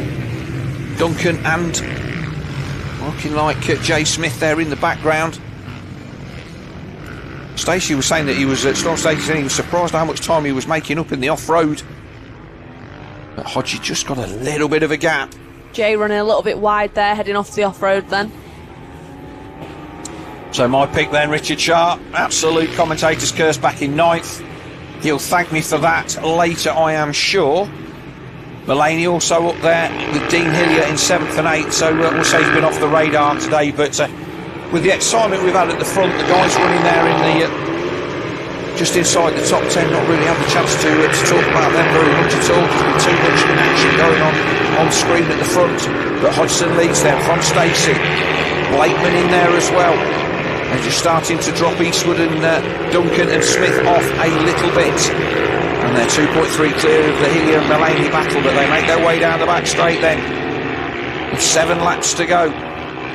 Will Stacey make a lunge up the inside? He has a look over his shoulder to see where everybody is, and whether he actually saw Blakeman in his peripheral vision there. We'll wait and see, but Blakeman's been fast up here. Stacey not able to get the drivers easy. Eastwood still a very good fourth. He runs line here. We go Duncan not able to get the drive. The two Scotsmen almost come together. The Glaswegian and the man from Fife.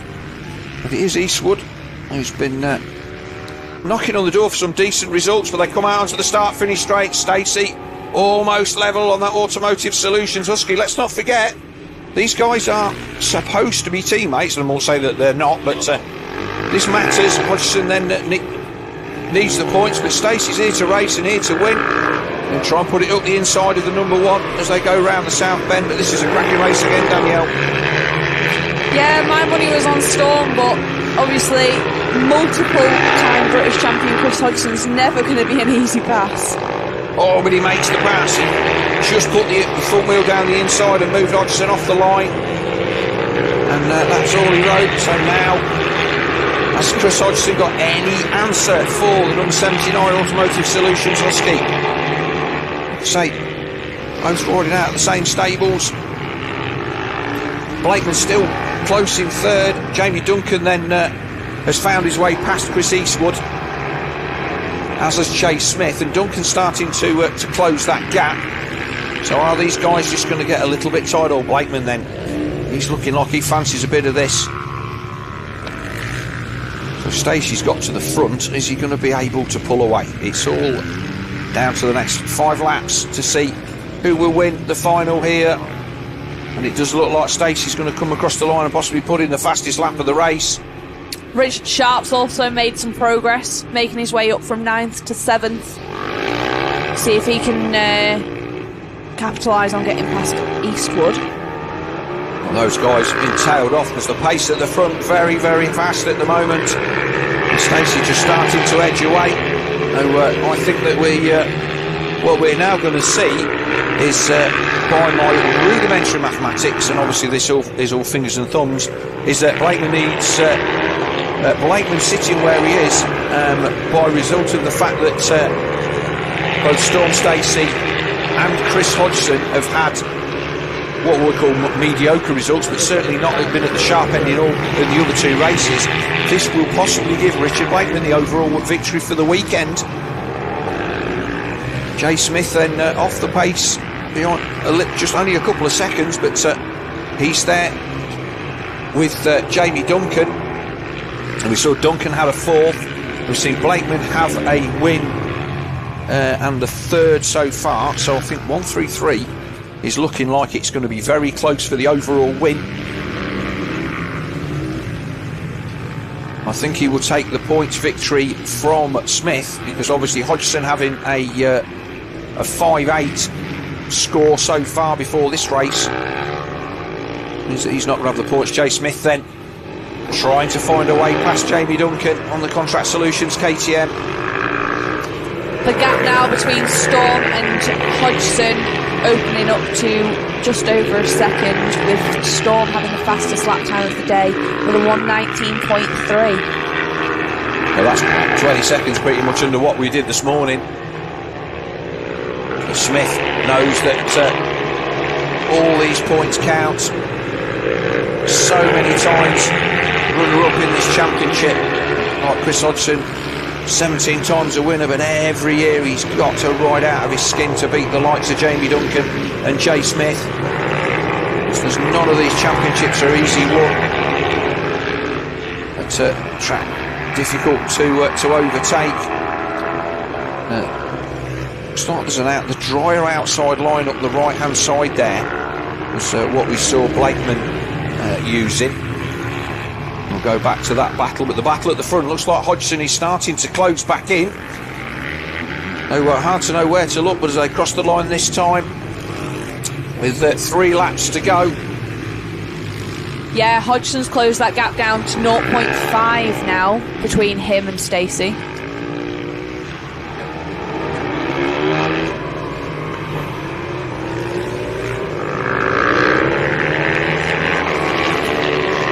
Smith still all over the back of Jay, trying to make a pass. Oh, it looks like he's gone for the inside. Oh, none of it. It's run a bit wide though. But the battle for the lead then. So Hodgson has not given this one up. He's now pulled 2.5 seconds on Richard Blakeman, so that tells me that Storm Stacey's had to pull the pin. The fastest lap from Chris Hodgson.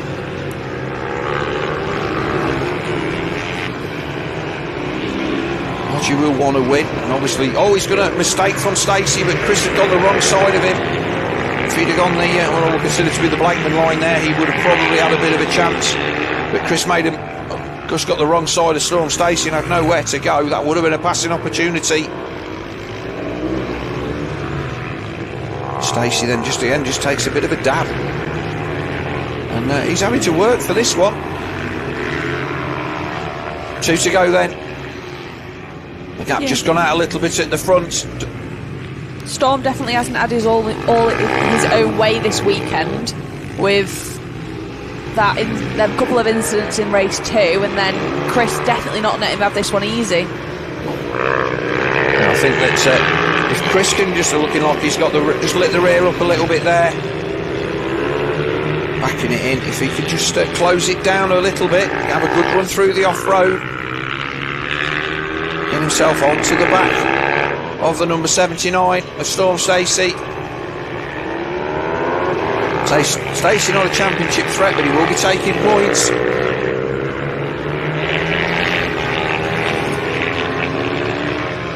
Blakeman then tailed off a little bit in third, but he'll be knowing the fact that the results that he's had this weekend should possibly see him stand on the top step of the podium. It also looks like Jay Smith's found a way past Jamie Duncan, so he's now up to 4th place behind Richard Blakeman.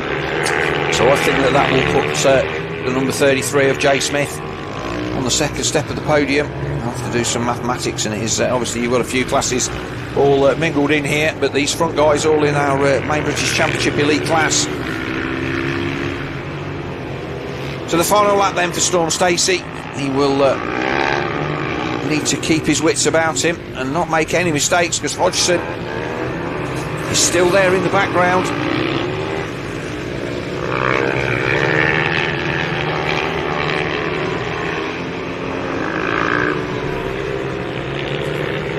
Nice bit of camera work there from the team, getting Storm backing it into that hairpin. Backing it in on the knee. And he does look like the chase of Chris Hodgson, as good as it's been, not enough. Although he has currently got the fastest lap of the race.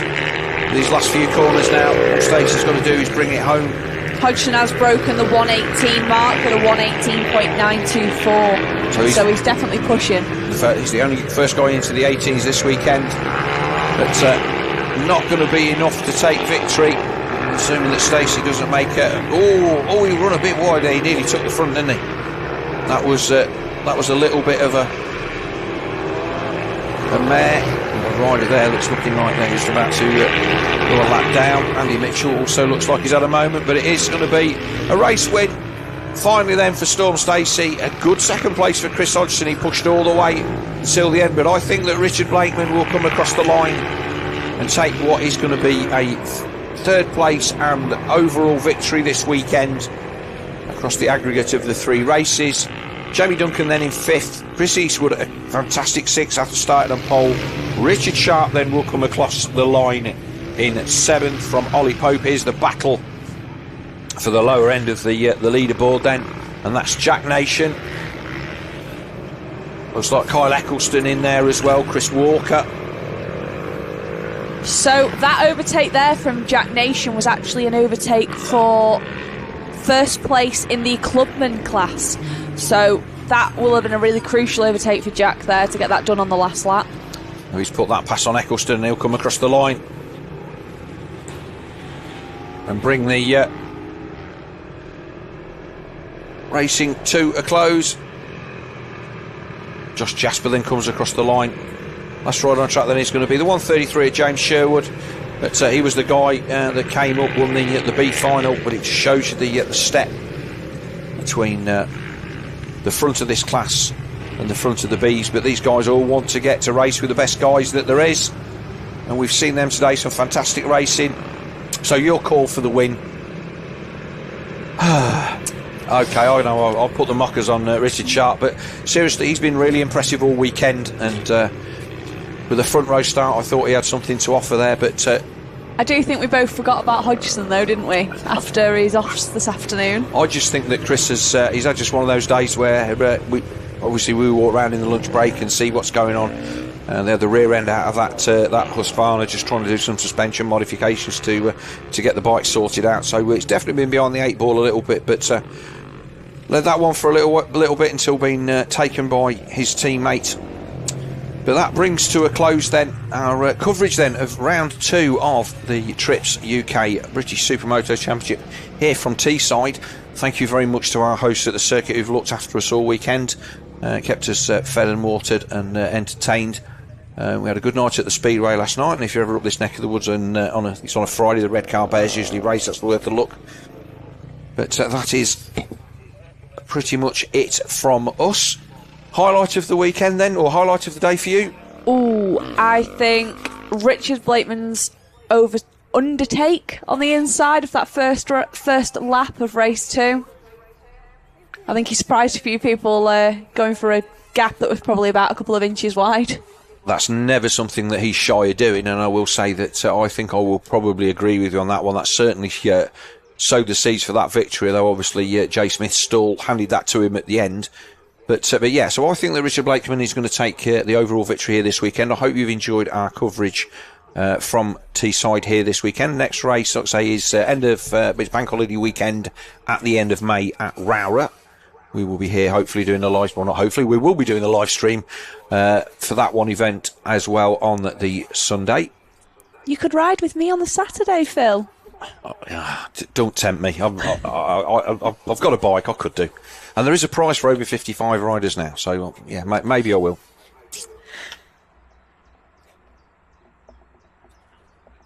Right then, so all it remains for me, thank you very much to all of our crew here at Teesside who've looked after us all weekend. Track's been fantastic, thanks to our marshals, officials, medics, all of the British Supermoto Championship people that have gone to make this all happen. The sponsors for making the live stream happen. Thank you to you, Danielle, for sitting second chair and keeping me on my toes. It's been very enjoyable, and I hope we get the reach that we need with this, and it continues to go from strength to strength. So thank you very much, yeah, thanks, and we will Phil. see you next time.